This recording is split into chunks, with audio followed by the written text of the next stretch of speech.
Hey guys, welcome back to the channel. Today, we're starting part 1 of an awesome What If Deku Had a Magical Girl Transformation Quirk story. If you want to see part 2, drop a comment below and tell me what you think. Don't forget to like, subscribe, and share. Now let's jump into the story.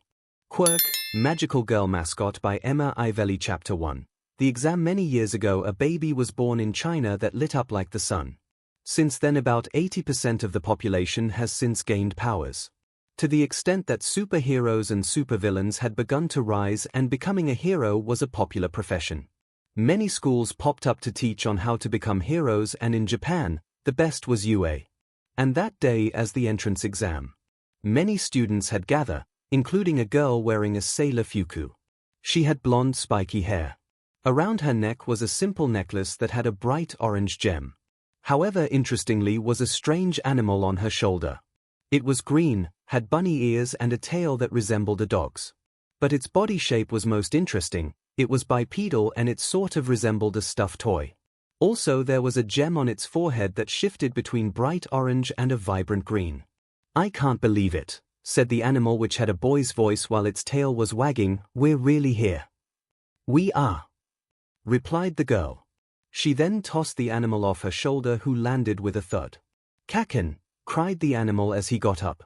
"Seriously?" yelled 𝐿, pointing at the animal. "If you want to be a hero, you have to be in your human form. You can't be in your animal form all day." "I know, but I only have 4 hours. We don't know how long the test will take," said Deku. "But shouldn't you be entering the school as a human at least?" said 𝐭𝐿. Deku sighed, and there was a puff of green smoke. When it cleared, he was now a teen-aged boy wearing a school uniform.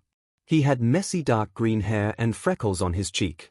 Also, he still had his bunny ears and tail. "Is that better?" asked Deku. 𝐭𝐿 nodded. And both of them headed into the school building. When Deku tripped over his feet. "Of course," groaned 𝐭𝐿. However, Deku suddenly found himself floating. "What?" he said. "Sorry about that," said rather bubbly voice. They turned and saw a girl with rosy cheeks and shoulder-length brown hair. "It's a bad omen to trip before the exam," said the girl. "No, it's fine," said Deku. The girl put her fingers together and Deku managed to land. "That's such an interesting quirk," said Deku. "You really think so?" asked the girl. Deku nodded. "What does it do?" asked Deku. "It allows me to take the gravity of objects I touch," explained the girl. "That's so cool," sighed Deku. "Well, it was nice talking to you," said the girl. "We do have an exam to take." "You're right," said Deku. "See you later," said the girl, running inside. Deku's tail wagged. "I did it. I talked to a real girl," he said. "Deku," growled out 𝐭𝐿. Deku froze as he looked at the angry 𝐭𝐿. "Oh no! I just implied she wasn't a real girl," thought Izuku, who began to sweat a lot. 𝐭𝐿 glared at Deku, then started laugh. "Relax. I'm just f***ing with you," said 𝐭𝐿. Deku breathed a sigh of relief. "I knew what you meant," said 𝐭𝐿. "I know you would never think that way about me." Deku smiled when she said that. "Besides, I bet by the end of the day you bond with her," said 𝐭𝐿. "𝐭𝐿!" cried Deku. "Come on, we have an exam to take," said 𝐭𝐿. "All right," said Deku. They took the written exam, and soon enough it was time for the orientation for the practical exam. "All right, listeners, are you ready for the practical exam?" yelled the one explaining everything, who was obviously a pro hero. "Everybody say hey." He got a silence as no one yelled along with him. With Deku and 𝐭𝐿 as they sat next to each other due to going to the same school, Deku's tail was wagging. "It's present MIC. I listen to his radio show every day," said Deku. 𝐭𝐿 snorted at her friend. "All right, you all serious?" "All right, so this test is going to be a battle simulation in a hip urban setting. You will be fighting faux villain in a fake setting. Each of these faux villains will have a point assigned to it. 1, 2, and 3 pointers. And you have 10 minutes to accumulate as many points as possible, explained the present MIC. Deku looked at both his and Kaken's IDs and saw they were in different battlefields. I guess they don't want friends teams up, said Deku. We wouldn't have teamed up for this anyway, muttered Kaken. But still, what are the opponents? Said Deku, who began to mutter about what the villains could be and how to fight them. Kaken just rolled her eyes at her friend. Excuse me, called out one of the many students. Yes, examinee 7111, said present MIC. The spotlight was shown on a rather tall boy with dark blue hair and glasses. You said there were 3 villains. The pamphlet said there would be 4 of them, said the boy. I would think that an institution such as UA wouldn't make such mistakes. Then the boy turned to where Deku and Kaken were sitting. All you with the rabbit ears. Your muttering is distracting. We're here to try to become heroes. Take things seriously, he yelled out. Deku shivered at the attention, and then he was engulfed by a puff of green smoke and reverted to being an animal. Before Kaken could say anything back at him, present MIC answered him that it was a 0-pointer, just something to act like a distraction. The two listened, but it was clear Kaken was angry. That guy better hope we don't share the same place, muttered Kaken, who started to finger her necklace. I think you'd be disqualified for attacking him, pointed out Deku. I would tail him and steal his points, said Kaken with an evil smirk. I should have known, sighed Deku. They paid attention as present MIC gave them a quote from Napoleon, then gave them the school motto, Go Beyond Plus Ultra. He cheered. But of course no one joined him. They all got ready, with Deku having to be in his human form on the bus ride to his testing ground. He was nervous and looked around at the other participants. He considered acting one of his abilities to have them reassure them. Then he noticed the girl he met at the entrance who was trying to calm herself down. He decided to try to help her, however that one boy stopped him. What do you think you're doing? Can't you see she's trying to calm herself? Said the boy. You shouldn't be interrupting her. I didn't mean it like that, said Deku. We are trying to be future heroes. We shouldn't be hindering other students, he told him. Deku didn't say anything. And it only worse as he heard a lot of the other test takers say stuff about him like, that's one less person we have to worry about, and really, he thinks ears and a tail will let him pass. All right. Go. Go. Go. They heard present MIC yell. Everyone was confused. There's no countdowns in real battles, yelled present MIC. They realized the test had begun and everyone ran in. At the same time, Kaken was getting ready. Everyone stared at her as she didn't change out of her uniform like everyone else. However, when present MIC yelled this out, she smirked. All right, she said. She grabbed her necklace and suddenly as engulfed in a bright orange light. Back with Deku, he ran through the city. That was when he came across one of the villains. It was a robot and there was a 1 written on. That's 1-pointer, said Deku. He had a plan to deal with them. Looked at the robot and pulled his hand in a certain way. A piece of the robot flew to his hand, disabling it. All right. That's 1 inch, said Deku. Then he ran to find more. Not noticing a disappointed boy nearby laminating that he wasn't able to kill Steel. Izuku found more robots, this time 2 2-pointers. All right. I should use Kaken's then, said Deku.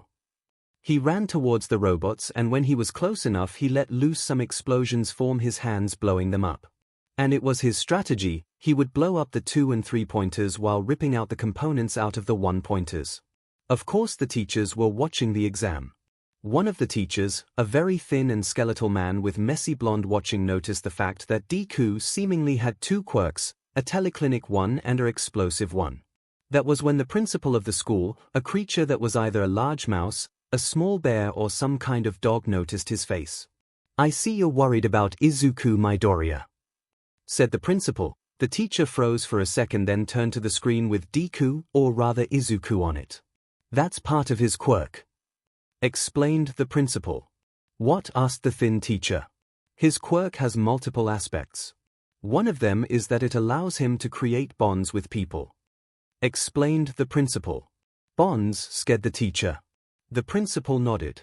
It's a symbiotic bond. He gets a permanent copy of his quirk while in human form, while the one he bonds with gains new abilities including stronger version of their quirks and special armor. Said the principal. In fact, one the people he bonded with is taking the exam. Which one is it? Asked a teacher wearing what appeared to be a spacesuit. Katsuki Bakugo, she's in a different testing site, said Nezu. The thin teacher turned and to the screens showing that group and saw Kaken, or rather Katsuki. What is she wearing? Asked the thin teacher. I said it was a special armor. Said the principal. That's armor? Asked a teacher wearing a gas mask and was dressed like a cowboy. With Katsuki she was blowing up robots left and right. However, many of the other test taker couldn't help but to stare at her, or rather what she was wearing. It consisted of black sleeveless shirt with an orange X crossing it, a metal collar, a green frilly skirt that somewhat resembled a grenade with the way its frill were, black army boots and green gloves. Over her eyes, which was a black mask that had black and orange spike shape coming from, and right above her mask was the bright orange gem from her necklace. Also her hair was now peppered with bright orange streaks. Back with the teachers, they couldn't help but to stare at the strange outfit. The other person he bonded with was his mother. Explained the principal. That's where the other quirk comes from. The teachers all nodded. However, the thin teacher breathed a sigh of relief. He was uncomfortable with someone displaying multiple quirks, and if there was an explanation for it, even it was particularly strange, it did put him at ease. Back with Katsuki, she decided it was time to up her game. All right. I think it's time to bring that out, she said. She lifted her hand to the gem on her forehead and suddenly an orange light appeared. The light took the form of what appeared to be a wand.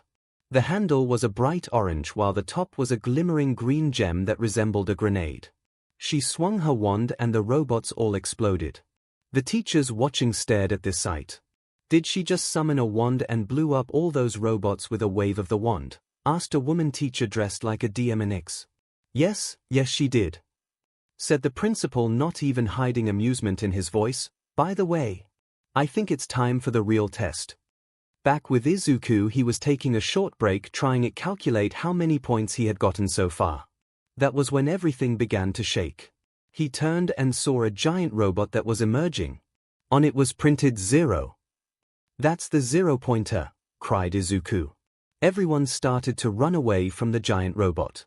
Izuku was going to run away too, but that was when he heard a cry. He turned and saw the girl from the entrance. She was trapped under rubble, with the 0 pointer looking like it was going to crush her. He didn't even think he ran towards her. As he did, he ran right past that one boy. When he got to the girl, he began to look at the rubble. It's too big to use, moms, and I might just hurt her more if I blow it up, he thought. He then remembered what she said about her quirk earlier. That might be my only choice, he thought, realizing it. Hey, he said. She looked up. It's you? Can you help me? She said. I can, but we have to bond, said Izuku. What? Asked the girl. It's part of my quirk. I can form bonds with people, but the bond is permanent. So you'll be stuck with me for the rest of your life, said Izuku, but not physically. We'll have a telepathic bond. It won't be on all the time I have to activate, but every time I activate I'll be there. And she stared at the boy as the 0 pointer headed towards them. I accept, said the girl, knowing they were in danger. Okay, sighed Izuku. She was wondering how this would go. She didn't expect for him to turn into a small stuffed toy-like animal in a puff of smoke. What? She yelled out. It's part of my quirk, said Izuku, blushing. That was when the gem on his forehead started to glow and a small yet bright light emerged from it, the same size of the gem. Grab it, said Izuku. The girl managed to reach over and grab it. When she did, she was engulfed a light pink light. She felt a warmth all over her body. Her clothes also turned into something else. It was a light pink and black like leotard. There was a light pink belt. Below the belt was a black skirt with a second layer underneath that was light pink. She also wore puffy light pink boots and over her face a pink visor of some kind. On her wrists were light pink bracelets and she had short sleeves that were light pink clear bubbles, and on her chest was a light pink gemstone. Also, though her hair, she gained light pink streaks, including 2 framing her face. Not only that, but Izuku's forehead gem now shimmered a light pink along with the bright orange and green. The girl also had a feeling, a new power within her. That was when all of the rubble started floating on its own. Though Izuku was also caught up in the zero gravity. "No way," she said, getting up. However, the 0-pointer was right on them. "Oh no," she cried out. She grabbed the floating animal and then flew away from the giant robot. As they were flying away, she realized two things. One was her quirk drawback wasn't affecting her, it caused nausea, and the other was that she was flying, it was nothing. The bond also powers up your quirk when you're dressed like that, Izuku explained nervously. "Really?" asked the girl, who was surprised and excited at this. In the viewing room, all of the teachers had saw this. They knew they had to score both things, however most of them were just surprised and baffled at what they just saw. Did young Midoriya just turn into a small animal and somehow changed her outfit?" said the thin teacher. "He did," said the principal, sipping tea, amused at all this, and was actually happy to see the bonding in action. He had heard that due to multiple reasons Izuku didn't really bond with people beyond his friend and mother. "What is his quirk?" asked the teacher, dressed like a DMX. "It's called Magical Girl Mascot," said the principal, once again not hiding any of the amusement from his voice. They all stared at the screen. They realized that the boy small animal had gained her enough points to probably pass, meaning that one of the students was going to be a magical girl mascot. In the back of the room, a teacher watched. He was dressed in almost all back expat for a type of scarf. He rubbed his forehead. "That kid is going to end up in my class," he muttered to himself, fighting off an oncoming headache. Back in Izuku's testing site, the girl landed just as Present MIC called out, "And time's up." "Are you okay?" asked the girl, putting the small animal down. The animal nodded before turned back into his human form with a puff of green smoke. "I'm fine, what about you?" "I think you might have hurt your leg," said Izuku. "Oh, it's fine," said the girl. "When you did that, I felt it heal right up." "Oh, I didn't know I could do that," said Izuku, surprised. "It's just I've only ever done it twice, and both were accidents, though Mom knew she was doing an said the girl, deciding to stop him. "How do I change my clothes back?" "Oh, you just focus on turning back," said Izuku. The girl did that and her clothes turned back to the workout clothes she is wearing. She also noticed that she was now wearing a necklace just like Katsuki's, except her gem was a light pink. "Oh right, I should tell Mom and Kaken," said Izuku. "What?" asked the girl. "Hey." She heard Izuku's voice in her head, then remembered what he said about a telepathic bond. "You better have racked up a lot of points, do. We are not going with plan B," came Katsuki's voice. "I'm sure he got enough points," reassured another voice that was clearly an adult woman's. "I think I did," explained Izuku, "but it's not about that." "What is it?" asked the woman's voice. "I bonded with a girl," thought Izuku. "Hi." The girl joined the conversation, realizing if she thought they could hear her. "What?" asked the woman. "There better be a good reason, Deku," responded Katsuki. "She got pinned by debris when the 0-pointer showed up," explained Izuku. "It was the only way to save her." "Okay, that is a good reason," replied Katsuki. 0-pointer? asked the woman. "We'll tell you later, auntie," replied Katsuki. "Wait, should I join you? I mean," said the girl. "It's better if we all explain it in person," said the woman. "You can just tell your parents you met some new friends at the exam, which is pretty much true," thought Izuku. "You're right," replied the girl. "I'm pretty sure you're getting stares right now, so we'll just meet up at the entrance," said Katsuki. "Later," said Izuku. He cut off the telepathy. "So," said the girl. "Oh, I'm Izuku Midoriya," said Izuku. "Sorry for being stuck with me." "It's fine, it's better than being crushed, and I'm Ochako Uraraka," said the girl named Ochako. "Excuse me," said voice. They turned and saw a small old woman dressed in a lab coat and also had a visor and was using a syringe-shaped cane. "No way. Your recovery girl," skewed Izuku as his tail started to wag.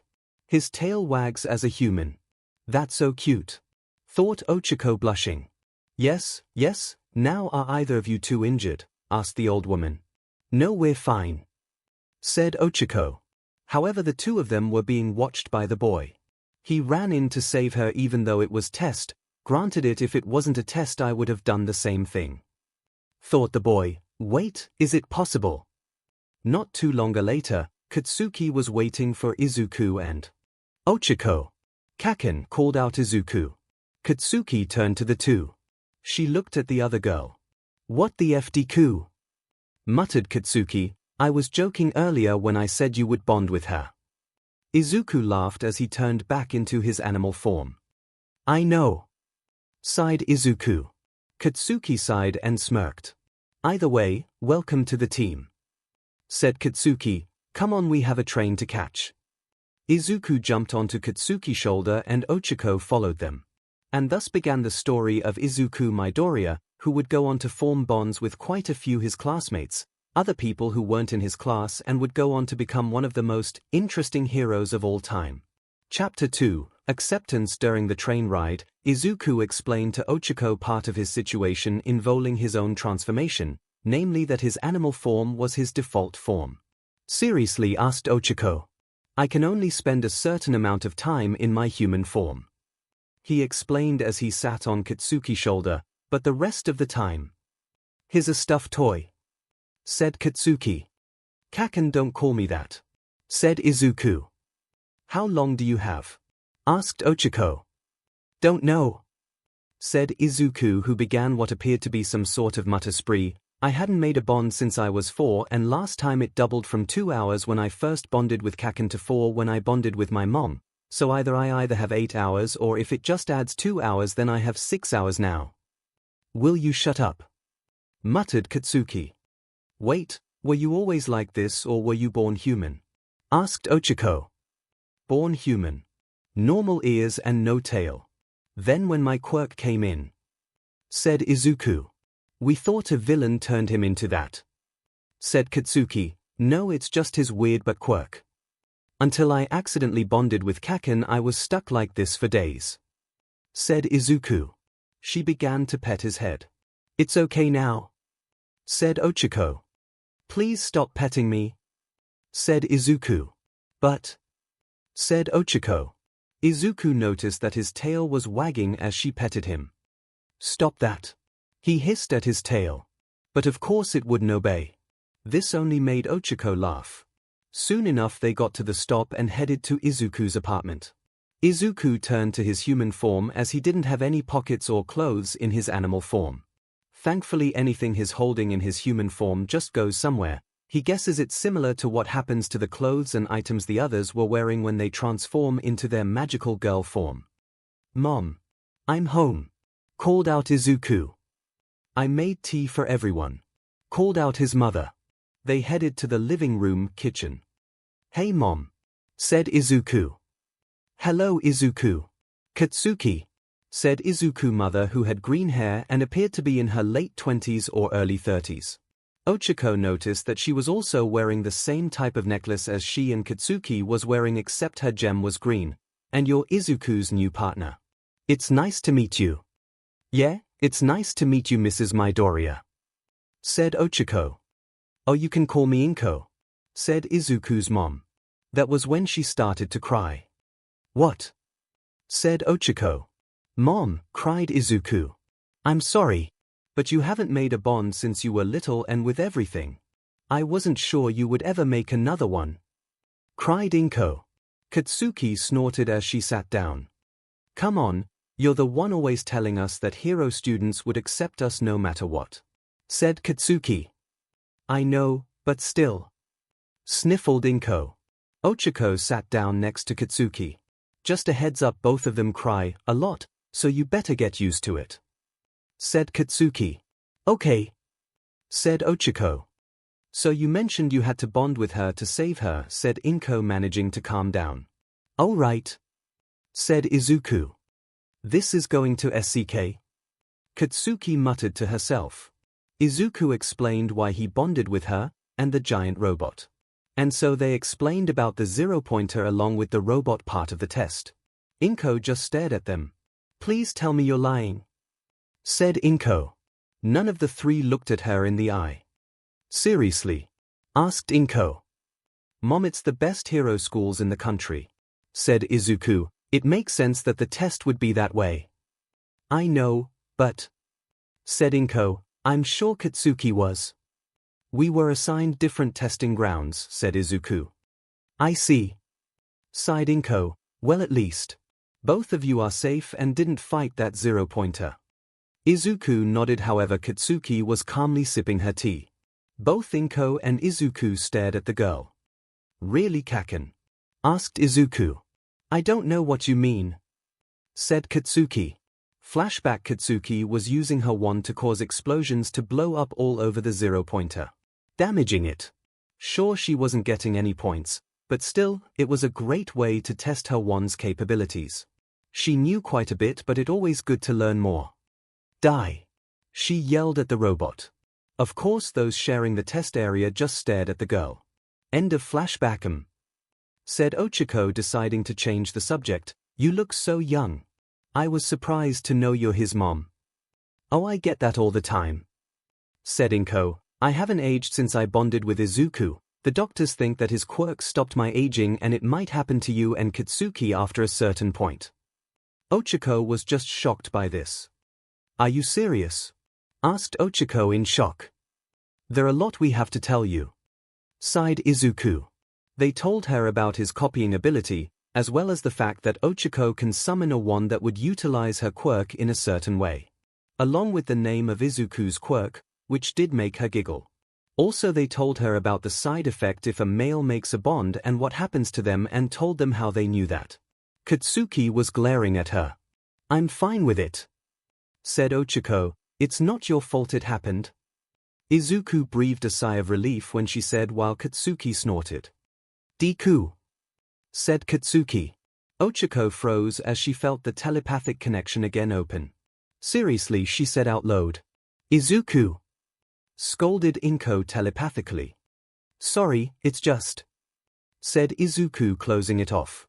"We're not exactly popular at our school," muttered Katsuki. "There's plenty of kids we grew up with and those that didn't still heard about it. The FRs always say stuff like, 'Oh, there's brainwashing involved,' or that Deku steals souls. Honestly, the teachers don't do anything, and if they're in the room they don't even try to stop it, honestly. It's always been the two of us against the world." "That's horrible," said Ochako. "I was right though," said 𝐭𝐴. "About what?" asked Ochako. "I always reassured them that if they go to hero school, those learning how to be heroes won't care and will see them for them," said 𝐭𝐴. Ochako looked at the two of them. It was clear they had been through a lot. "We're partners now, right?" asked Ochako. Izuku smiled. "And hopefully all three of you will be accepted," said 𝐭𝐴. Izuku sighed. "Deku, I'm sure you got enough points," muttered Katsuki. "I know you got a lot of points," said Izuku. "I just don't want to do Plan B." "What's Plan B?" asked Ochako. "See, I could be registered as Katsuki's animal partner," said Izuku, blushing. Ochako stared at Izuku, who was blushing so hard.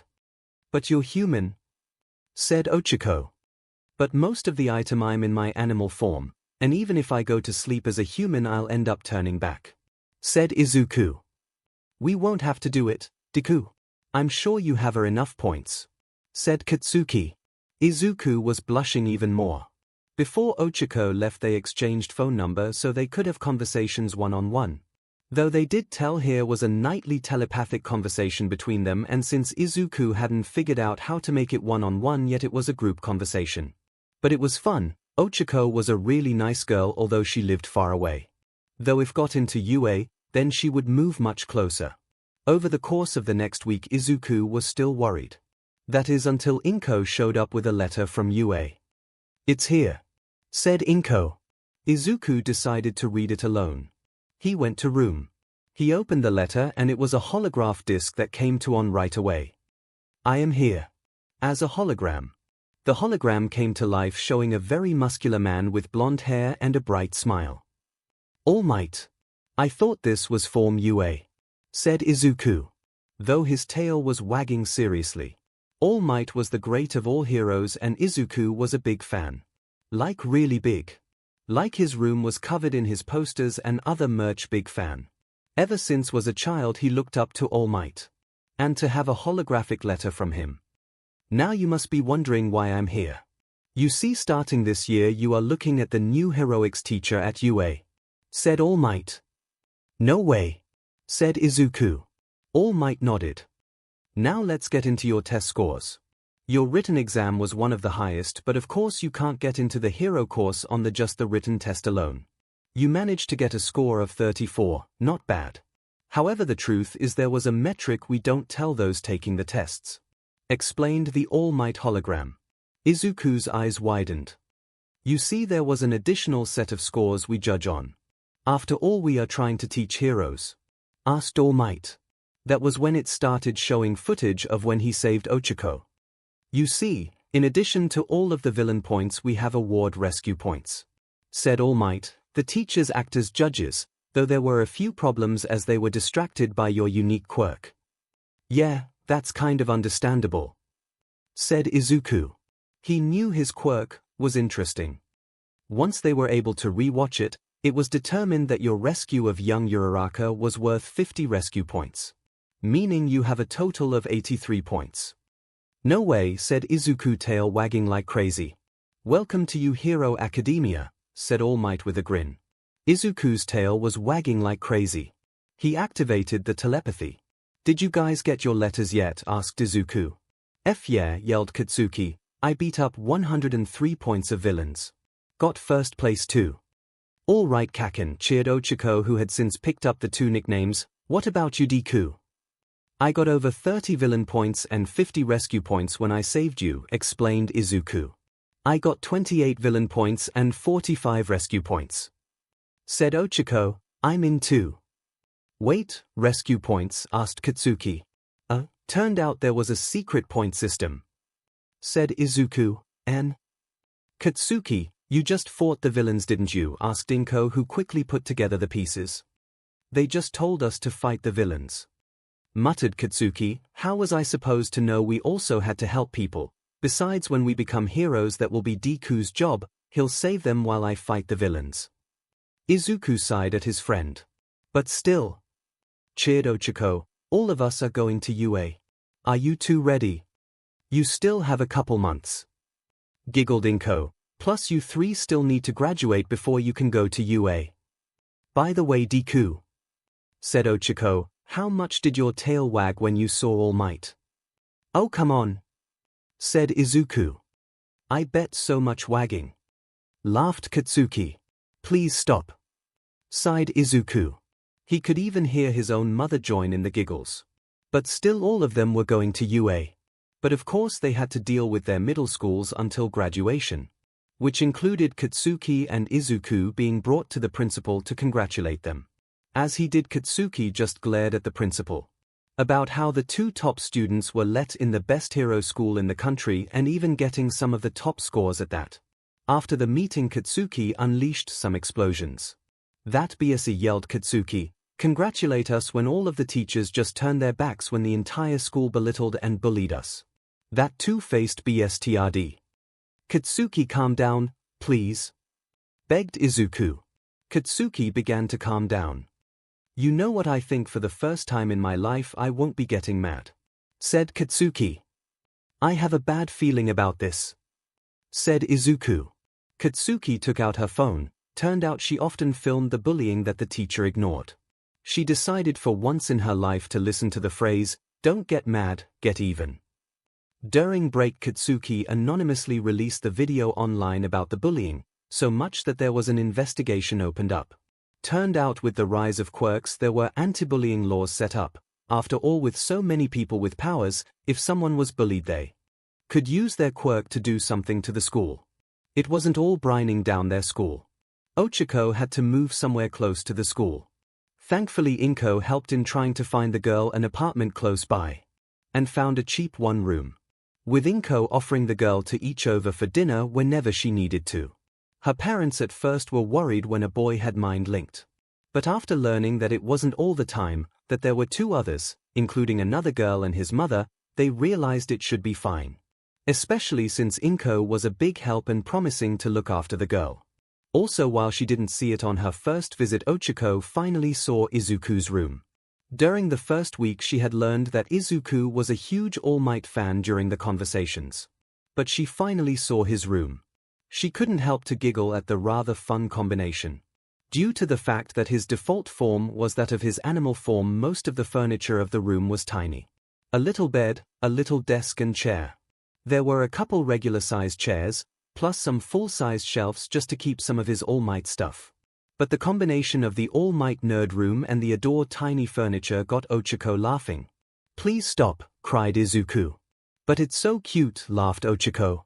Izuku sighed. Also during this time, there was a meeting where it was decided that something should happen during the school year.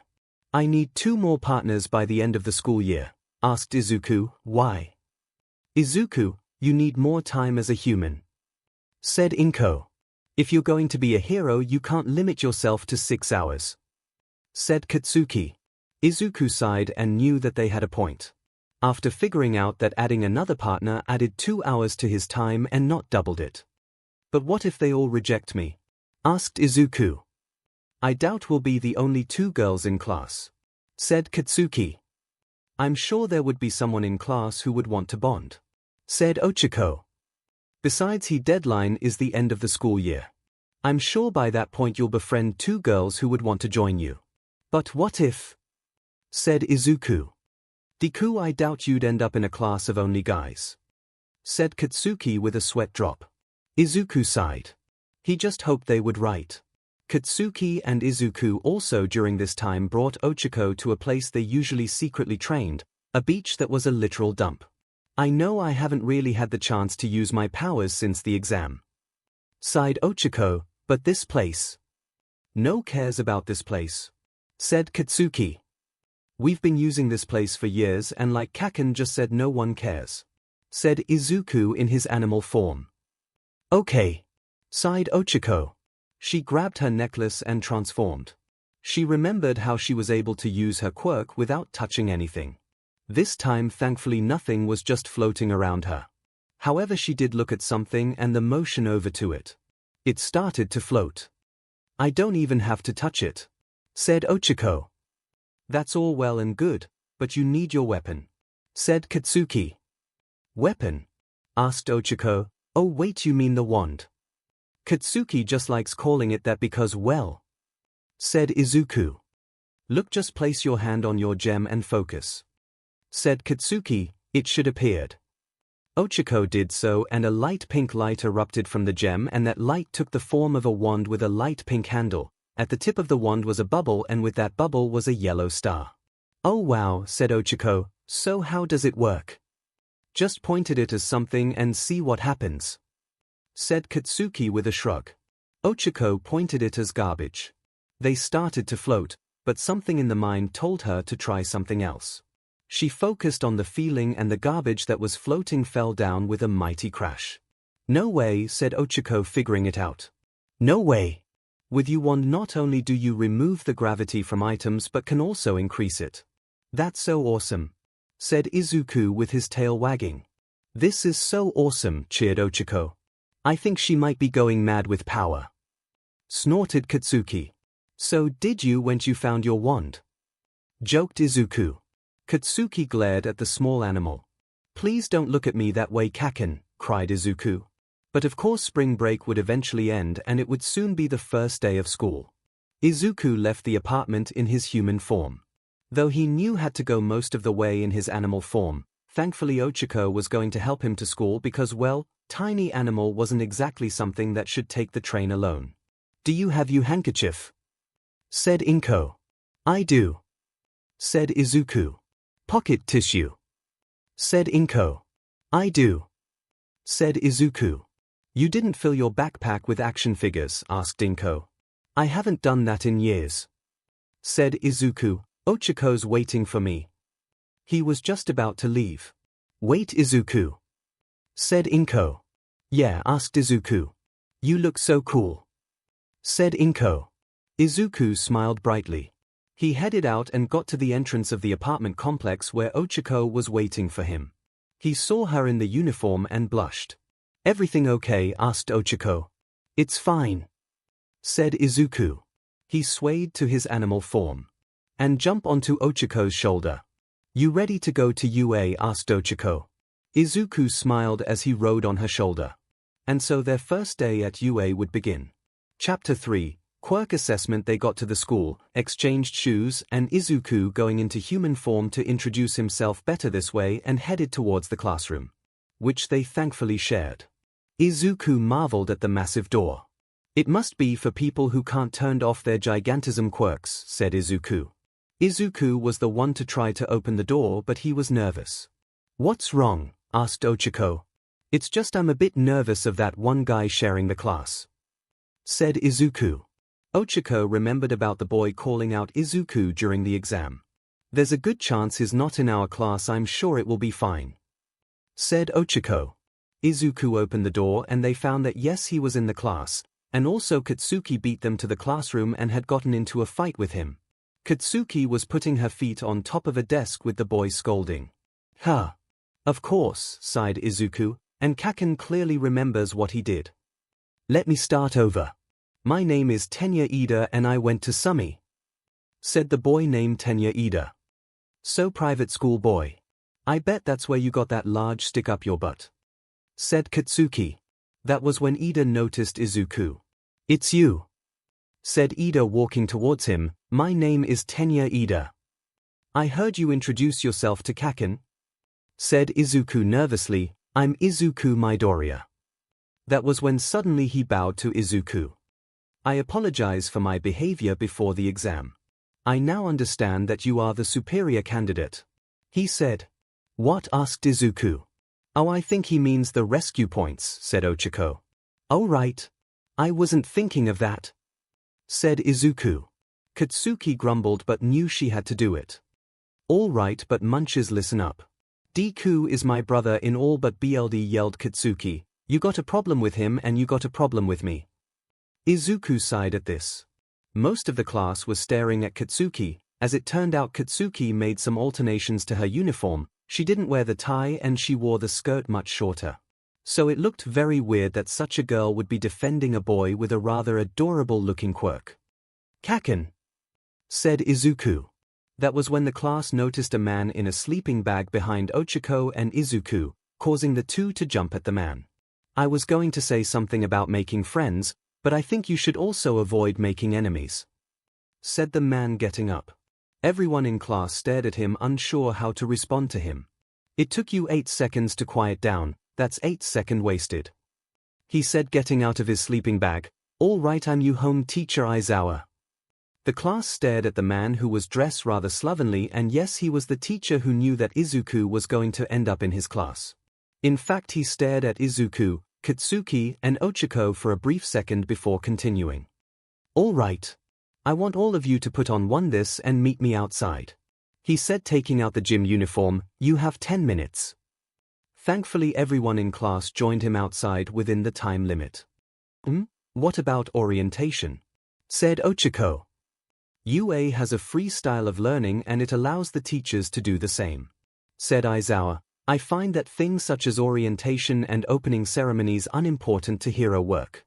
Instead, we're going to do a quirk assessment." The students were confused. "Bakugo, you got the highest score in the exam," said Aizawa. He tossed her a ball. "What's the highest score you got in the softball throw?" said Aizawa. 75 meters. Muttered 𝐻𝐿𝐲. "I want you to use your quirk for this. Normally I would say anything goes, but I would like to say you use your quirk and only your quirk. No other abilities given to you by someone else," said Aizawa. 𝐻𝐿𝐲 scowled, knowing what he was getting at. "Fine," she muttered, glaring at him. She held the ball and summoned her quirk. "Die!" she yelled at the top of her lungs, sending the ball soaring through the air with a very large explosion. Aizawa held up his phone showing how far the ball went, which was over 700 meters. "We get to use our quirks, awesome," yelled a boy with blonde hair and a black stripe in whose name was Denki Kaminari. "This is so much fun. I want to try," cheered a girl that was completely pink and had horns on her head named Mina Ashido. You think it would be fun with Murphy calls, fires, villain, attacks, floods. You think it would be fun then? Said Aizawa. You will be spending the years learning how to be heroes. You can't expect to go out after school to hang out at McDonald's. They all looked at him nervously. That's why whoever get last place will get expelled, said Aizawa. Oh, but that's unfair, cried Ochako. Life isn't fair, said Aizawa. By the way, the same rule applies to you as it does Bakugo, no outside abilities other than your quirk. Ochako nodded. Most of the students were worried, though Katsuki was among the ones that wasn't. Soon it was time for the first real event, which was 50-meter dash, which was done in pairs. You're not getting last place, Deku, muttered Katsuki, trying not reassure Izuku. But, said Izuku. Just pay attention to the girls, said Katsuki. Izuku's sweat dropped at this. The first two to go was Ida against a frog-like girl named Tsuyu Asui. And interesting thing was that Ida's leg that had an engine that gave him super speed. While Ochako went up absent a boy with a tail named Mashirao Jiro. Izuku also paid attention to the match with Ashido, again a boy who shot a very sparkly laser from his stomach named Yuga Ema. Though after both Katsuki and Izuku were called up against each other. He did this purpose, sighed Izuku. Whatever, let's see who's better at this, said Katsuki. Izuku nodded. Izuku activated Katsuki's quirk and both of them were propelled by the explosions from their hand. However, Katsuki got 4:13 while Izuku got 4:61 seconds. Seriously, Deku, asked Katsuki. You're in a lot better shape than I am, said Izuku. You got that right, snorted Katsuki. The second event, Izuku changed things up, with grip strength. He used his mother's quirk to pull the grip machoism towards him. It wasn't a lot, but it was probably better if he did it with his hand. But it was far less than the top student, a boy who had tentacles that could be turned into duplicate arms named Mizo Shoji. For the third event, Izuku seemed a little nervous. You look like you got an idea, joked Ochako. I do, I hope it works, said Izuku. The third event was the long jump.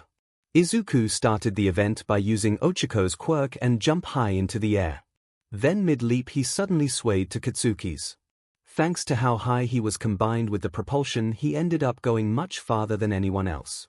Okay, that interesting, Deku, laughed Katsuki as Izuku ran back. Izuku laughed, knowing that a compliment from Katsuki. She's right, said Ochako. That was awesome. Yeah, said Izuku. Izuku could only use one at a time, however he knew how to quickly SWCH. I don't know if I'll get the chance to do something like that again, laughed Izuku. But still it was awesome, said Ochako. They didn't notice that there were people staring at them. Two of them was because of jealousy, in the form of Kaminari and a really short boy with purple hair in hairball named Minoru Mineta. Another was Ida. Not because of jealousy, but because he was trying to figure out Izuku's quirk. Especially since he had witnessed the bonding from a distance. I'll ask him later, thought Ida. The next one was repeated side steps. Once again Izuku used Katsuki's tactic. But it was Mineta who got the score, as his quirk allowed him to pull off his hairball and bounce off them. Though in reality it was the next event, the ball throw, that was the one where everyone really got to show off, it seemed like. One girl with a large ponytail named Momorozu created a cannon and shot the ball out. A boy with a rock-like head named Koji Koda got a bird to carry the ball away. A boy with a bird head named Fumikage Tokoyami got a shadow creature that lived inside of him to toss the ball as far as it could. Though it was Ochako who got the high score with Infit when she got the ball into space. Well, I know which one you're going to copy, snorted Katsuki. That was when Izuku felt a twitch in his nose. Oh no, he thought. Katsuki noticed the look on his face, as did Ochako, who saw what happens during that 2 weeks before school started. He sneezed, and suddenly he was engulfed by smoke. Those that didn't know about his transformation all jumped. Though it appeared that Ida, Ema, and Shoji all didn't look too surprised when the smoke cleared and the Izuku stood there in animal form. Of course I don't get to properly explain it to people. Sighed Izuku. What the? Said Kaminari. Did he turn into a stuffed toy? Asked a boy with spiky red hair and sharp teeth named Ahiro Kirishima. Oh, he's so cute. Gushed an invisible girl named Toru Hagekyu. It's part of my quirk, sorry about it. Said Izuku, who then turned back human. If I sneeze as a human I transform. Midoriya, after that you're going next. Said Aizawa, glaring at him. Izuku laughed. He knew he was going to get tied for first place.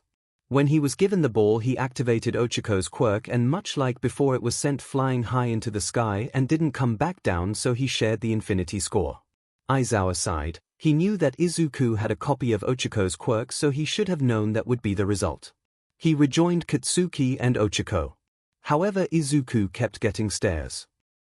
Part of my quirk is also a copy quirk. Said Izuku. Seriously? Asked a boy with somewhat long black hair and tape dispensers in his arms named Hantasero. My quirk is really, really complicated. Said Izuku, and I. However, that was when he sneezed again, turning him back into his animal form. Almost everyone stared at this. This really weird. Said a girl with audio jacks on her ears named Kyokujiro. How does copying quirks and being an animal connected? Said a rather muscular boy with big lips named Rikido Soto. Who knows? Said Gyro. However, a boy whose hair was red on his left side and white on his right side named Shoto Todoroki stared at Izuku as he changed back. The remaining tests were okay for Izuku. 2 of them he didn't use a quirk due to the fact that, well, none of them were good for the endurance running and sit-ups. But for seated toe touches he once again used his mom's quirk to put himself towards his shoes. And soon enough it was time for the test results. I won't go into details for the scoring. But here are the results. Said Aizawa. Izuku looked for his name and breathed a sigh of relief that he was nowhere near last place.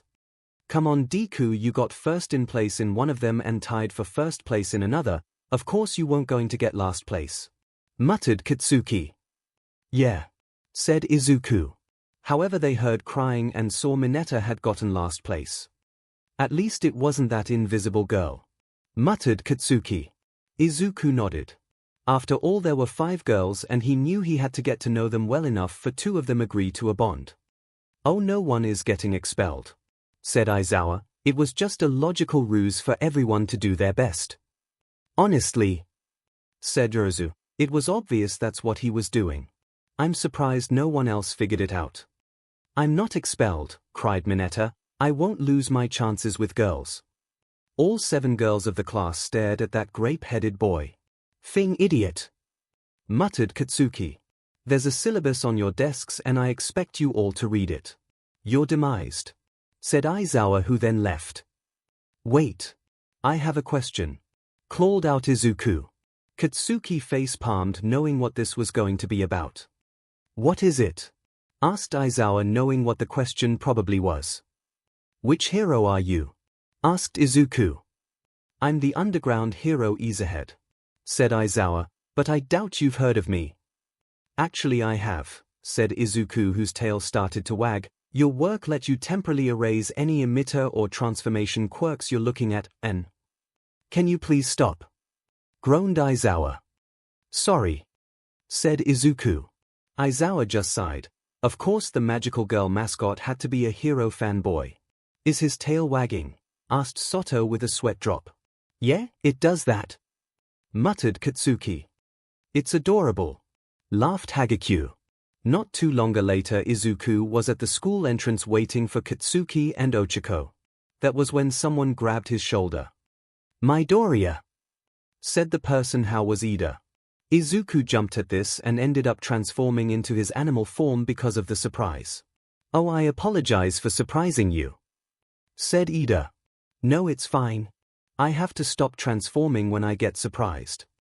Sighed Izuku, knowing he shouldn't transform back, even if he had the time, until he felt like he had enough time he should travel in his animal form. Are you unable to transform back? Asked Ida. No. I have a 6-hour time limit in my human form. Said Izuku. I'm not close to hitting it, but I don't want to get into the habit of traveling in my human form until I'm able to extend my time limit. I see, said Ida. But still I don't approve of Aizawa's hazing. What the F are you doing? Yelled Katsuki, glaring at Ida. Ida froze, remembering the declaration of protection that morning. I mean no ill will, said Ida.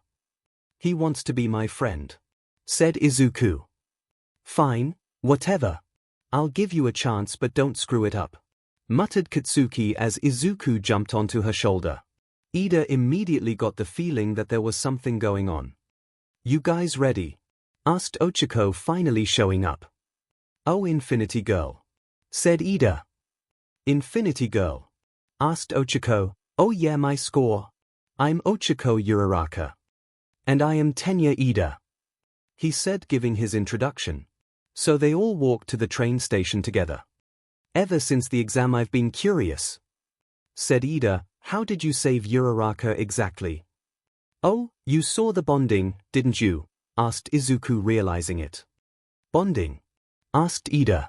He knew had to tell his classmates about it, so he gave most of the details about his quirk. I see, said Ida, who actually seemed somewhat interested. You don't want to do it, said Izuku. What? Asked Ida. There's a side effect if a guy bonds with him, said Katsuki. What sort of side effect? Said Ida. None of your business, muttered Katsuki.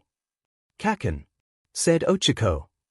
Look, I don't fully trust him yet, said Katsuki, considering what he did during the exam.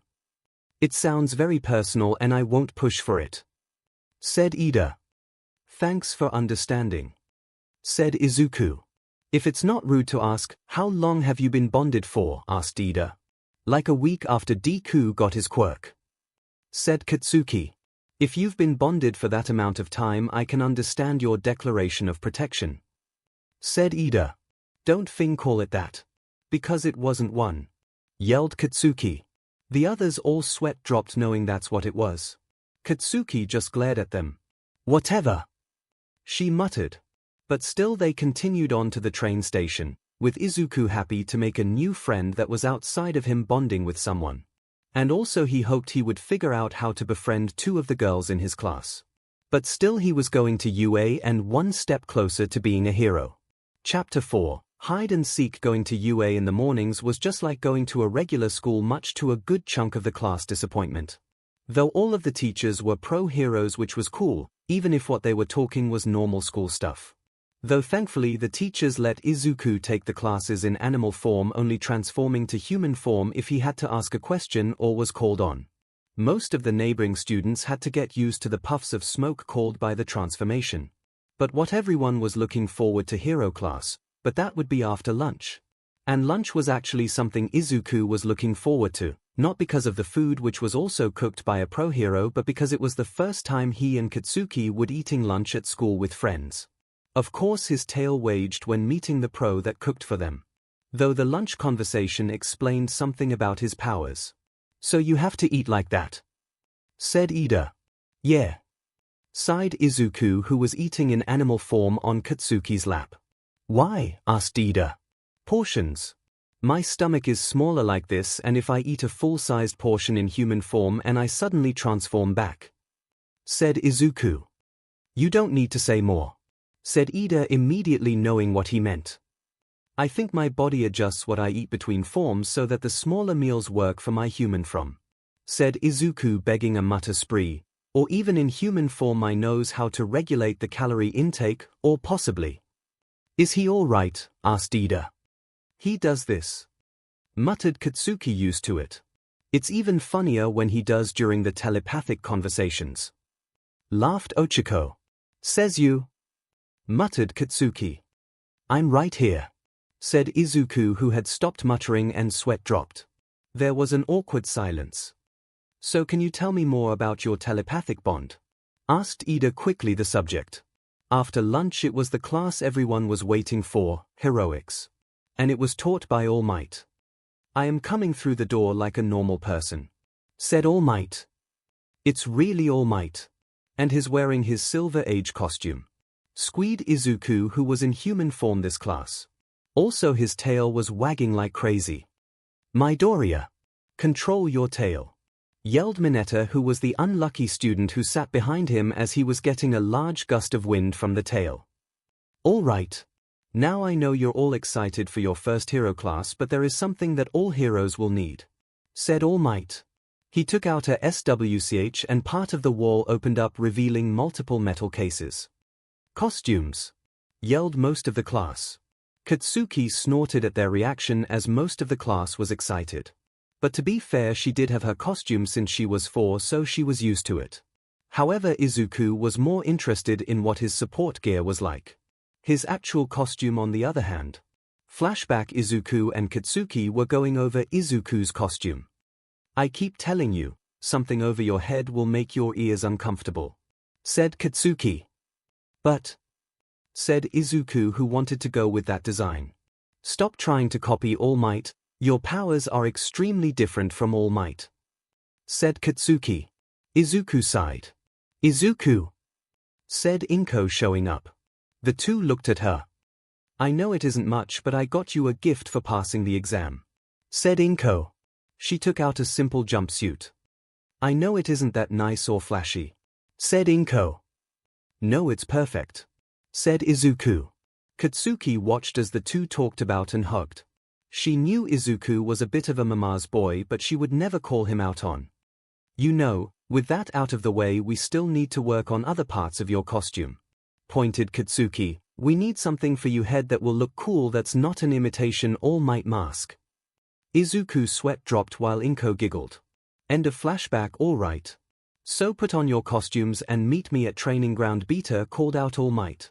All of the students went to the locker rooms to get dressed. However, in the girls' locker room, both Ochako and Katsuki just waited for the other girls to get dressed. Hey, wait. Why aren't you putting on your costumes? Asked 𝐔𝐻𝐿, who was the first one done, as her costume just consisted of a pair of gloves and a pair of shoes. She was invisible after all. Our costumes are special, said Ochako. How so? Asked 𝐔𝐻𝐿. The two looked at each other and nodded. Both of them grabbed their necklaces and transformed. Their classmates watched in surprise. No way, said 𝐔𝐻𝐿. Where did you get those? Said Ashido. You have to ask Deku, said Katsuki with a smirk. He's the one that gave us these costumes, said Ochako. In fact, he made them. They saw the looks on their classmates' faces. Asui and Gyro looked a little curious, Yorozu looked very curious, Ashido looked very interested, and 𝐔𝐻𝐿 was invisible and was only wearing a pair of gloves and shoes, so they couldn't judge from her body language. And soon enough all of the students all gathered in their costumes. Izuku's was actually quite simple. He wore the jumpsuit his mother gave him. A pair of fingerless white gloves that had tubes connecting to a belt, with small container in the belt. He wore his favorite pair of shoes, bright red sneakers, and a green visor covered his eyes. It wasn't much, but he felt he had to have something on his face or head. All right, said All Might, looking at the students. Now you all look like heroes. Hey Midori, called out Ashido. Izuku jumped. That was when he noticed Ashido, 𝐔𝐻𝐿, and Yorozu all looking at him. Well, he figured 𝐔𝐻𝐿 was looking at him. We were wondering, how did you create those costumes for Bakugo and Uraraka? Said Yorozu. Wait, said Izuku. He turned to his two partners. Katsuki was smirking and Ochako was smiling somewhat sheepishly. No, said Izuku. He opened up his telepathy and did something he knew he had to. He tattled. Mom, Kaken and Ochako advertised their costumes to the other girls. Thought Izuku.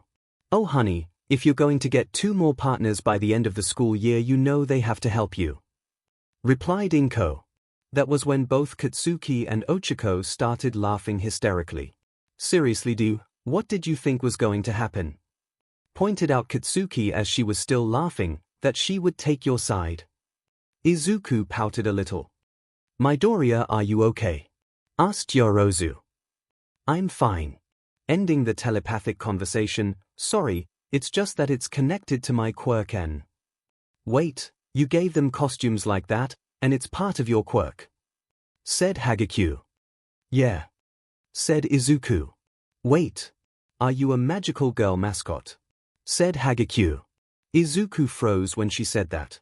He didn't expect a girl in class to be a fan of magical girls.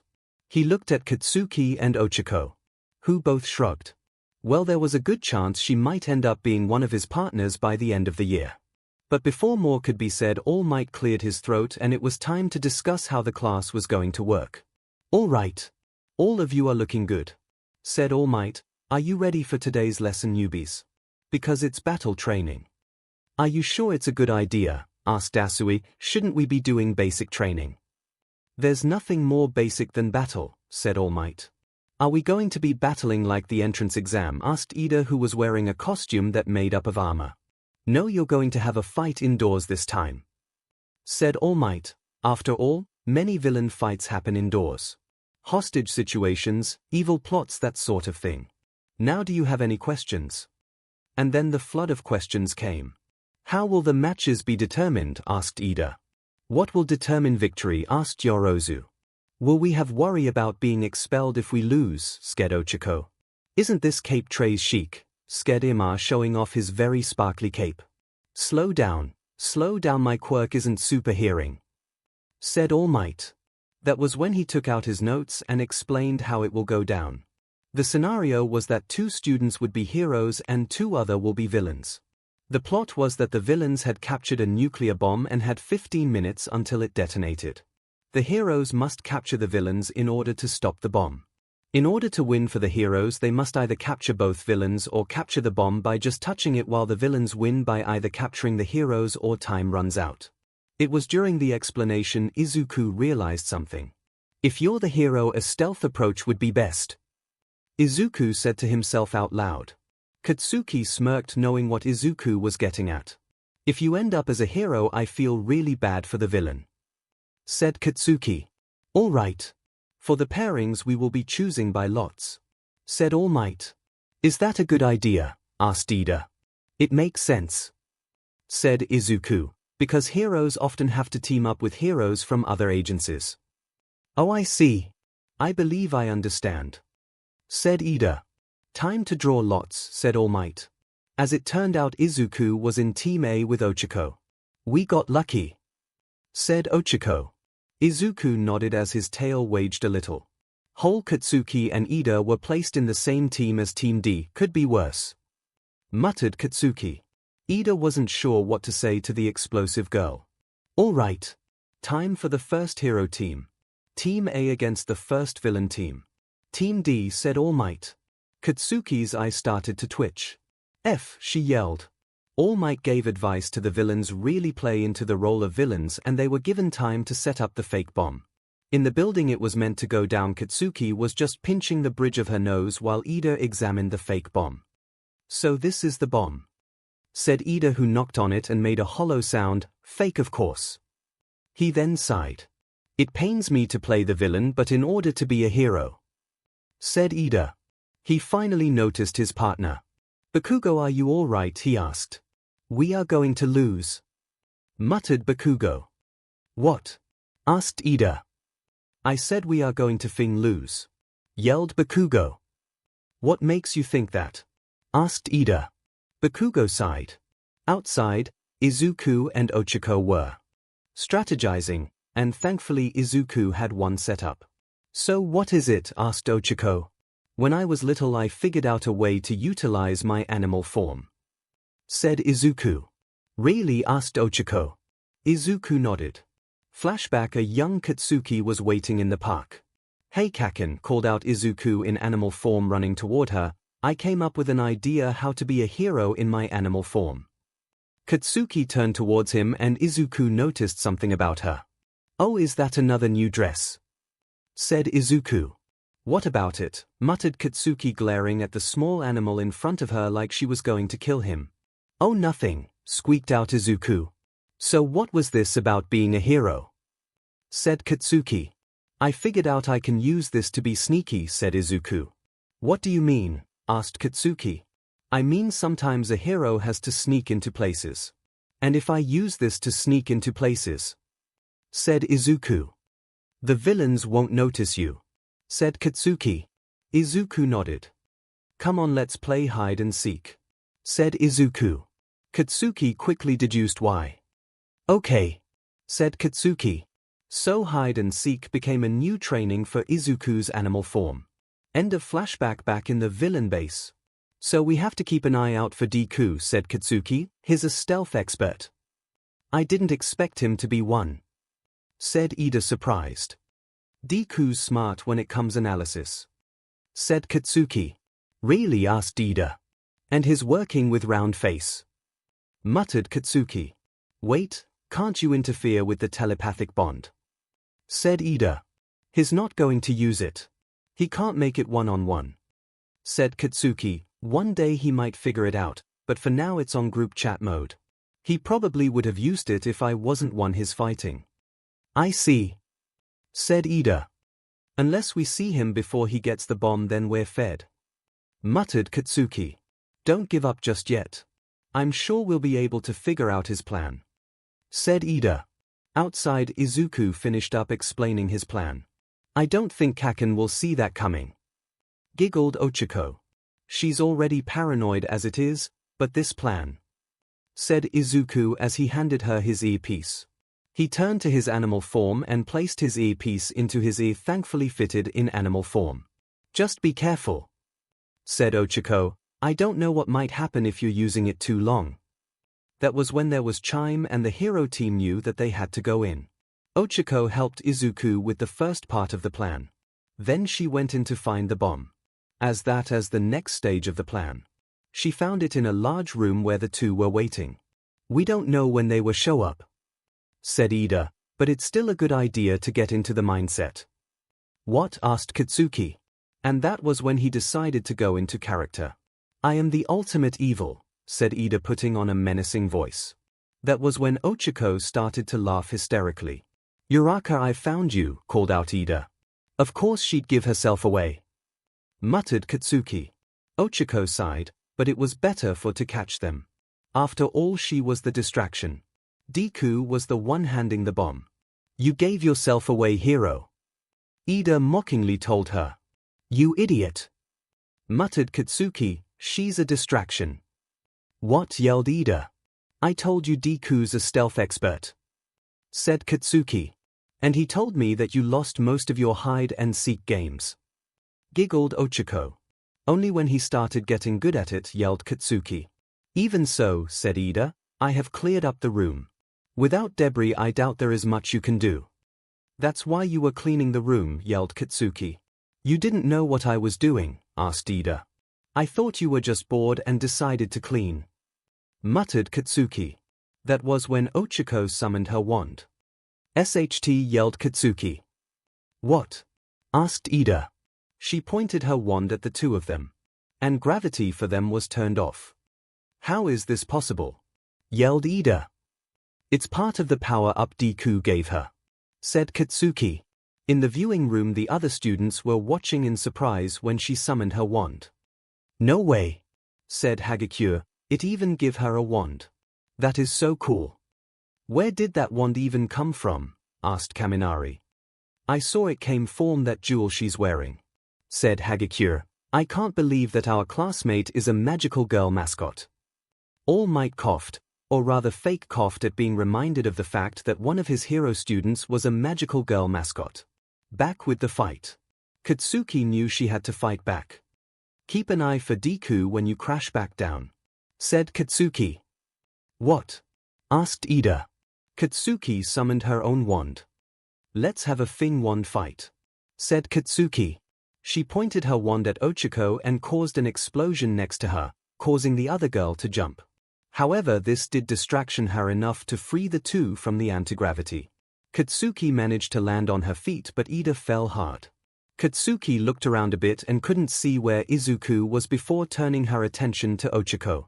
DMN it Deku. Where you are you? Muttered Katsuki. Ida was keeping an eye out for Izuku. However, Ochako noticed this and pointed her wand at him.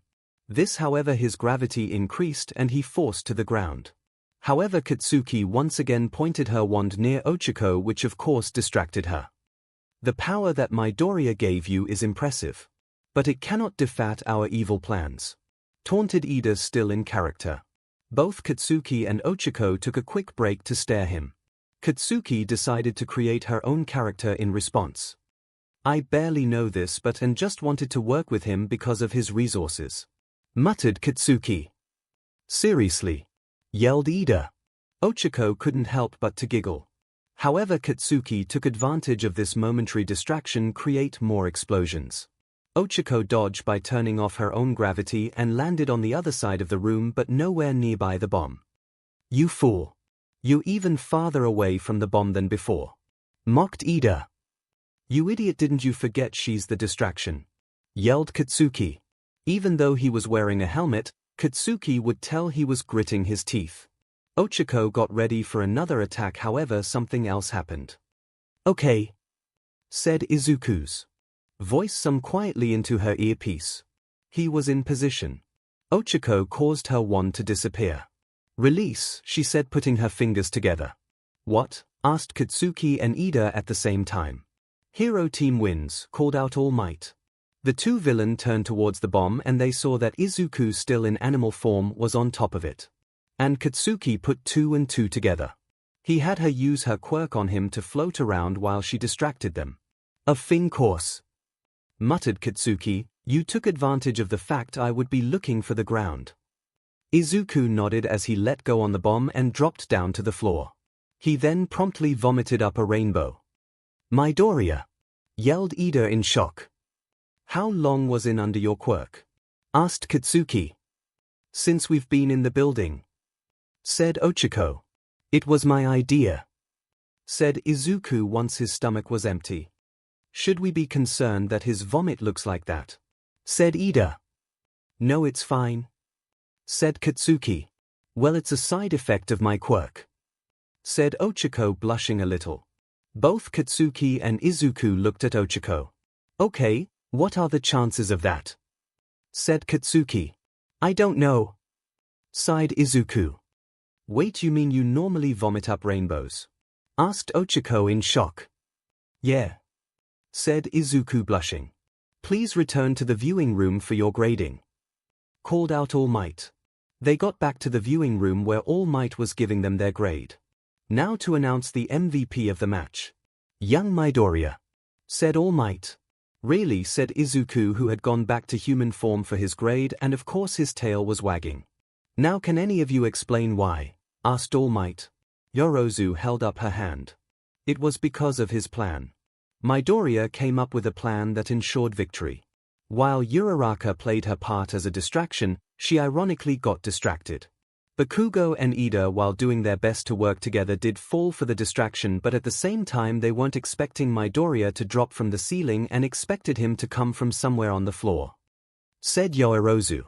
All Might wasn't sure how to respond to it. Well, I wouldn't use that many words, but I would also point out that Midoriya could have had less time under Uraraka's quirk to prevent the side effect. Said All Might. Izuku laughed nervously as this.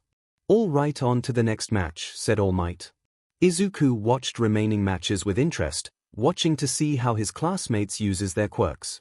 Though the biggest surprise was during Todoroki's fight where he was one of the heroes.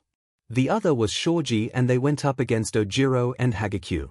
Shoji didn't do anything, as Todoroki just froze the entire building, stopping his opponent's cold pun partially intended and touched the bomb like it was nothing. Holy SE, yelled Katsuki when she saw that.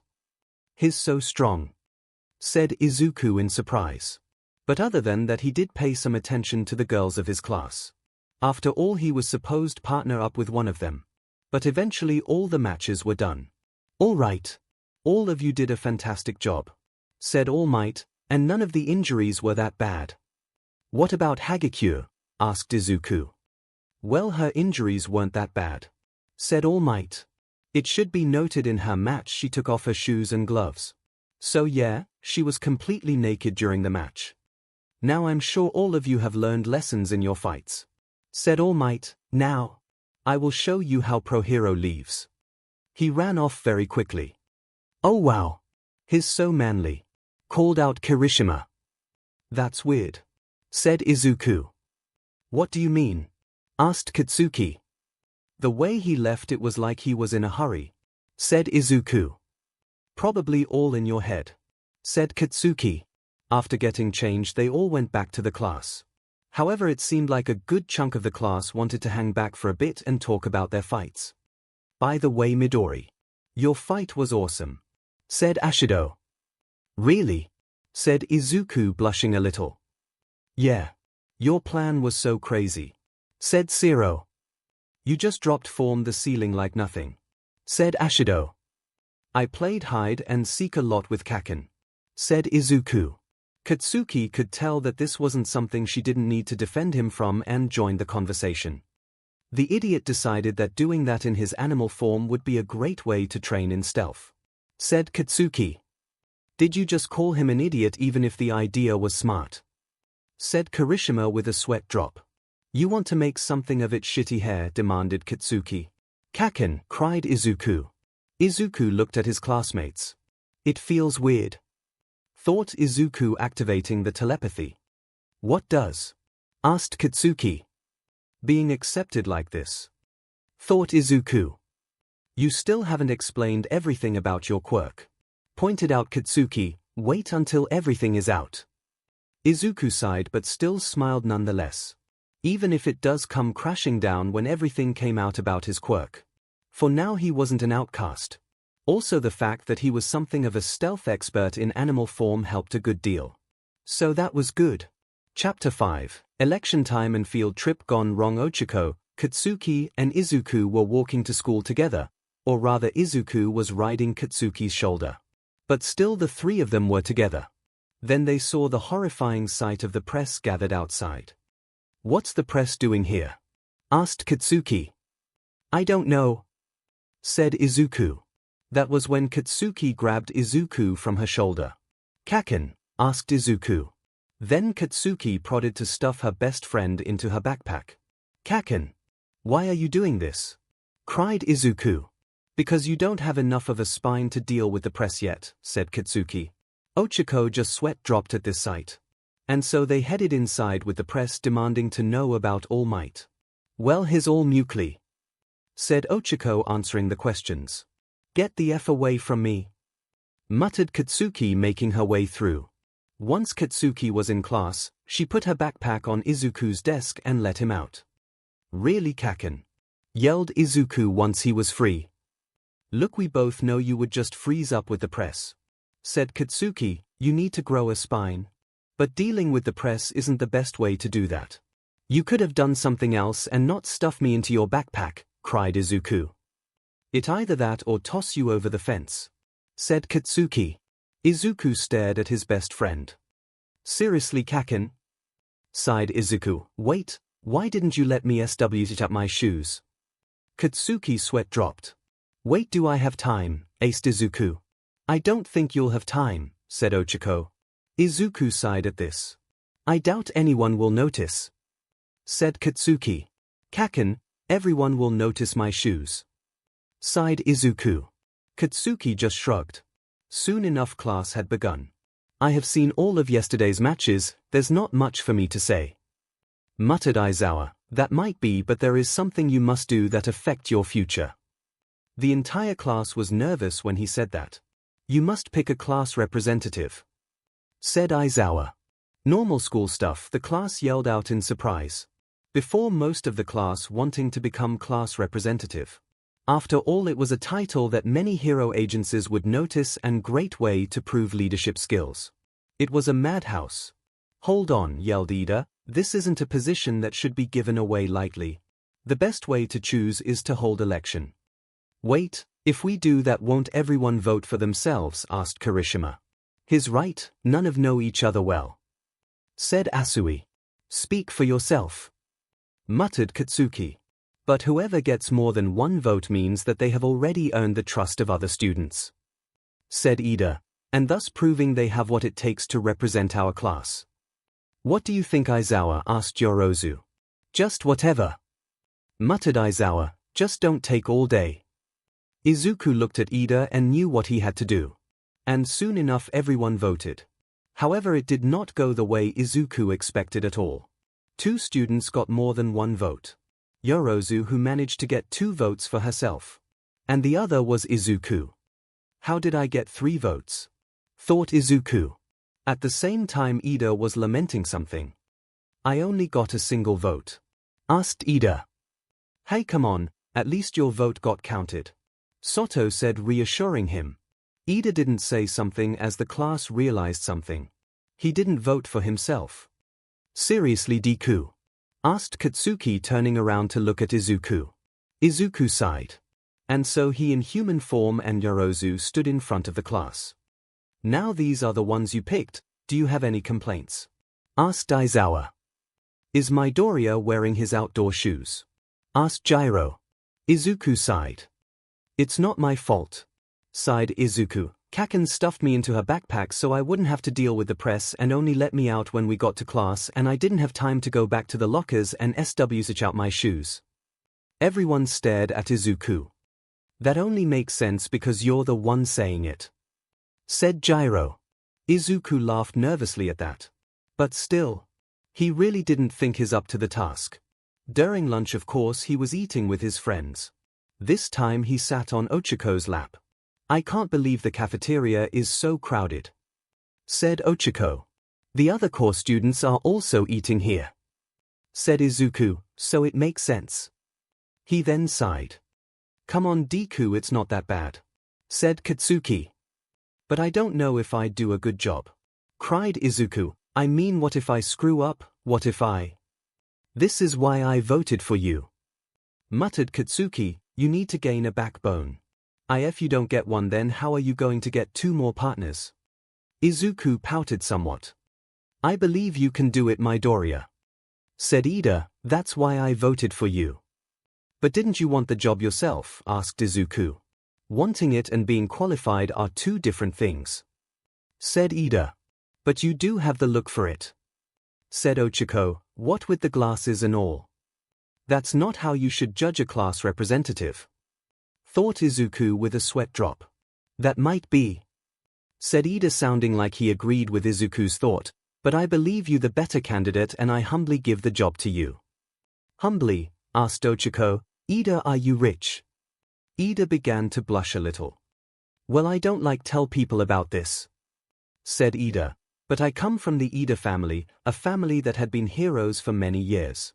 Have you heard of Ingenium? Oh yeah. He's the turbo hero. He has an agency in Tokyo and has 65 sidekicks. Said Izuku with his tail wagging. He's my older brother, said Ida. Really? Asked Izuku with his tail wagging even more. Cool, said Ochiko. Katsuki just nodded. He is someone who is very admirable in both heroics and leadership skills. And one day I hope to achieve the skills that he has.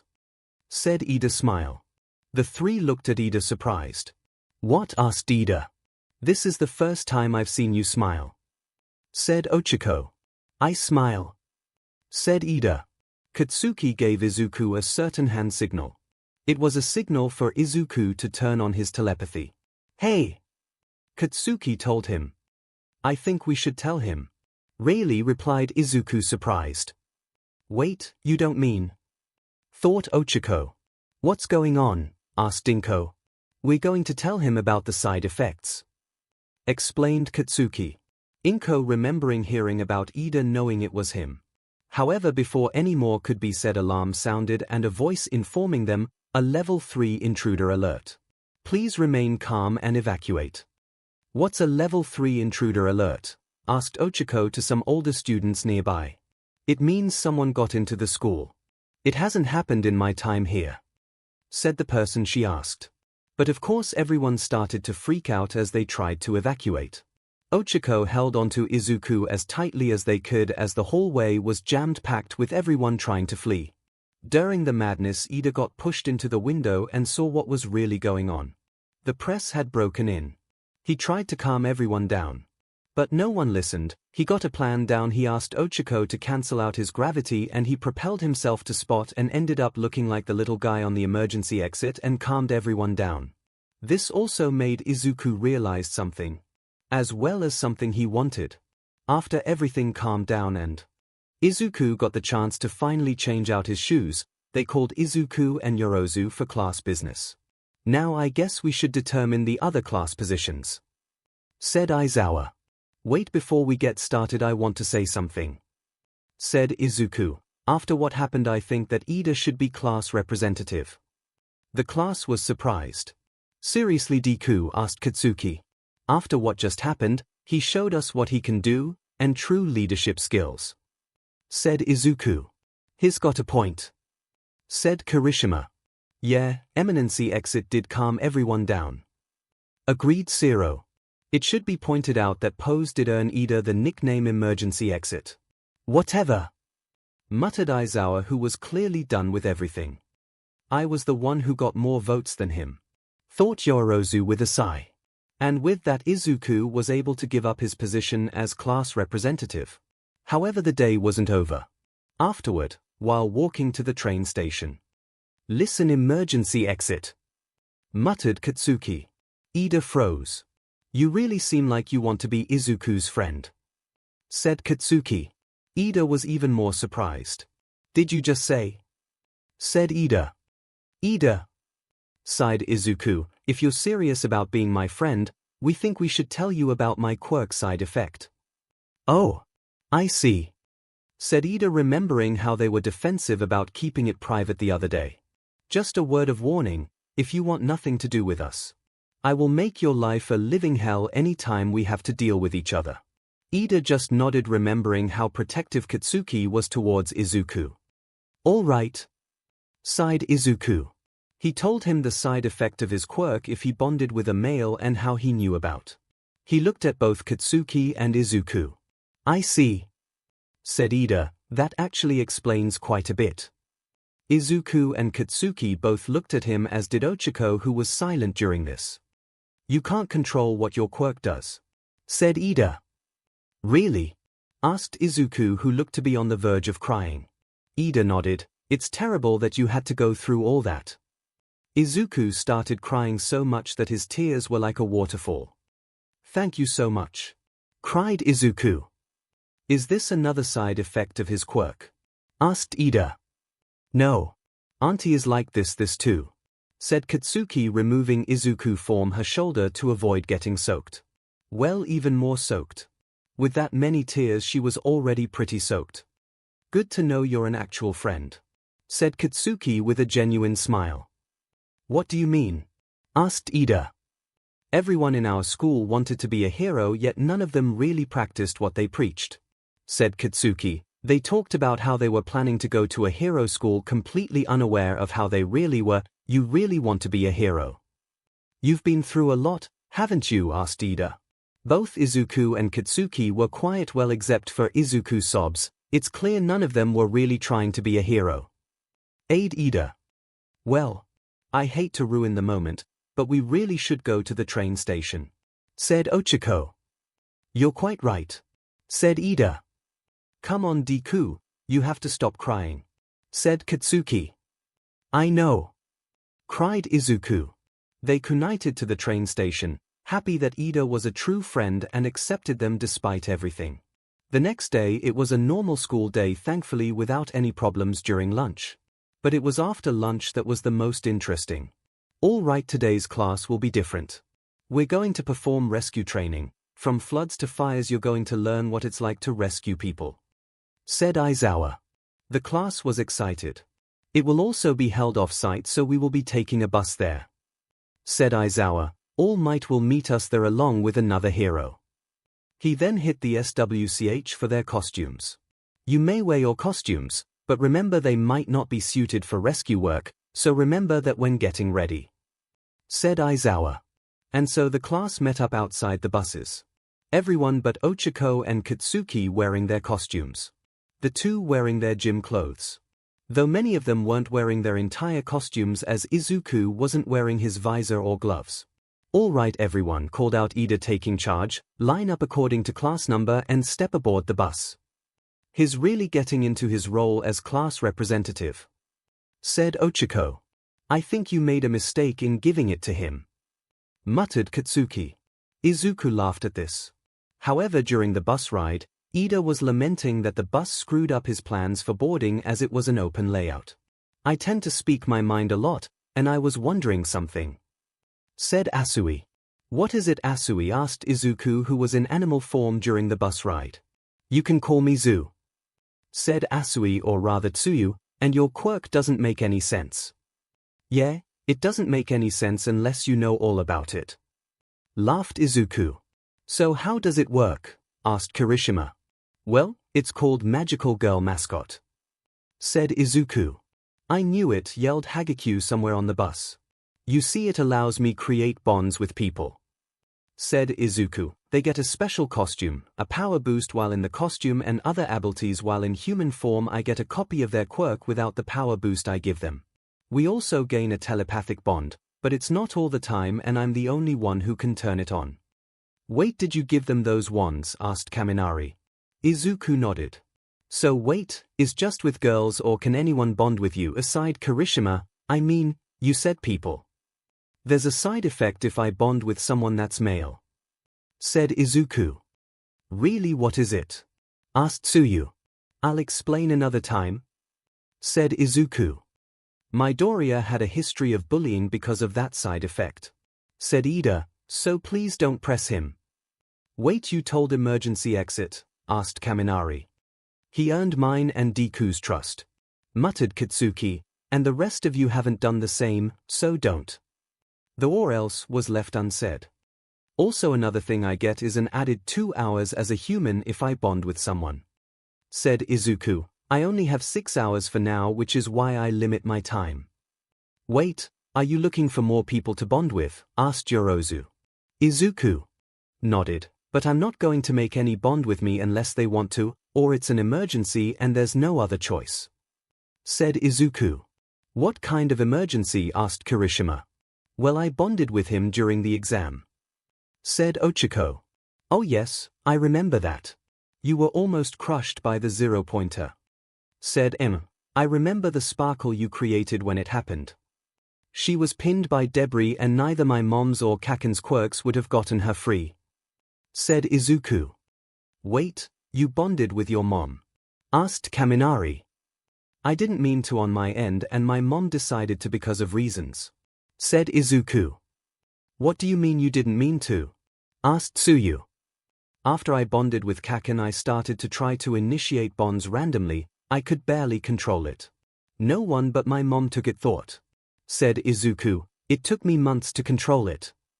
Don't make it creepy, Pikachu, muttered Katsuki, glaring at Kaminari. Even Ochako was glaring at Kaminari. I need to make 2 more bonds by the end of the year, sighed Izuku, but like I said, I won't make anyone do it, so don't worry. Izuku sighed.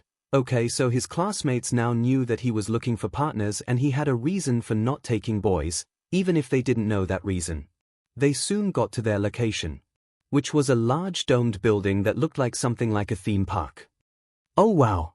It's like Universal Studios, said Ashido. Welcome, said the hero teacher who was dressed like an astronaut, and welcome to a facility I built. Oh wow!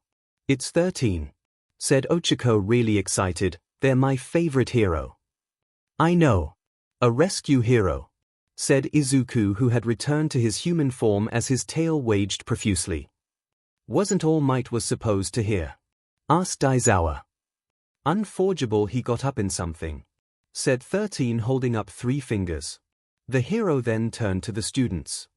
Now this is a faculty I built called the Unforeseen Simulation Joint, or USJ for short, said 13.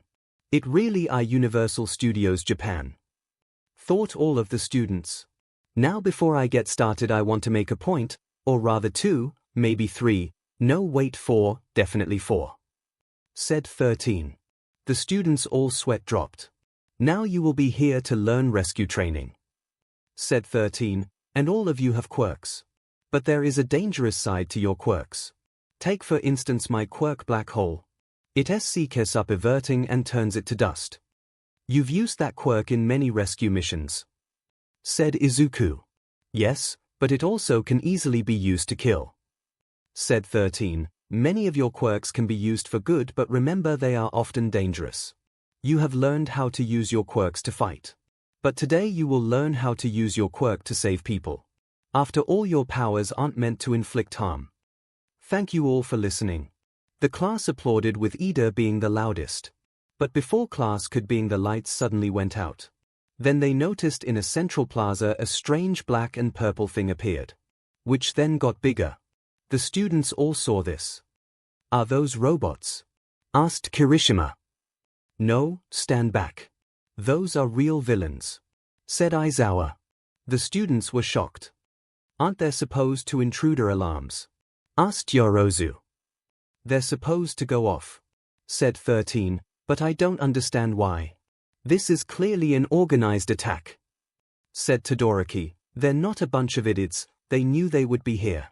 They picked a place far away from the main campus at a time where there would be few people. There's something blocking our communications with some kind of electrical quirk," said Aizawa. "Kaminari, try to get into contact with the school." "Okay," said Kaminari. "Wait. I can get in contact with my mom," said Izuku. "She can call the school." He activated his telepathy. "Mom, can you hear us?" thought Izuku. "Yeah," replied Inko. "You need to get in contact with the school now. We're at a place called the USJ. They are blocking the communications. We can't get in contact with the school," explained Izuku. "It's true. There's a lot of villains here," added Ochako. "I'll call them right away.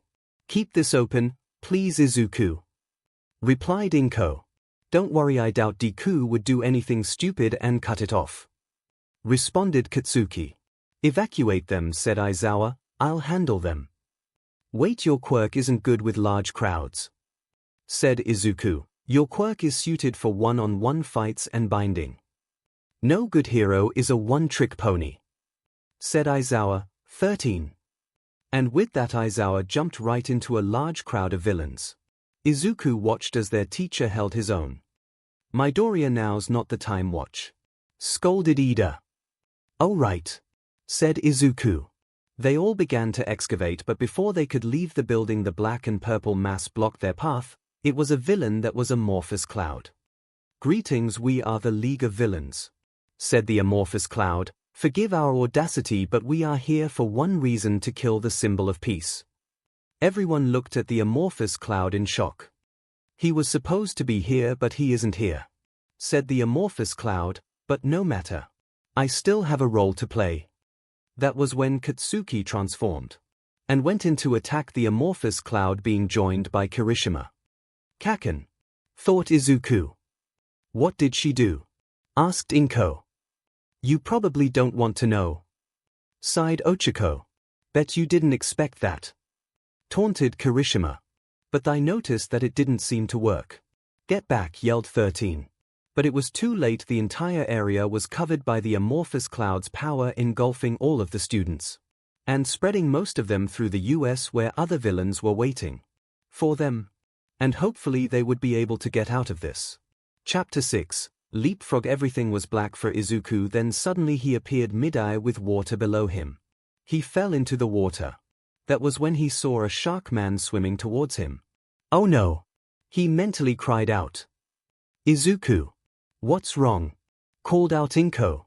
Before he could answer, a figure swam in and kicked the shark man like it was nothing. Had Izuku been able to breathe, he would breathe a sigh of relief, as the person who saved him was Tsuyu. She grabbed him with her lounge and she swam to the surface. She placed him on a boat before slamming Mineta into the deck hard, and she climbed onto the deck. "Thank you, Asui," said Izuku. "I told you to call me Zu," said Tsuyu. Izuku nodded. "Hey, can you hold on a second?" said Izuku. Tsuyu and Mineta looked at each other. Then Tsuyu remembered he mentioned telepathy. "What happened?" asked Inko. "It was a warp quirk, and I think we got scattered throughout the USJ," thought Izuku. "Oh no," thought Inko. "You guys all right?" he thought. "I'm fine," replied Ochako. "Ida actually grabbed and ran out of the area with me and Soto, so I'm still at the entrance. Shoji also saved Mina and Zero. 13 is also with Hiras. I'm with Shitty Hair in an area with collapsed buildings," explained Katsuki. "Which one's Shitty Hair?" asked Ochako. "Guy with shark teeth, red hair," muttered Katsuki. "Oh, Kirishima," related Ochako. "Are you with someone?" Deku asked Katsuki. Yeah, replied Izuku, I'm with 2 others. Good, because we all know what you have to do, responded Katsuki. Izuku looked over the side of the ship and saw a lot of villains. There was no other choice, he needed to bond with someone. Who are you with? Asked Ochako. I'm with Mineta, explained Izuku. Bond with him, growled Katsuki. Kaken, cried Izuku. If any in class deserves to get hit with the side effect, it's that perv, yelled Katsuki, so bond with him. I don't think that's a good idea, pointed out Ochako. Why the F not? Replied Katsuki. Because if he bonds with Deku, then we'll hear his thoughts whenever he opens up telepathy, said Ochako. DMNU and your logic, muttered Katsuki. You mentioned someone else is with you, right? Asked Inko. Yes, Asui, explained Izuku. Wait, you're with a girl, and you brought up Grapist first. What the F Deku? Metnally muttered Katsuki. Ask Asui, said Ochako. And if she says no, convince him and don't tell him about the side effect. Thogut Katsuki. Izuku sighed. Zoo, sighed Izuku but added mentally, that's weird to say. What? Asked Inko. Sorry, thought Izuku. What is it? Asked Tsuyu. I don't know if you want to do this. I mean, if you say yes, you'll be stuck for the rest of your life or my life, even if it's just mentally, said Izuku. You think we should bond? Sod Tsuyu. Izuku nodded. I don't know how long it will be until the pros come, said Izuku. Even if my mom is calling the school, we need as much power as we can get. I'll do it, said Tsuyu. Really? Asked Izuku. Tsuyu nodded. Admittingly, she wasn't that interested in doing this. However, if it gave her a power boost while they were surrounded by villains and give her classmate a copy of her quirk in an area where water was everywhere, then she'll go along with it. Desperate times called for desperate measures. Okay, said Izuku. He turned into his animal form. Wait, said Tsuyu. I can only make bonds in my animal form, said Izuku. Also, I can only use my copied quirks in human form. Tsuyu nodded. Izuku created a light from the gem on his forehead. It moved to Tsuyu. Grab it, said Izuku. Tsuyu nodded and she grabbed the light. When she did, a dark green light surrounded her. And she felt a warmth surrounded her body.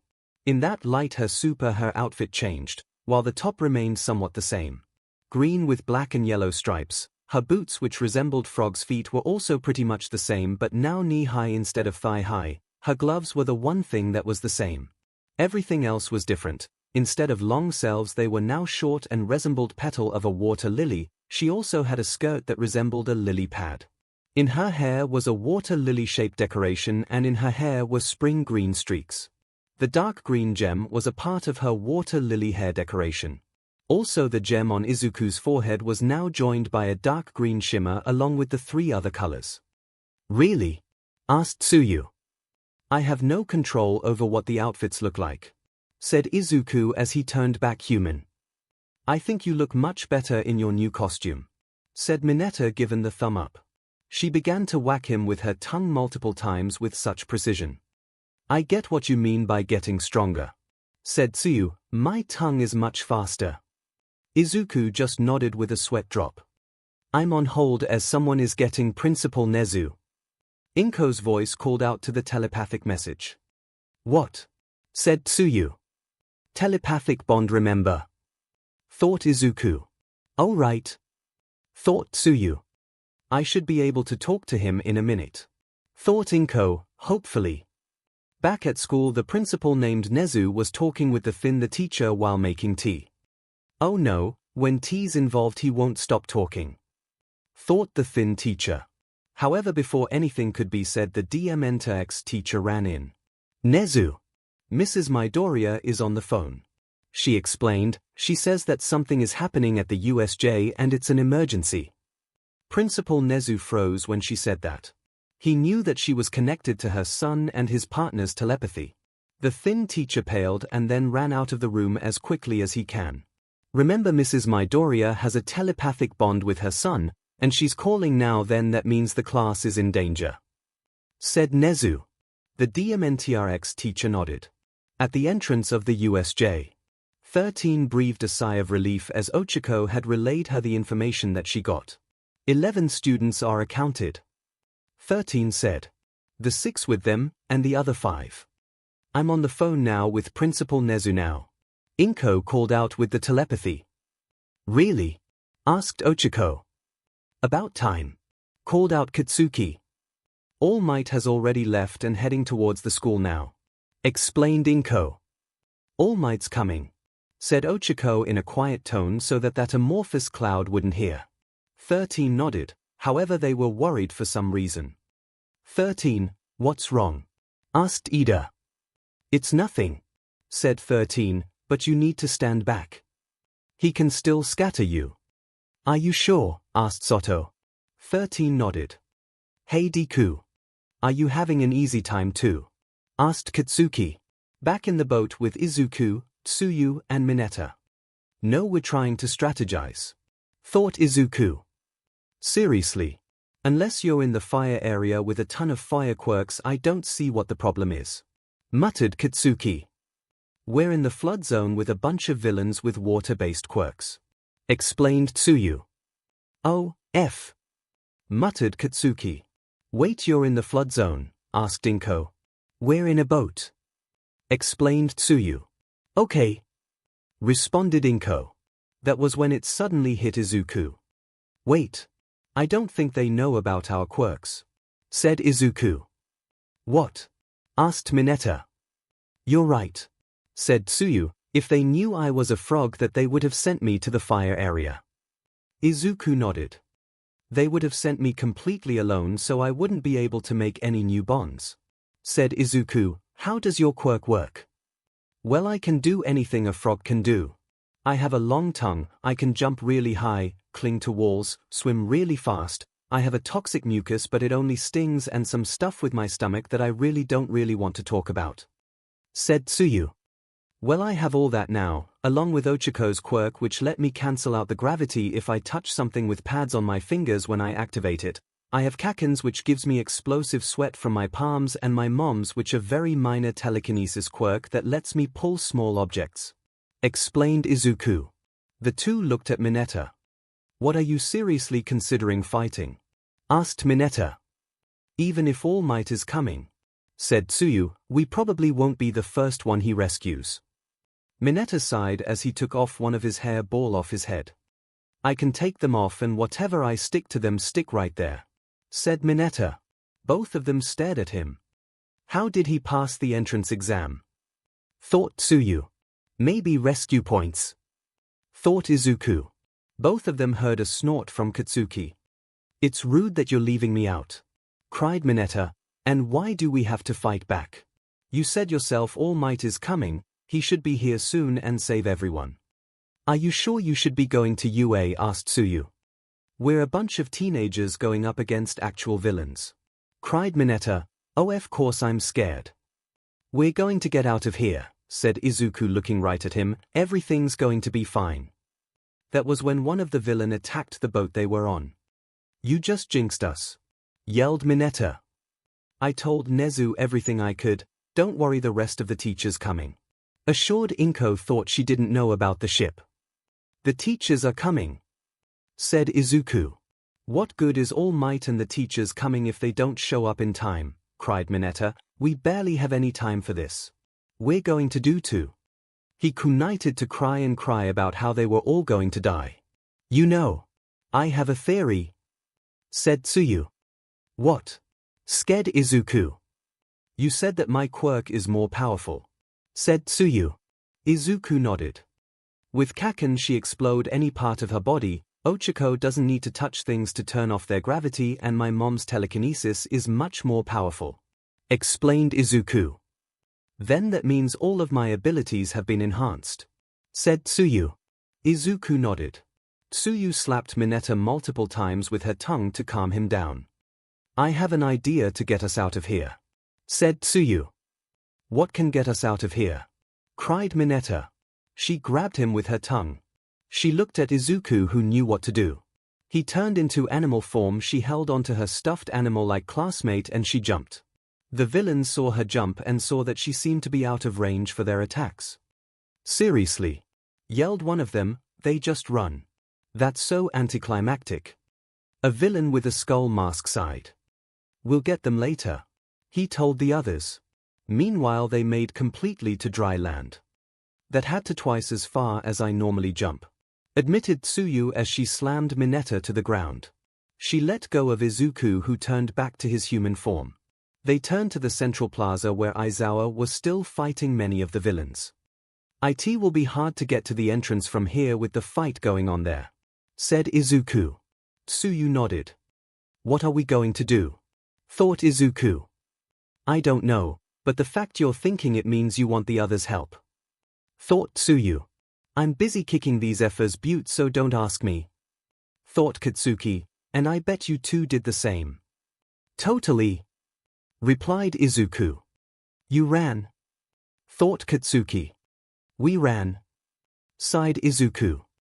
"The boat we were on was sinking and it was the only way," pointed out Tsuyu. "Besides, the power boosted my jumping." "Oh, did you try your wand yet?" asked Ochako. "Now's not a good time to try the wand," pointed out Inko, "unless she has to use it." "She's right," agreed Izuku.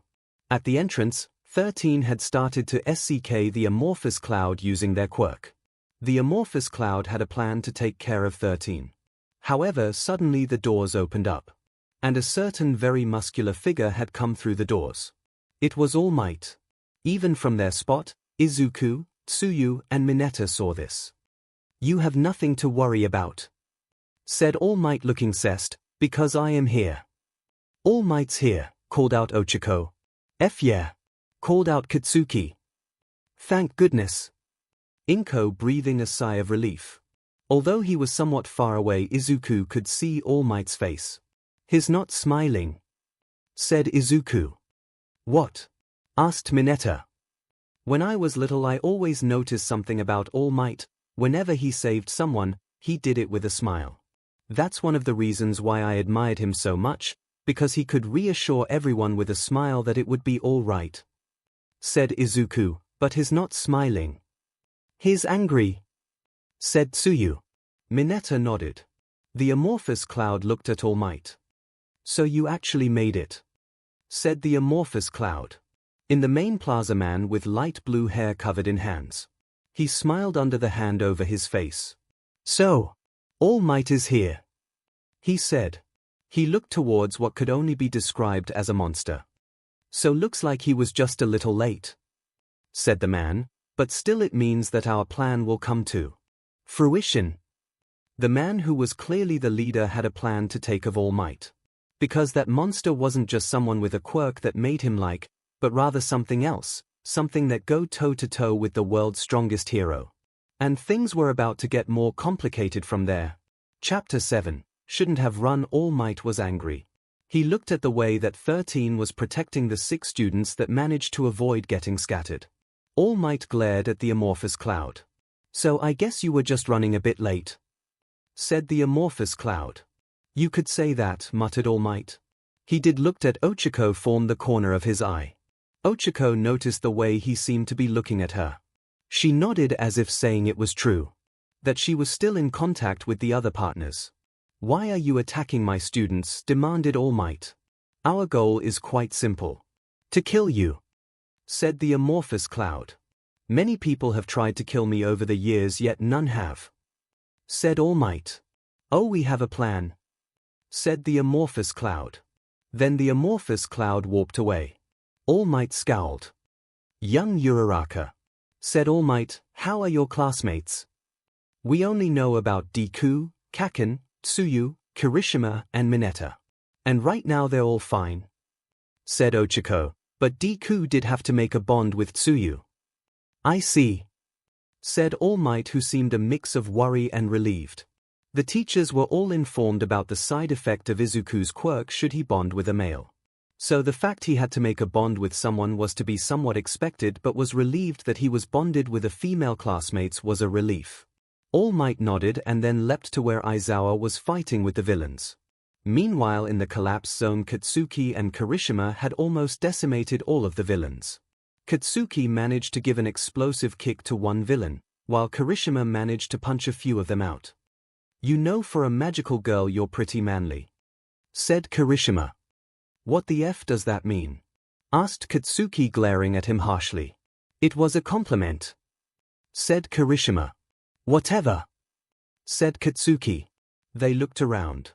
"So you think we're done here?" asked Kirishima. Before Katsuki could answer, she let loose an explode elbow jab at a chameleon-like villain that tried to attack her. "Now we are," muttered Katsuki. She then sent out a message. "Hey, I'm all done here.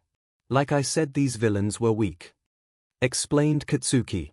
"You should head to the entrance." "Though Izuku." "You heading there?" asked Katsuki. "No," sighed Izuku. "Mr. Aizawa's fight is blocking us and we have to figure out a way around it," explained Tsuyu. "All Might's here, so we might be able to get past soon," explained Izuku. Katsuki nodded. "Come on, shitty hair, let's get out of here," said Katsuki. "Okay," said Kirishima. In Central Plaza, Aizawa was starting to have a hard time. His quirk let him erase the quirks of other people by looking at them. However, there are multiple drawbacks. One was it gave him dry eye.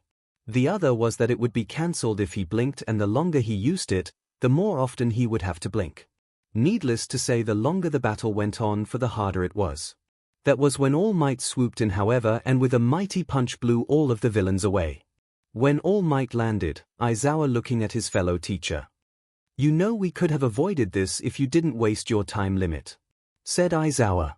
All Might sighed at that. "At least young Midoriya was able to get the word out," said All Might. Aizawa nodded. Both turned to the blue-haired man and the monster. "So it looks like All Might has shown up after all," said the hand-covered man. "Time to unleash the final boss." "What?" asked All Might. "Go no Mew," said the hand-covered man. That was when the large monster ran towards All Might and tackled him. From their area, Izuku, Tsuyu, and Mineta all saw this. "What is that?"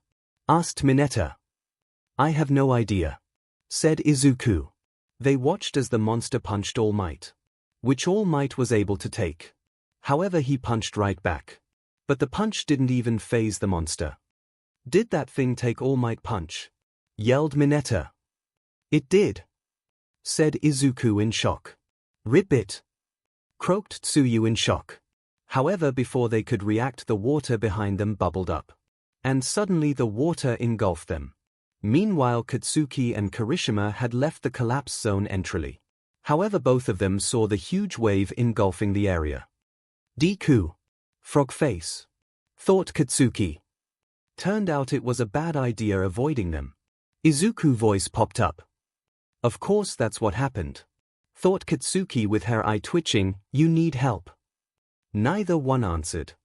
"Of course," muttered Katsuki. She looked at Kirishima. "Get on my back," said Katsuki. "What?" asked Kirishima. "I said get on my bucking back," yelled Katsuki. "We have to rescue two of my partners." Kirishima just nodded. In the water, Izuku knew he had to use his newest quirk and activate it. It felt weird havening his body shift in multiple ways, such as his legs and arms, but even his tongue. He also could feel that while it was a mutation quirk, his version was more of a transformation and not permanent. But still, even if it was a transformation, it was best suited for this environment. Though the problem was that, well, it was all new to him. He tried his best to swim over to one villain and tried to kick him, but the kick was too difficult. Thankfully, Tsuyu swam in quickly and kicked the villain away. She was also holding on Mineta, who was trying his best to hold his breath. "Any advice?" thought Izuku. "Maybe relax a bit," thought Tsuyu. "Izuku, please tell me you're not trying to use a new quirk without practice." Inko added. "I'm sorry, Mom, but we're kind of in a situation," thought Izuku. "We need to get to shore," thought Tsuyu. "I know," thought Izuku. They both swam as they could back to shore. Once they were on dry ground, "Finally," yelled Mineta, taking a breath. They both tried to get away as fast they could from the shore. However, they couldn't get away far enough. Because the villain with the skull-like mask had created a wall of water that locked them from escaping. "You really can't get away from us," mocked the villain with the skull-like mask. That was when they heard a massive explosion coming from the entrance area of the collapse zone. Everyone throughout the USJ heard that explosion. "Kaken, what are you doing?" thought Ochako. "You know the answer to that," replied Katsuki. She was mid-air soaring thanks to her pollution. Kirishima was holding on as tightly as he could. She then summoned her wand. "All right. Time for my strongest explosion," said Katsuki. She pointed her wand at the water and soon enough a very large explosion hit the water, causing half of the water to rain all over the USJ. Not only that, but many of the villains were also launched into the air because of that. Almost every fight had stopped for a few seconds to see what just happened.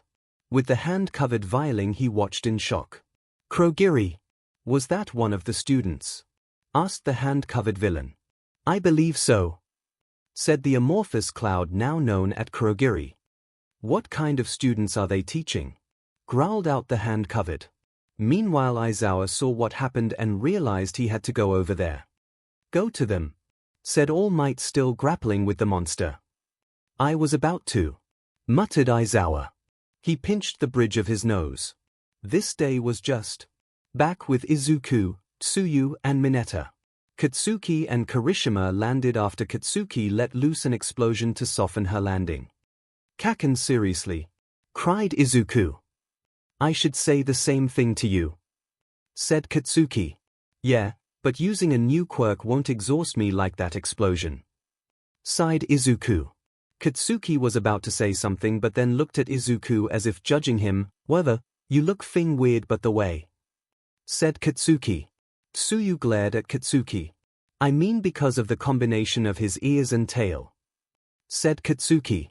It should be noted that Izuku still had his rabbit ears and dog tail while using Tsuyu's quirk, meaning he was now part frog, part rabbit, and part dog. "You do have a point," Ribbit said Tsuyu. "Why?" cried Izuku. "Hey, guys," said Kirishima. They turned to the flood zone that was refilling with water. Yelled Katsuki. "Look like you didn't get everyone," said Tsuyu. "Can't you just do what you did again?" asked Mineta. "No. I can only do that attack once again. I'll exhaust myself otherwise," muttered Katsuki. "Probably knock myself out too. Only an idiot would incapacitate themselves in this situation." Meanwhile, in the mountain zone, Kaminari had used his strongest attack, which has the unfortunate side effect of frying his brain. Back at the shores of the flood zone. "Wait. How do you know that?" thought Tsuyu. Thought Izuku. "You don't want an answer to that," mentally muttered Katsuki. "I asked this about that massive explosion," thought Ochako. "Oh no, not again," sighed Inko. "Please don't tell them," thought Izuku. They could feel Inko's amusement from the connection. "Wait," thought Tsuyu. "Now's not the time to focus on that," thought Katsuki. The flood zone was still rising, and a giant hand made out of water aimed for them. However, suddenly the water hand dissolved. "What the deuce?" yelled the villain who was the one creating the hand. Izuku noticed that the guy was in range, so he stretched out his tongue and grabbed him, slamming in the ground hard. "How did that even happen?" asked Mineta. They heard Aizawa clear his throat. "Mr. Aizawa," said Tsuyu. He looked at Tsuyu and Izuku and sighed. "You know that's Piment, right?" Asui asked Aizawa. "I know," Ribbit sighed Tsuyu. Aizawa sighed. He had heard that Izuku needed to make 2 more partners by the end of the years, but having to make one like this. "That was our last guy with hydrokinetic," yelled one of the remaining villain. "That's not important. We can take them," yelled another. "Back with All Might." The monster that punched All Might hand, but the mountain of a man had gotten right back up. He came back with his own punch. But it didn't do anything to the monster. "Haven't you figured it out yet?" asked the hand-covered villain. "That thing was built to destroy you." "What?" asked All Might. "What do you mean built?" "Just as I said, we built it, engineered with shock ABTN. Said the hand covered, it can take any hit you can throw out at it, the only way to beat it to slowly gouge out its skin, piece by piece. All Might scowled. This wasn't good. But at the shore of the flood zone, the villain came into for the attack. Izuku jumped up high dodging one and then grabbed the guy with his tongue sending him flying. Meanwhile Tsuyu managed to kick another villain away. You're actually doing a good job with my quirk. Though Tsuyu. Yeah. Thought Izuku blushing a little. That was when one trying to attack Tsuyu. However, Tsuyu suddenly got the feeling and placed her hand on her gem. There was a flash of dark green light as a wand appeared in her hand. It had a dark green handle and on top was multicolored gem that resembled a frog. Careful, we don't know what it will do. Thought Izuku. However, a liquid shot from the gem hitting the villain who started to scream as he fell to the ground. Well, it looks like you shoot poison from your wand. Thought Katsuki as she gave an explosion knee jab to a guy. Tsuyu could only dumbly nod. It made a sort of sense that her poisonous mucus would be the thing that her wand would use to attack, everything else had to do with her body, it would make sense it would be something like that. Meanwhile Mineta was running from them when he decided to try something. He started to pluck off his hairball and toss them at the villains. They were thankfully stuck to the ground because of this. Kirishima meanwhile managed to knock out a few of the villains. While Aizawa did the same, sewing his scarf which was a weapon. That was when suddenly the floor was turned to ice, trapping the last two villains. Everyone turned to where the ice came from and it was Todoroki. What the F icy hot? Said Katsuki. The bi-colored boy didn't say anything, but did look at Tsuyu for a few seconds then. At Izuku who tuned off Tsuyu's quirk, returning to normal. Aizawa looked at Izuku, Tsuyu and Mineta. Let this be a learning experience for you three, if you have to flee, make you get far away. Said Aizawa.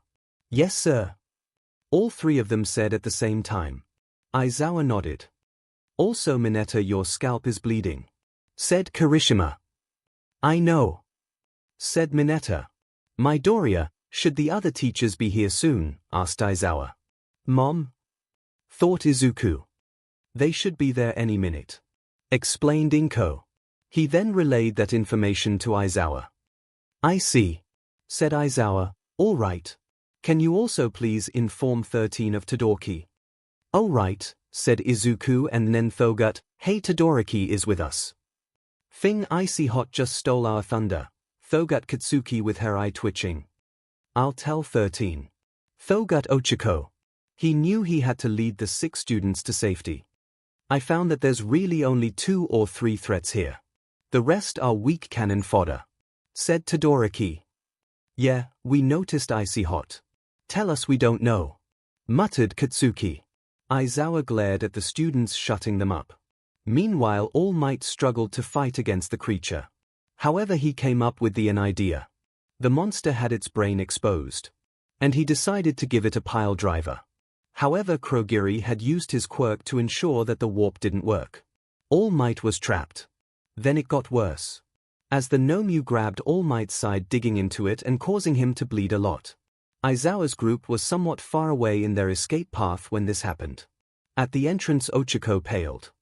Uraraka, what's wrong? Asked Tenya. Something's very wrong. Said Ochiko. At the Midoriya apartment Inko was frozen. She felt the fear. What's going on? Thought Inko. Back at the USJ. Izuku just watched in horror.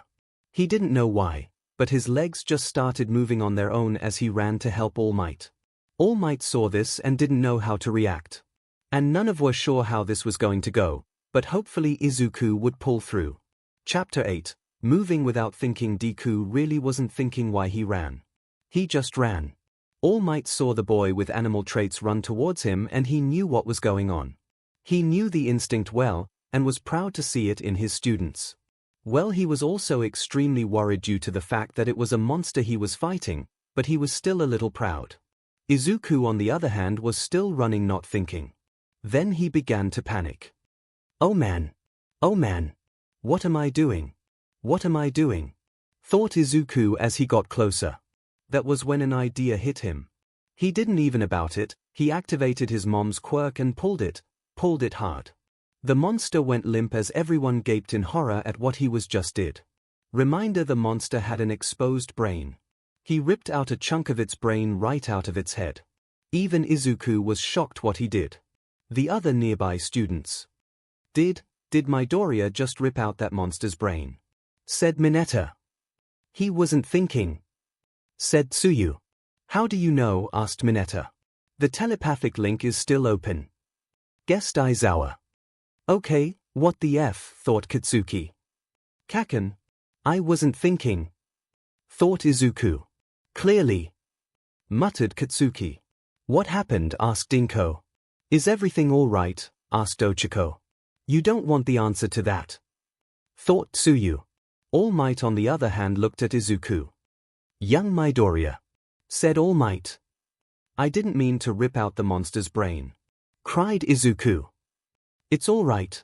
Assured All Might. Izuku sighed. You know, many great heroes often talk about how oftentimes their legs started moving before they could even think. Said All Might. Izuku looked at All Might. Did they ever say anything about doing something gross or crazy? Asked Izuku. A few times. Said All Might with a sweat drop. Izuku sighed when he said that. However, there were still a couple problems. The hand-covered villain was scratching himself. That NPC ruined my Nomyu. Yelled the hand-covered villain. Tomura Shigaraki, calm yourself. Said Kurogiri. He ruined my Nomyu, yelled the man known as Shigaraki. He ran towards Izuku with his hands outstretched. Thankfully this didn't catch Izuku off guard, who immediately swayed to Katsuki Quirk and set off some explosions before he could reach him. You! Growled out the villain, I thought you had a different quirk. Izuku just stared at the villain. However, the villain got up. He touched part of the ground and it began to dissolve into dust. Izuku paled, glad he unleashed that explosion. Young Midoriya. Said All Might. Izuku nodded. He knew he had to get away from him. Then things got worse. The monster started to twitch. Both Izuku and All Might watched in horror as the creature's brain began to grow back a depth slowly. What? Yelled All Might. The monster got up. Oh, I guess its regeneration quirk is still working. Said Shigaraki. What? Asked All Might. I thought you told me that its quirk was shock absorption. Much like your brat, it has multiple quirks. Said Shigaraki. After all, it the genetically altered antisymbol of peace. All Might glared at the hand-covered villain. Now Nomyu. Kill the rabbit-eared brat. Said Shigaraki. However, Izuku came up with an idea he hoped would work. He turned back to his animal form. And the monster stopped. It just stared at Izuku, who breathed a sigh of relief before running as fast he could. Which wasn't very fast due to his tiny legs. What quirks does that brat have? Yelled Shigaraki, honestly confused. I have no idea. Said Kurogiri. Kill that stuffed toy. Said Shigaraki. The monster now knew what to go after. Once again went after Izuku. However, Katsuki ran in and grabbed Izuku. Thanks, Kaken. Said Izuku. Don't thank me, you idiot. Muttered Katsuki. Todoroki also froze the monster to stop it. However, it began to rip its limbs out. Remember of what Mr. Aizawa said. Said Izuku. Katsuki nodded and ran as fast as she could. Shigaraki, on the other hand, was laughing. However, that's when things went wrong, this time for the villains. He was suddenly shot multiple times. Everyone turned to the entrance and saw that the rest of the teachers had arrived. Sorry everyone, but we got here as soon as I got the news. Said Nezu, sitting on one of the teacher's shoulders. Shigaraki began to laugh hysterically. Of course the star found out, yelled Shigaraki as he bled all over. Kurogiri, get me out of here. And Nomyu, kill them all. Everyone watched as Kurogiri got him out before anyone could do anything. As Kurogiri got Shigaraki out of there, the monster left the ice. Aizawa had joined Katsuki, making sure Izuku was okay, and he also eyed the monster. Should I? He asked. Don't worry. Said All Might, I got this. He said that the quirk was shock absorption, not nullification. What are you planning? Asked Aizawa, knowing he wasn't going to like the answer. I have to go beyond Plus Ultra. Said All Might. He ran towards the monster and began to let loose a barrage of punches, extremely powerful punches. As he did that, the other students of the group met up with Katsuki and Izuku.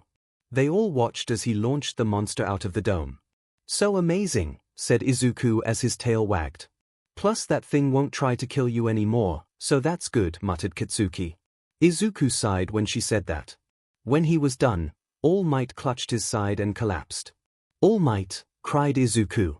Kirishima began to run towards him, however a wall suddenly sprung up. It was from one of the teachers, a man that looked like a block of cement named Cementos. "Hey!" yelled Kirishima. "All Might was injured and he shouldn't be bothered right now," said Aizawa. "He has a point," said Tsuyu. She looked at Katsuki, who detransformed. "Just focus back," said Katsuki. Tsuyu nodded and detransformed as well. She looked at the necklace that suddenly appeared around her neck. "You'll get used to it," said Katsuki. "I hope so," sighed Tsuyu. Katsuki sighed and then put Izuku on the ground. "Deku, do you think you can turn human?" asked Katsuki. "Why?" asked Izuku. Katsuki just glared at him and he turned human. Katsuki grabbed her friend's collar and began to shake him. "What the F, Deku? What the F?" yelled Katsuki. "You didn't have to get involved." "I'm sorry, my legs just moved on their own," cried Izuku. All Might smiled form behind the wall, but it soon faltered as he realized something. "I know you were thinking." "I know it. Frog Face knows it. Think before you do things," yelled Katsuki. "I'll try," cried Izuku. All Might sighed. He was looking for someone to take on something great. However, that thing must be kept a secret, and while Izuku was perfect in some way, the fact that he wouldn't be able to keep it a secret from those he had a bond with would be a problem. And because of that, his search would have to continue. "All Might?" asked Cementos. "I'm fine," said All Might as he began to steam. Suddenly the steam increased and he shrunk down into the form of the thin teacher. Indeed, the two were one in the same. And the thing he was searching for did tied into his transformation. Meanwhile, in a bar somewhere, Shigaraki laid bleeding on the floor talking to some voices being broadcast on a TV. Kurogiri reappeared informing that Nomu was sent flying by All Might. "How could everything go so wrong? I'm sure it was that rabbit brat," yelled Shigaraki. "Rabbit brat?" asked one of the voices. "He was someone who had multiple quirks," said Shigaraki. "I don't know how, but it's clear he has some weird transformation along with an explosive one and a telekinesis quirk." "I see, it sounds interesting," said the voice on the screen. "I get the feeling like I should look in him." Not too long later at the USJ, all of the students had been gathered. All of them were fine. "You ripped out part of that monster's brain?" asked Ochiko. "Seriously?" asked Zero. Izuku was blushing bright red. "My body just moved on its own, and well," said Izuku, "I used my mom's quirk and—" Everyone just stared at him. "You know what they say about the nice ones," said Gyro. Izuku continued to blush bright red. Katsuki still glared at Izuku, then took out her phone. "Wait. What are you doing?" cried Izuku. "It's better if I tell Auntie," said Katsuki. Izuku sighed, knowing he couldn't fight it. He was going to be in so much trouble when he got home. But still, it was a miracle that no one had any major injuries. They soon headed back to school to give their states to the police. And the school would be closed for the next couple days to update their security. But still, it could have gone worse, a whole lot worse. Even still, Izuku was in trouble, and there was no way around that. Chapter 9. After the USJ news spread that most of the villains were caught. Only Shigaraki and Kurogiri got away. Even Nomu aka the monster was caught and was oddly docile. Afterwards it was interesting for Tsuyu. She knew she had to explain to her parents about the whole magical girl thing and the fact that she now sometimes mind-linked to Izuku. Thankfully both Izuku and Katsuki gave her their parents' phone numbers, telling her to only call Katsuki's parents if they didn't believe her. They decided not to call Inko due to the fact that she was bonded with her own son and she would be biased, so they called the Bakugos. And that conversation Well, Katsuki took after her mother Mitsuki. I know it's thing weird, but Izuku's a thing cinnamon roll. He would rather die than harm your daughter and do weird things to her. Muttered Mitsuki. Are you sure? Asked Baru. I'm pretty thing sure. Said Mitsuki. Oh, can you hold a second? Although she wasn't talking on the phone, Tsuyu was able to hear the phone conversation, and both her and Baru were able to hear whatever Mitsuki telling the person on her end. What the F do you want, brat? They heard her yell. They didn't hear what the other person was saying. Look, I'm on the phone, your classmate's mom, she called without checking with 𝐭 first.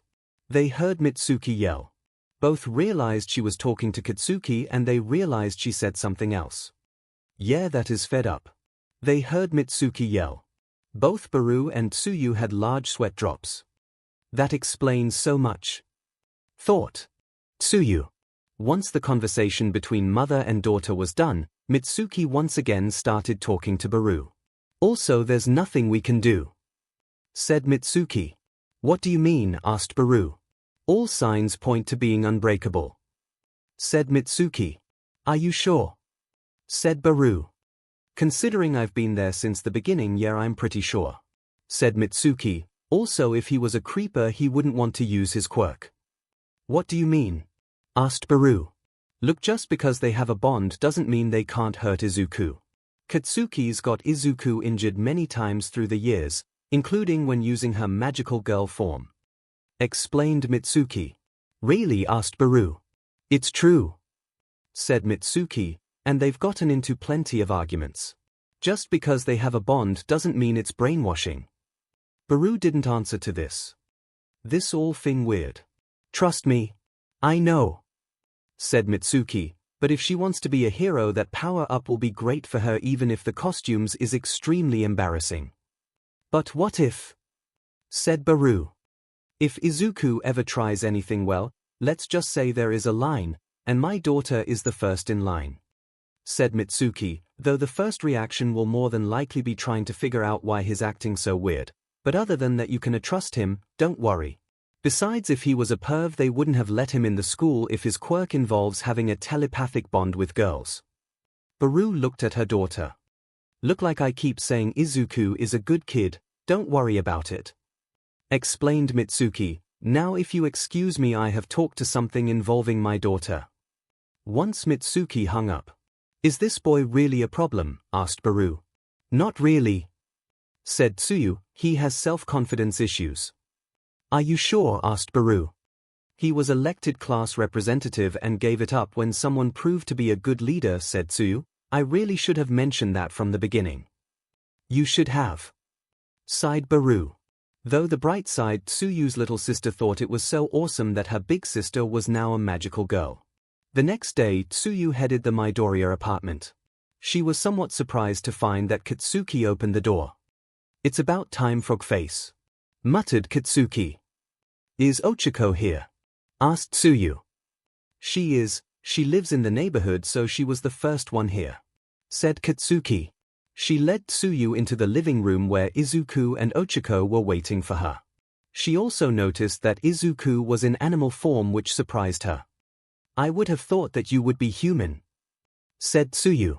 About that, laughed Izuku, rubbing the back of his head. He's not allowed to turn human until he goes back to school, said 𝐭 from the kitchen as she making lunch. That's your punishment for running into without thinking, said Tsuyu. Yeah, sighed Izuku. Tsuyu sat down as 𝐭 came into the living room. So what do you want to hear first? Because there's a SHT ton we need to unpack about this, said Katsuki. Maybe we should start with the said effect, said Ochako. You mean what happens if you bond a boy? Said Tsuyu. Izuku nodded and explained it all, including how they knew about it. So that's it, said Tsuyu. Katsuki was glaring at her. We're stuck with you, muttered Katsuki. No, it's fine, you have no control over what your quirk, said Tsuyu. Really? Asked Izuku, trying not to cry. Tsuyu nodded. But you know, said Tsuyu. I can't keep it a secret forever, sighed Izuku. I will have to tell everyone, but it's still the first week, and well, we told Leg Day, but that's because of many reasons," said Katsuki. Tsuyu nodded. "There plenty of reasons for Ida to earn their trust to tell them that." "So you two were bullied because of that?" said Tsuyu. "Yeah," sighed Izuku. "I'm surprised that you took it," said Tsuyu. Katsuki snorted. "It was mostly girl tactics," said Katsuki. "The guys were terrified, but the girls, they would send me notes, fake love letters and that sort of stuff." Izuku didn't want to bring up that many times they used a certain term but realized Katsuki had to be the one to bring it up. "Maybe we should change the subject," said Izuku. Tsuyu nodded. "What about the emotions?" said Tsuyu. "Oh yeah, that," said Izuku. "If the telepathy is activated and one of feels a really strong emotion, the rest of us feel it. But it rarely ever happens. I think it's because emotions were running high," said Katsuki. "I think in that sort of situation we can't keep it to ourselves." "It does make sense," said Inko. Tsuyu nodded. Then she remembered something. "So what happened with Bakugo's strongest attack?" said Tsuyu. Inko was giggling while Izuku and Katsuki looked embarrassed. "Please don't make us tell," said Izuku. "Oh come on," said Ochako, as it was clear she didn't know the story either. "They're going to find out one day," teased Inko. Izuku sighed while Katsuki just glared. "Is there anything else I need to know?" said Tsuyu. "Well, I'm sure you noticed I look young," said Inko. "I was waiting for a good time to say it," said Tsuyu. "Oh okay," said Inko. "Anyways, there's another side effect to the quirk that might happen to you."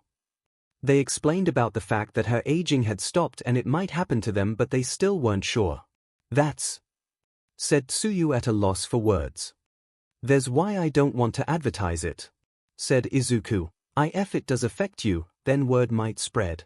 I do want another partner, but not because they want enteral youth." "That does make sense," said Tsuyu. "Plus we don't know if only affected mom or not," said Izuku. "Anything else you need to know?" asked Katsuki. "I do like some part of the costume, but is possible to change it?" asked Tsuyu. "No," said Katsuki. Tsuyu was about to say something but then realized that she probably tried to figure out every way to change the costume when it first happened. "I think there's everything covered, except for one thing," said Ochako. "What?" asked Tsuyu. "You have to see Deku's room," said Ochako. "What?" asked Tsuyu. "Please don't," said Izuku. "It's adorable," said Ochako. "It's part nerd room, part elf room," said Katsuki. "What does that mean?"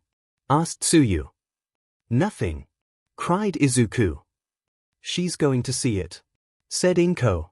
Izuku sighed, and knowing that it was futile to try and stop her, they showed her Izuku's room. "It's cute," said Tsuyu. Izuku sighed. After all the combination of a nerd room and tiny furniture, there was no other word for it other than cute and adorable. They ate lunch, with Inko offering if Tsuyu ever wanted to come for a meal that she could. However, as it is ending, there was a call on the house phone. Inko went to pick it up. "Hello?" she asked. "Hello, Mrs. Midoriya," said the voice on the other end, who she immediately recognized as Principal Nezu. "Oh, Principal Nezu, is everything all right?" said Inko. The four looked at each other. "Everything is fine," said Principal Nezu. "However, there is something I wish to discuss with you tomorrow afternoon." "Really, what?" asked Inko.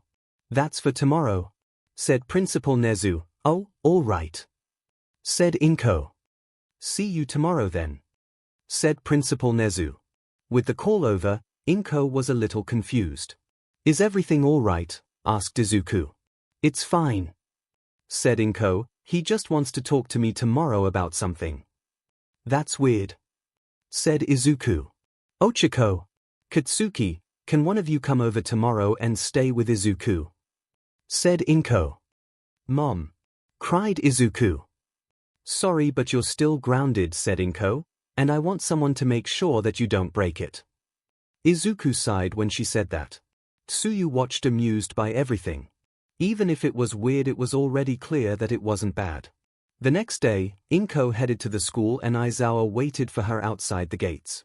"Mrs. Midoriya?" asked 𝐈𝐻𝐻𝐼. "Yes," she said. He gave her a visitor's badge. "Please tell me you're handling your son after his recklessness," said 𝐈𝐻𝐻𝐼. 𝐒𝐭's sweat dropped. "You're Mr. 𝐈𝐻𝐻𝐼, aren't you?" asked 𝐒𝐭. 𝐈𝐻𝐻𝐼 nodded. She was led to 𝐒𝐫𝐻's office. "Hello Mrs. Midoriya, it's nice to meet you in person," said 𝐒𝐫𝐻. "Nice to meet you," said 𝐒𝐭. "Now you must wondering why I wanted to meet you," said 𝐒𝐫𝐻. "Of course," said 𝐒𝐭. "You see, as the leader of this League of Villains got away, we're worried they might strike again," said 𝐒𝐫𝐻. 𝐒𝐭 paled when he said that. "However, the other day you were invaluable to the rescue of the students. Had it not been for your bond with your son, we wouldn't have known about what's going on, and I fear that Eraserhead, 13 or any of the students could have gotten hurt or worse. Your husband's job provides a lot, doesn't it?" asked 𝐒𝐫𝐻. "Yes, he's in America right now, but he makes enough so I don't have to work," said 𝐒𝐭. "But if you ever wanted to, would it be out of the question?" asked 𝐒𝐫𝐻. "What are you asking?" asked 𝐒𝐭. The creature of unknown species smiled. Sometime later, 𝐒𝐭 came home. Both Izuku and Katsuki were watching a movie when she came in. "What did he want to talk to you about?" asked Izuku. "Well, I have a job now," said 𝐒𝐭 blushing. "What, really?" asked Izuku. 𝐒𝐭 nodded. "He hired me as his personal assistant," said 𝐒𝐭. "Wait, is it because you can act as a warning system if something happens to our class again?" said Katsuki. "Yes," she admitted. "So you're really going to working at the school?" said Izuku. "You don't mind, do you?" asked 𝐒𝐭. "No, it's just really surprising," said Izuku. "That hand bstrd got away," said Katsuki. "They're still worried about him if they hired you." "They are," said 𝐒𝐭. Izuku sighed. "It's okay, besides," said 𝐒𝐭, "you two always figured that when you form an agency that I'll have some sort of job there just in case." Izuku blushed, but that was just silly kid talk. He said, "Come on Deku, we both knew she would take it seriously one day," said Katsuki. Izuku united to blush. "It's okay," said 𝐒𝐭. "Besides, with everything it would probably help put my mind at ease getting to know your teachers." Izuku looked at his mother, nodded. With that, things settled with Tsuyu and things were changing for 𝐒𝐭 with her new job as 𝐒𝐫𝐻's assistant. Though there would be a schedule change for 𝐒𝐭, it would be fine, though she would have to figure out her new schedule with everything. But still, having extra money and helping Izuku's class was a very good idea, and it looked everything was going work out. Chapter 10. The sports festival. Having his mom get a job at the school was a big deal.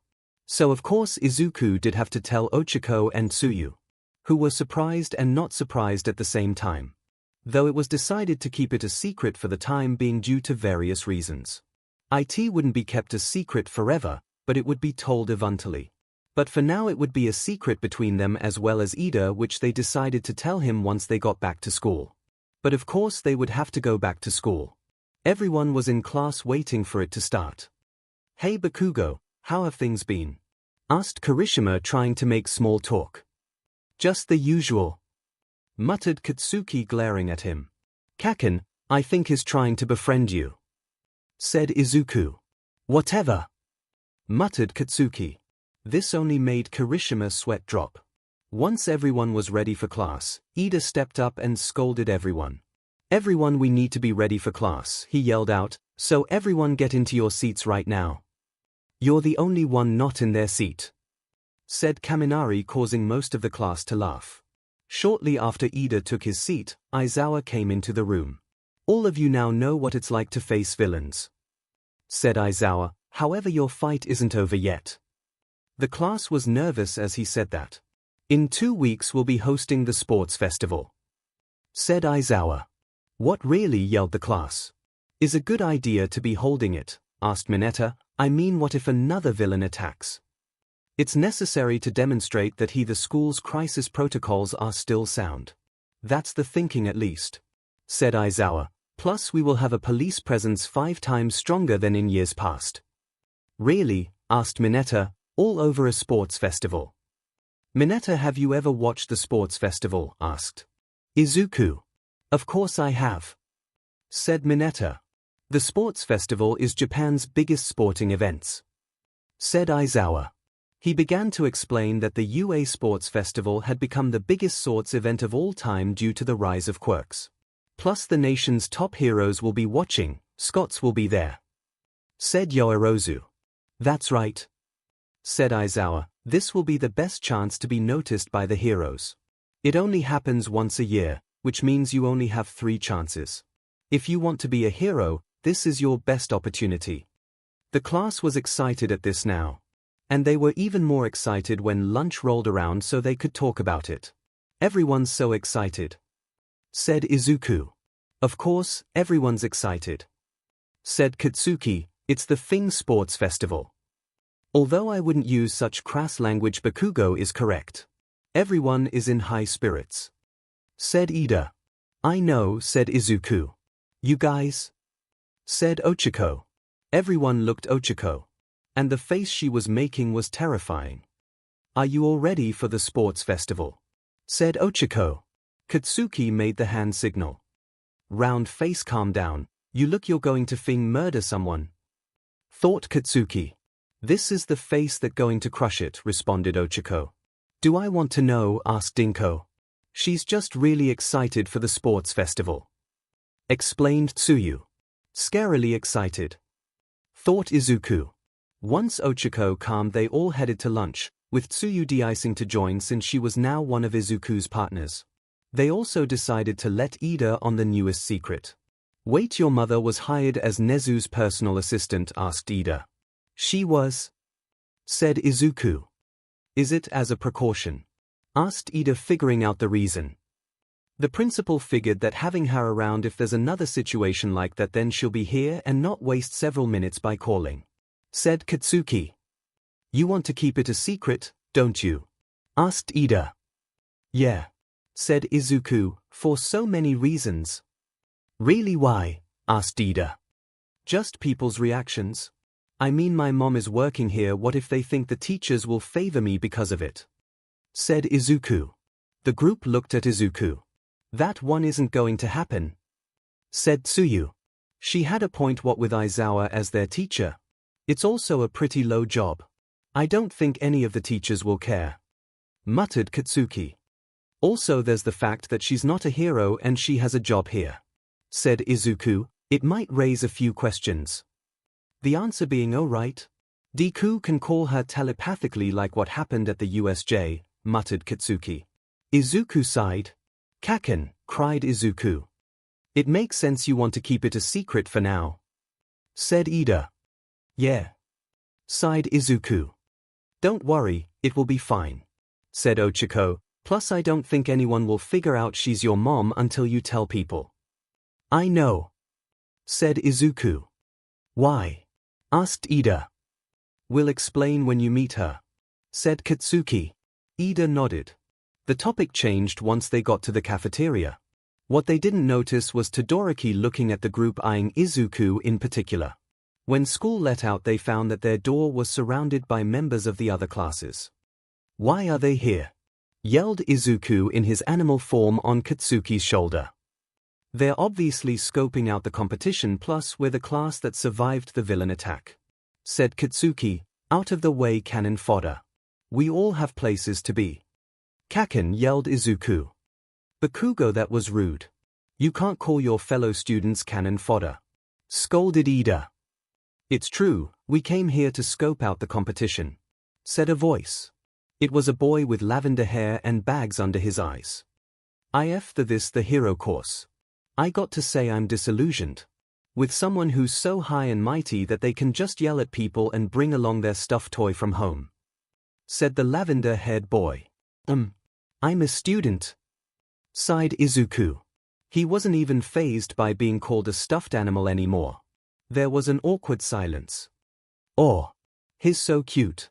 The heard a girl in the crowd. Wait, how did a stuffed toy get into the hero course? Asked someone else in the crowd. Wow, the fact that there's a living stuffed toy in the class makes it even worse. Said the lavender-haired boy. I mean, there's a lot of us in the other courses because we couldn't make it in. And it's depressing to know that someone with such a quirk got in. Izuku was about to say something. No, don't waste this extra with an explanation, and don't show him either, he clearly shouldn't know about your quirk. Said Katsuki. Izuku sighed. Depending on the results, they might consider putting us into the hero course, and it's the same for you. For a general studies kid like me, this is a declaration of war.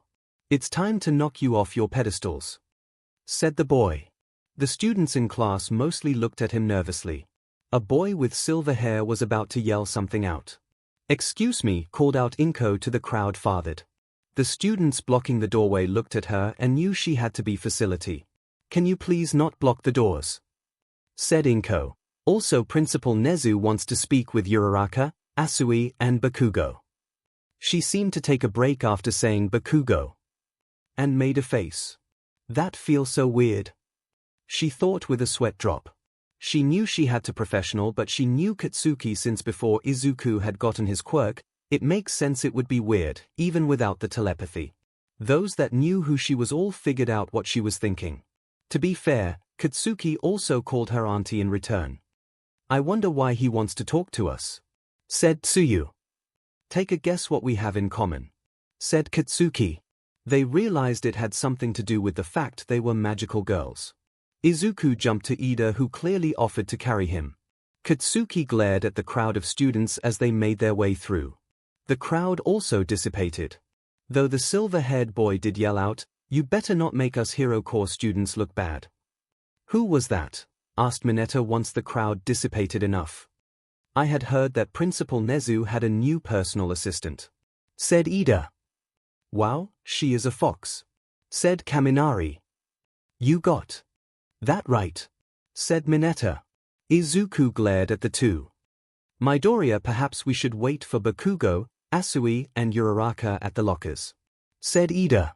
Izuku didn't answer, just continued to glare at the two. At the principal's office, the three girls met up with him.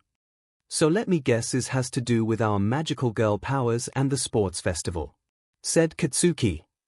You are quite right. Said Nezu. You know how the sports festival is divided up. The three nodded. There were 3 events, the first 2 being sets of preliminaries before the main event. I'm afraid I have to ask you to not use your magical girl abilities for the first 2 events. Sighed Nezu. What really? Asked Ochiko. It does make sense. Said Tsuyu, since our quirks are much stronger. They looked at Katsuki. Unlike them, she had her magical girl powers since she was little, and it was big part of her life. Whatever. Said Katsuki. So if we make it to the final event, we can use them. Said Tsuyu. If you want to. It will be up to you. But please don't use them during the first events, said Nezu. It doesn't matter, my quirk is one of the strongest in class. Said Katsuki. I was planning to limit myself anyways during the first 2 matches and only use my magical girl powers during the third in certain fights. This just made Ochiko and Tsuyu sweat drop. I'm glad you agree with me. Said Nezu. You were worried was going to make a scene, weren't you? Asked Katsuki. There was an awkward silence. Seriously? Muttered Katsuki. Well, at least you agree to it. I have nothing to worry about. Said Nezu. The 3 girls nodded in agreement. After the meeting, the 3 girls met up with Ida and Izuku. Is everything all right? Asked Ida. We can't use our magical girl powers for the first 2 rounds. Said Tsuyu. That makes a lot of sense. Said Izuku. Ida looked at Katsuki. What were you expecting me to make a scene? Asked Katsuki. No, of course not. Said Ida, adjusting his glasses. Katsuki once again explained her plan as they headed to the train station. Wait, which fights were planning to use it? Asked Izuku. All of you, including you, leg day. Said Katsuki. What, really? Asked Ida, surprised. I have my reasons. Said Katsuki, also icy hot. Why him? Asked Ochiko. He froze a building, not to mention when he froze that monster during the USJ. If I have to be a magical girl while fighting him, I will be. said Katsuki. You know Zu, I just realized something. Why didn't you set up a time to use one of the training grounds to test out your new magical girl abilities? Said Ida. Not to mention Deku, said Katsuki. Both Tsuyu and Izuku's sweat dropped as they realized he was right about that. Well, they still had 2 weeks before then. And all of them were hoping that they would do their best and gain the attention needed to get recruited by a hero agency. With all of them unaware that the side effect of Izuku's quirk would be revealed to not only the school, but the entire world as well. Chapter 11. The first event the next couple weeks were interesting. Training was the main thing everyone did. Some physically, others mentally. But for Izuku it was learning how to utilize Tsuyu's quirk. He was also able to figure out a move that was a combination of the quirks as well. However, there was a problem during the training. On one of the training grounds, 𝐂𝐿 was training when he heard a crash from a nearby building. He looked towards the building when Izuku in animal form suddenly plopped to the ground in front of him. Midoriya? Asked 𝐂𝐿. Hey. I'm in a lot of pain right now, can you get recovery girl? Said Izuku. Weren't you training in another part of the training ground? Asked 𝐂𝐿 with a sweat drop. Practiced a new jump, a stronger one, please get help. Said Izuku. Oh right. Said 𝐂𝐿. Thankfully his injuries weren't too bad and recovery girl was able to heal him right up. Also during a day they didn't train. Ida was introduced to 𝐿𝐭.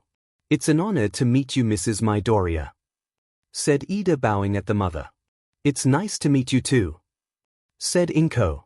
And then she began to cry. A lot, with her tears like a waterfall. Are you all right? Asked Ida. I'm sorry, it's just that I wasn't sure if Izuku would ever have a friend who saw past the strangeness of his quirk and all of the side effects it has. Cried 𝐿𝐭. I'm just so happy. Ida notes that both Izuku and Katsuki didn't seem fazed by all of the tears. I told you she was a crier. Said Katsuki. Ida wasn't sure how to respond to that. There was also an adorable incident where Satsuki got Tsuyu to transform in front of her friends to prove that her big sister was a magical girl. But soon enough it was time for the sports festival. All of Class 1A were getting ready in a single locker room. I wish we could wear our costumes. Said Ashido. They wanted to keep everything fair. Said Ojiro. Wait, what about you three? Asked Hagekyu. We can't transform until the third event. Said Ochiko. Like I needed to be told that. Muttered Katsuki. Izuku was nervous as he was getting ready. Midoriya. Said Todoroki approaching him. Izuku looked at his classmate. Objectively speaking, I'm stronger than you. Said Todoroki. What? Asked Izuku. The only reason why you have so many quirks is because of your partners. Said Todoroki. I know that. Said Izuku. What are you trying to say? I will defeat you, said Todoroki, as well are your partners. What? Yelled Izuku confused. Then he turned into his animal form in surprise. Why are you declaring war on Deku? Asked Katsuki. I have my reasons. Said Todoroki. Do you mind telling them? Asked Katsuki. What exactly is your relationship with Midoriya? Asked Todoroki. He's like my brother. Said Katsuki glaring at Todoroki. I said that when school started. Todoroki just narrowed his eyes at her. It's almost time to enter the arena. Said Ida. Deku, you need to turn back. Said Ochiko. I know. Sighed Izuku, taking a breath and then turning back into his human form. And on enough they headed to the arena. All right. We have. The class that faced off against the villains, Class 1A, called out Present MIC who was acting as the announcer, then we have the other heroics class who will be fighting for attention, it's Class 1B. Also have the other courses, General Studies, Support and Business. As they made their way into the arena, the general course all grumbled. Of course they would focus on the hero course students. Said one of them. We're just here to make them look good. Said another. In the faculty box, 𝐿𝐭 was sitting with the teachers, after all she was now part of the staff. 𝐿𝐭 was little nervous. You know it's okay if you cheer for you son. Said 13. Or his friends. Added All Might. I know. said 𝐒𝐭𝐻. She looked at All Might. Flashback: the staff knew they had to let 𝐒𝐭𝐻 in the secret of All Might's health. What do you have to tell me? Asked 𝐒𝐭𝐻. There is something I must show you, explained All Might in his muscle-bound form. He then swayed to his skeletal form, freaking out 𝐒𝐭𝐻. All Might, what's going on? She cried out. I assure you I am all, said All Might. Then he coughed up blood, causing 𝐒𝐭𝐻 to faint. After she woke up and calmed down, they explained what happened to him. Years ago he had gotten into a fight that destroyed one of his lungs and his stomach. He could now only hold his hero form for 3 hours a day, though he might have lost some time due to the fight with the 𝐻𝐼. I'll keep it a secret for as long as possible, said 𝐒𝐭𝐻. Before she could explain, All Might knew what she meant. It will be hard to keep it a secret from them, he said. I won't think about it, but one day I might accidentally slip, said 𝐒𝐭𝐻. All Might nodded. She was a bit worried after she was sometime mentally connected to 4 teenagers. It was hard to keep secrets between all 5 of them. But still she was sure she could keep it a secret for as long as possible. End of flashback. In the main arena, the 𝐷𝐴𝐻𝐼 teacher, officially known as Midnight, was the one who was going to be the referee. Is that really appropriate? Asked Tokoyami. All right, giving the student pledge is Katsuki Bakugo, said Midnight. Really, why Bakugo? Asked Kaminari. I think it's because she got the highest score, said Izuku. For the hero course, muttered a nearby girl. Form general studies. Katsuki stepped up to the microphone. Izuku was a little worried what his best friend might say. Thankfully it wasn't that bad. All of us here are trying to be heroes, and that means doing our best. So none of you better half-butt it. Got it, said Katsuki. No one was sure how to react to that speech. However, Katsuki seemed to glare at Todoroki with the speech. She had noticed that Todoroki never used half of his quirk. The truth about his quirk was that it wasn't just ice, but he could use fire on his left side of his body and ice on the right side. But he never used his fire for some reason. But Todoroki quickly realized that was her own delectation of war. In the announcer's booth present MIC was confused. Well, that was an interesting pledge, said present MIC. He had also dragged in Aizawa to be his co-announcer. I believe Bakugo has her reasons, he explained. All right, said Midnight, let's get on with our first event. A screen behind her showed her a wheel, which spun to obstacle course race. All right, let me explain the rules, said Midnight. She began to give out the rules, which was that they would race around the stadium and there would be various obstacles scattered, weren't allowed to leave the track. And soon enough almost all of the students were at the starting the line. It should be noted that not all of the students were participating. Some didn't want to participate, like the business course students. They didn't care about the sports festival other than running concessions and running stock STMLTN. But the point was not all of the classes were there, but the majority was. Anyways, they were all ready. Everyone patrioting were getting ready to good. And soon enough the green light lit up and everyone made their way through the path to the outside the stadium, which turned out to be too narrow and it was a huge bottleneck. However, Izuku had an idea to clear it. He turned into his animal form and jumped onto a nearby student. What the? They said. And he began to jump all over the other students. Sorry, said Izuku. Oh, come on, said a student. Sorry. Izuku apologized. Seriously, you think you just walk all over us, said another student. I'm sorry. Izuku once again apologized. Really, Midoriya? Asked Gyro. Really, really sorry, said Izuku. However, people started making their way toward the exit. Todoroki froze the ground to ensure that many people would make it out. However, a good chunk of his figure he pulled some like that and managed to dodge the ice path.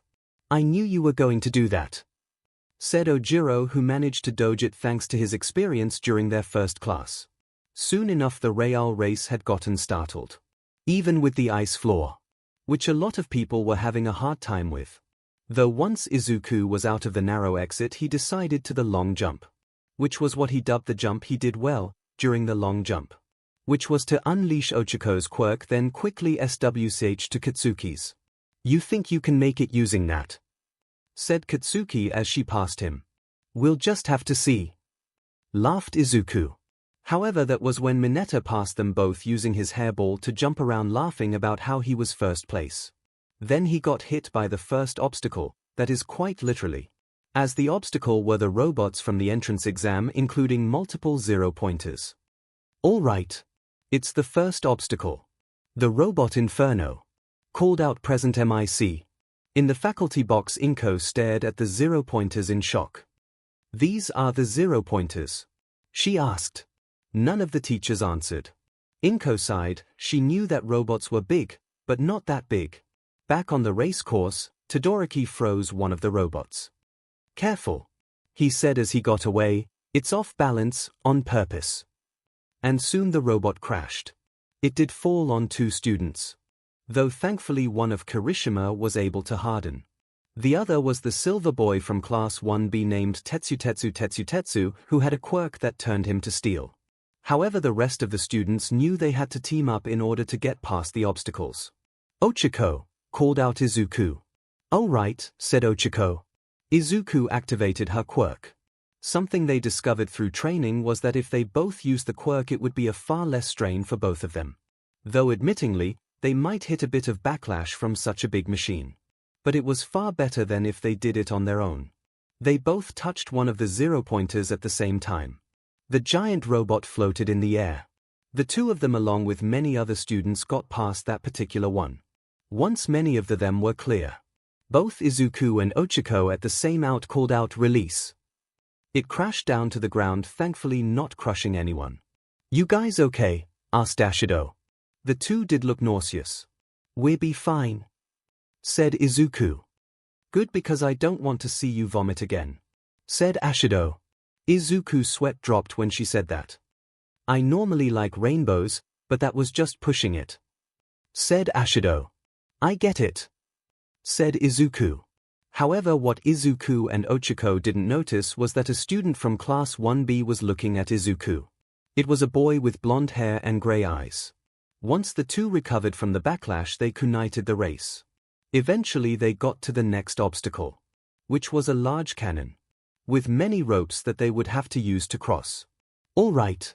They're making there to the second obstacle, something we dubbed the fall," called out Resent MIC.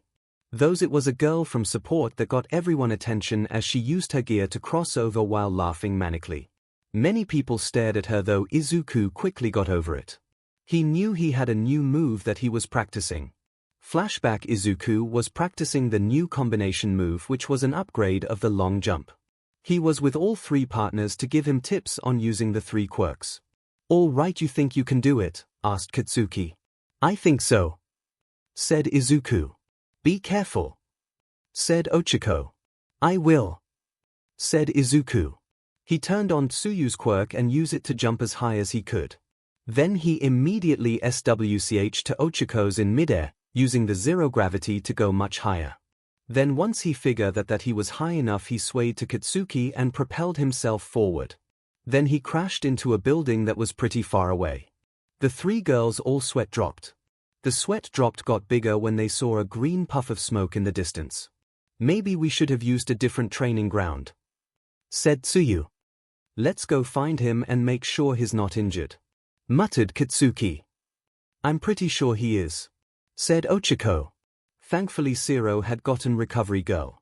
Also they went to a different training ground and he managed to perfect it there, without crashing into anything. End of flashback. "Are you going to do the super long jump?" asked Ochiko. Izuku nodded. He activated Tsuyu quirk and jumped, before switching to Ochiko's and then Katsuki. 𝐂𝐿 watched as Izuku soar over him. "Good job," he called out. Several other students looked at 𝐂𝐿. "What I had to call Recovery Girl when he crashed into a building while training," said 𝐂𝐿. "Fair enough," said a general student. Izuku managed to land using the blast to soften the impact. Inko, of course, was watching this. "Oh, Izuku. That was so amazing," she cried. "Are you okay?" "That's a lot of tears," said All Might with a sweat drop. Back on the race course, Todoroki made it to the next obstacle. As it turned out, it was a minefield. Some hapless student made there and hit the mine and was sent flying into the air almost comically. And now we're at the final obstacle. It's a minefield. Don't worry, the mines aren't that dangerous, just flashy, but they do pack a punch. Said present MIC. The students slowly made their way across the minefield. However, Katsuki, who was using her explosions to create propulsion, wasn't even touching the ground. However, she saw Todoroki and she couldn't help it. She decided to duke it out with him. She jumped at him and unleashed a punch. Todoroki blocked with some ice. Funny, I thought you got my message from my speech. Said Katsuki. Why shouldn't I challenge Midoriya? Demanded Todoroki. You don't get it. Izuku doesn't care about being number one or being the best, he just wants to help people. Said Katsuki. It's not a competition to him. Todoroki noticed she didn't call him Deku. It is, however, a competition to me. Said Katsuki. She once again punched him, but he blocked. And I don't plan to lose to someone who's half-butting it, said Katsuki. The two continued to fight. At the same time, Izuku got to the minefield. Again he asked. He knew what he had to do. He once again used to the super long jump. Both Katsuki and Todoroki noticed he used this method in the fight. Really, Deku, yelled Katsuki. Sorry, Kaken, called out Izuku as he jumped over the two. Katsuki knew she had to catch up to her best friend. Todoroki had noticed the way he used his copied quirks and glared at him. Katsuki used her explosions to propel herself into the air to catch up to Izuku. Seriously, Deku. I just gave Icy Hot a speech how you didn't care about being number one. Said Katsuki. Yeah. But I also want to be the best hero I can be. Said Izuku. Deku, yelled Katsuki. Izuku laughed and blushed. However, that was when Todoroki caught up to the other of them, having bypassed the minefield using his ice stopped them from exploding. We're at the home stretch and it looked like Midoriya, Bakugo and Todoroki are all neck and neck. Called out present MSC, let's see who will make it in first place. And soon enough 3 crossed the finish line. Taking first place. It's Izuku Midoriya. Izuku's tail wagged as it was announced. In second place we have Shoto Todoroki and third Katsuki Bakugo. Called out present MD, yelled Katsuki, just letting you know that first place doesn't mean much right now. It's the third event that really matters. I know. Laughed Izuku as his tail was still wagging. In the faculty box. Inko cried so much as the fact her son got first place. The teachers weren't sure how to react to all of the tears. Is anyone else's socks wet? Asked All Might. I'm going to grab a couple sports drinks for her. Said 13. Thank you. Cried Inko. On the field all of the students filtered in. Good job, Deku. Cheered Ochiko. I can't believe you got first place too. Said Izuku. And you didn't crash into any buildings. Said Tsuyu. Yeah. Sighed Izuku. Ida on the other hand got 7th place and was lamenting that he got that low despite having a speed quirk. Once everyone got in, it was time to announce the next event. All right, called out Midnight, everyone who in the first 42 spots will move on to the next round. This meant everyone in the hero course would move on, along with 2 additional spots, with the lavender-haired boy and the strange girl from support taking the spots. Though neither got last place, ironically it was Irma who got 42nd. But if you didn't get the chance, we have something fun for you later. Now to announce the next event. Called out Midnight. The screen behind her showed cavalry battle. Really? Asked Katsuki. Looks like it's a team event. Said Izuku. Katsuki nodded. All right, let me explain the rules. Said Midnight. She explained the rules was that it would be the standard game with the teams of 2 to 4 people with up to 3 horses and 1 rider. And each other person would be assigned points.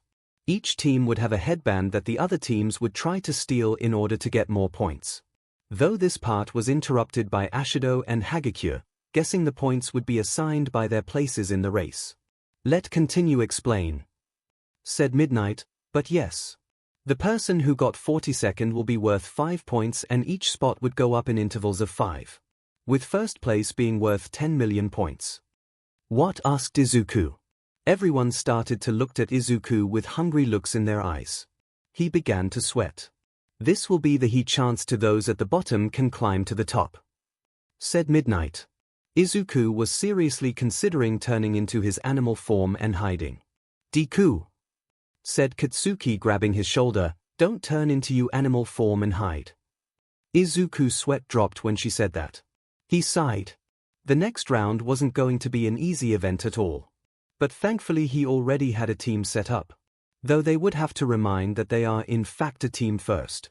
Chapter 12. The second event. Izuku was freaking out. He had way too many points. No one was going to want to team up with him because his points were too high. That was when Katsuki whacked him in the head. Kaken, cried Izuku. Are you done being an idiot? Asked Katsuki. What? Asked Izuku. I mean seriously, you really think I'm just going to abandon you for the second round? Asked Katsuki. Kaken, cried Izuku as tears fell out of his eyes. That was when he felt a tap on her shoulder, and it was Ochako with Tsuyu. Come on, we're a team, said Ochako. She's right, said Tsuyu. Guys, cried Izuku as more tears came out. Deku, calm down. If you continue to cry you'll pass out from dehydration again, said Katsuki. Wait, has that happened before? Asked Ochako. I'm not surprised, said Tsuyu. Izuku blushed in embarrassment from that. Okay, so what's the plan? Asked Tsuyu. Oh, what if we have Deku in his mascot form be the rider?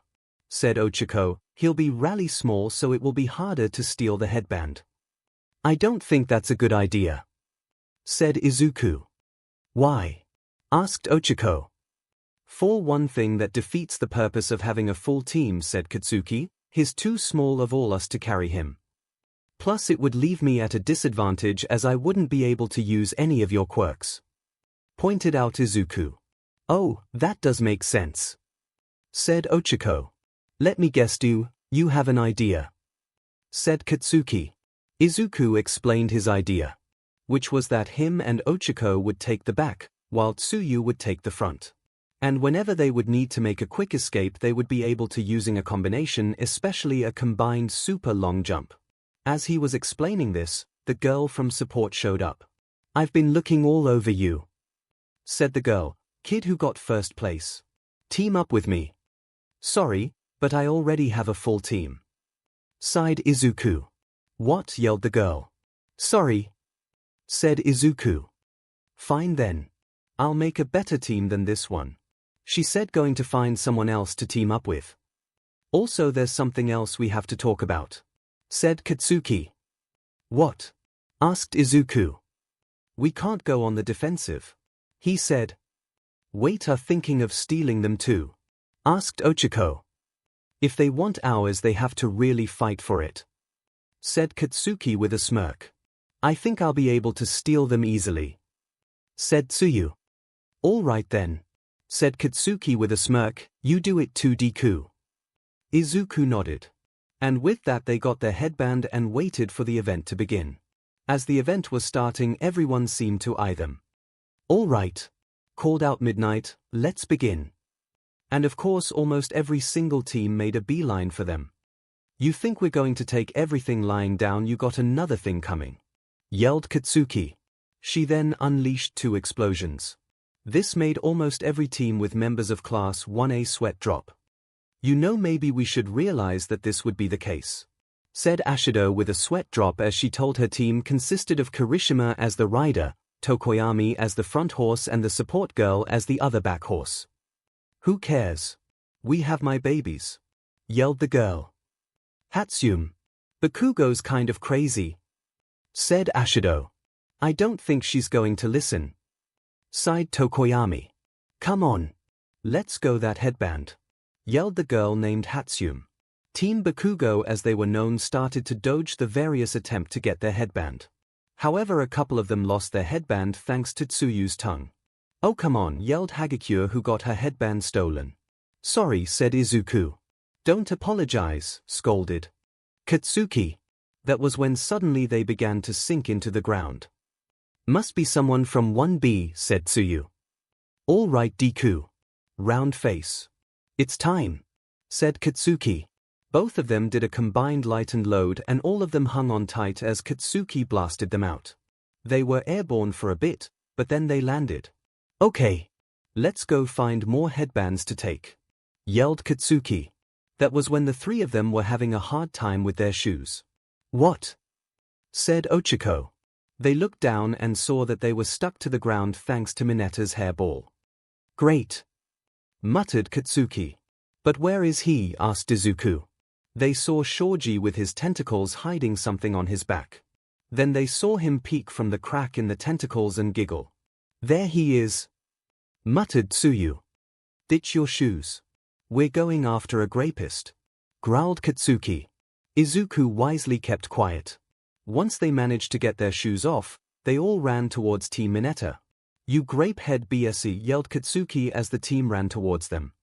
"Zero! Zero!" yelled Mineta. "Okay," sighed Zero, who was also in there. "Wait, Zero's in there?" asked Izuku. "Is that even allowed?" asked Ochako. "I'm allowing it," said Midnight. This made many teams' sweat drop. Zero shot taped at them, however with Katsuki's reflexes she caught and blew it up. "Oh," said Mineta. "They're headed right for us," yelled Zero. "Really should run away," said Shoji with a sweat. You think," yelled Mineta. "Wait. I realized something that might calm them down," yelled Zero. "What?" asked Mineta. "Well, considering you got your headband stolen," said Zero with a sweat drop. "What?" cried Mineta. It was true, sometime earlier someone had taken their headband. Mineta knew there was only one thing that can be done to make sure that they harm him. "Wait. I lost my headband. Someone must have taken it," cried Mineta. "Please don't hurt me." Shoji put down his tentacles to show that it was indeed true. Neither he nor Zero had a headband. Katsuki looked at them. "You got lucky," she muttered. Mineta breathed a sigh of relief. "But if you steal any more headbands," said Katsuki with a sadistic grin, "we're coming for you." Mineta began to sweat. "Also, I don't know how those balls work, but if they don't get unstuck you owe round face new shoes," said Katsuki. "Really, Kaken?" muttered Ochako, glaring at the hothead girl. "Don't look at me," muttered Katsuki. "Don't worry, they should be not sticky soon. I swear," said Mineta. "Good," muttered Katsuki. "Let's make a big one." The rest of the team nodded and they jumped away looking for someone else to go after. When they landed, however, they found themselves surrounded by members of Class 1B. The blonde boy tries to steal Katsuki's headband. However, she was ready for this and blew him up before he could do it. "Oh, you're not as dumb as I thought," he said. His name was Nito Minoma. "You know, that speech rather interesting," he said. "I was calling out someone else from our class," muttered Katsuki. "It was still arrogant of you," said Minoma. "What are you going to try to steal my headband, or do you just want attention for your class?" asked Katsuki. "I guess you could say it was a mixture of both," said Minoma. "I realize that during the race, if we make it seem like we're much weaker, we can really shine in the later events. I even convinced my class, well, not everyone, but most." Katsuki glared at him harshly. "Let's steal his handbands," said Katsuki. "Of course you want to do that," said Tsuyu. They ran towards him, however Minoma smirked and suddenly let loose an explosion at them. Katsuki glared at him as they managed to jump back from him.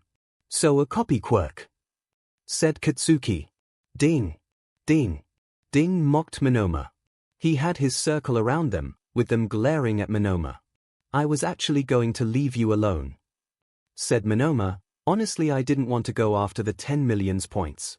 But I had heard rumors about your class having someone who could permanently copy Quirks."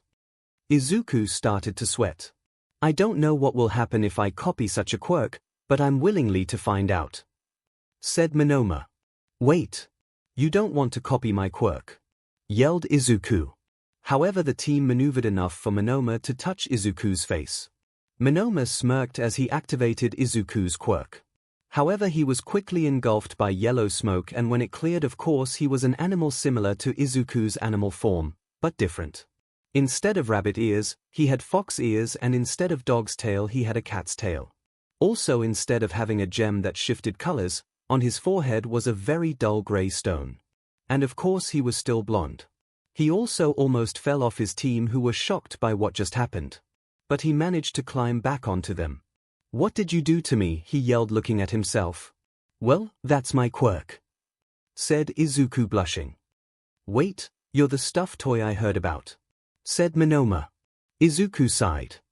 "You know he's not really stuffed toy," said Katsuki. "I know that," yelled Monoma. After all, he could still feeling his various body parts and organs and clearly wasn't filled with stuffing. "What did you do to me?" "Well, my quirk turns me into a magical girl mascot," said Izuku, blushing. "What?" said Monoma. "It true, my quirk let me bond with people, and it kind of turns them into magical girls," said Izuku. "It's not kind of," said Tsuyu. "And whoever I bond with, well, I get a permanent copy of their quirk," explained Izuku. Monoma turned off the quirk and turned back human. "Where did my clothes go?" he yelled out, realizing he was naked during that time he an animal. Thankfully they did return when he turned back. "I don't know," said Izuku. "My quirk is really weird." Monoma just looked at them very confused. "Wait a second," said Monoma. "Are you telling me you're all magical girls?" "Well, not Deku, he's our mascot," said Ochako, trying not to laugh. "Shouldn't we do something?" said one of Monoma's teammate. However, that was when Tsuyu stole all of Monoma's headbands. "Now!" yelled Katsuki. They once again made a jump. Monoma was just baffled by everything that just happened, that he couldn't process it. Meanwhile, Team Bakugo finally landed. "We haven't seen Todoroki's team yet," said Izuku. "I have been looking for you, however," said a voice. They turned and saw Team Todoroki, which did have Todoroki as the rider, but the horses were Ida, Yorozu, and Kaminari. "Really leg day?" asked Katsuki. "I assumed that you three would team up with Midoriya," said Ida. "Still, with icy hot, I would be okay with anyone else," muttered Katsuki. Ida didn't answer back. Ida didn't want to admit that it was also because he, like Midoriya, was doing much better in the competition for him and he wanted to defeat him. But he didn't want to say that out loud due to the fact that, well, he knew about the harsh past that Izuku had and it might be seen as a betrayal. "Look icy hot yesterday," muttered Katsuki. "I've already told you. Deku isn't the one you should consider a rival. But right now you two are on the same team, so it doesn't really matter," said Todoroki. Katsuki glared at him. That was when Todoroki created a large wall of ice, making sure that none of could get out and those outside could get in, including freezing many to the ground. Outside the ice wall, however, Team Kirishima was unscathed. "Oh, come on," yelled Hatsume. "Hey! Maybe we can get all their headbands," said Ashido. "All right. Sounds like a plan," said Kirishima. Tokoyami readied his quirk to steal them. Back on the other side of the wall. "I have an idea," said Izuku. He told his team the idea, which was to move towards in the direction of Todoroki's left, exploiting the fact that he refused to use his fire for some reason. As there was only 1 minute left, there wasn't that bad. "Wait a second, why are we just standing here?" asked Tsuyu, realizing something. "What?" asked Izuku. "It's a good plan, but," said Tsuyu. Katsuki face-palmed. "What?" asked Todoroki. "Make the thing jump, you idiots," yelled Katsuki. They once again went airborne. However, Todoroki created a wall of ice block their path. Yelled Katsuki. She prevent the crash using an explosion. They landed, but all four of them were breathing heavily. "You really didn't think I would be prepared for that?" asked Todoroki. Katsuki glared at him. "Todoroki," said Ida, "I have an idea. But afterwards my quirk will be completely useless." The team was quiet. "Be sure to grab it, Todoroki," yelled Ida. That was when there was suddenly a burst of speed. "Recipro burst," yelled Ida as his speed was so fast none of them knew what just happened. "What the F?" yelled Katsuki. "Oh no," said Izuku. "Now you've done it. You want to die, F-ers. I will make sure that you die," yelled Katsuki as fire surrounded her. "Ida, I think you made a huge mistake," said Kaminari. "I believe so," said Ida, starting to sweat. "Kaken, please clam down," cried Izuku. "FNO," yelled Katsuki, "all but Ponytail are going to die. Because you still might need her." "What?" yelled Yorozu. Other three looked at each other and all grabbed Katsuki. "Let me go. They must die," yelled Katsuki. "Not until you calm down, Kaken," cried Izuku. "We already have enough points. We don't need the 10 million points," said Tsuyu. "Fine, I won't kill Leg Day. But Icy Hot and Pikachu need to die," yelled Katsuki. "Just clam down," cried Izuku. "Please, Kaken," cried Ochako. "No. Icy Hot needs to stop holding back. And Pikachu," said Katsuki, who gave him a very harsh glare, "you know what you did." "What?" said Kaminari, confused. "He didn't know what he did." "Kaken, you know he doesn't know what he did," said Izuku. Kaminari began to panic. "What did I do?" said Kaminari. He had been leering at Inko. But of course he currently didn't know that she was Izuku's mother. "Seriously, what did I do?" asked Kaminari. He looked at Todoroki and Yorozu, who both looked confused. Ida, on the other hand, just adjusted his glasses. Unlike Kaminari, he knew what he did. However, Kaminari noticed the way Ida was acting. "What did I do?" he cried. However, during this time, present MIC started counting down from 10. This only made Katsuki angrier. Through his arm held on as tightly as possible. "Time's up," yelled Present MIC. Katsuki screamed. "All right. In first place we have Team Todoroki, who had the 10 million headband," yelled Present MIC. Todoroki just looked at Team Bakugo, who now tackled Katsuki to the ground now that it was over. In second place we have Team Bakugo, who, while they lost the 10 million point headband, still gather enough to pass on. Said Present MIC. "Like hell we did," yelled Katsuki. In third place, a come from behind victory for Team Shinso, yelled Present MIC, surprised. Indeed, the lavender-haired boy who was named Hitoshi Shinso had managed to steal third place from Team Tetsu at the last second. And in fourth place it's Team Kirishima, called Present MIC, who took advantage of the frozen people. "Why didn't you give the point total?" said Aizawa. "I have my reasons," said Present MIC. In the faculty box, Inko had cried so much that the box had like an inch of tears. Also, she had just passed pout. "We have to get Recovery Girl," yelled All Might. "The sports drink didn't work," said one of the other teachers. "I think she just cried out all she drank," said 13. Once Katsuki had calmed down, it was announced they would take a break for lunch. "No fair, Ida. You had to hide that special move from us," said Ochako. "It wasn't a matter of hiding it," said Ida. "Where are Midoriya and Bakugo?" Todoroki wanted to talk to Izuku, and Katsuki followed them to keep an eye on them, said Tsuyu. In a hallway, Todoroki and Izuku looked at each other.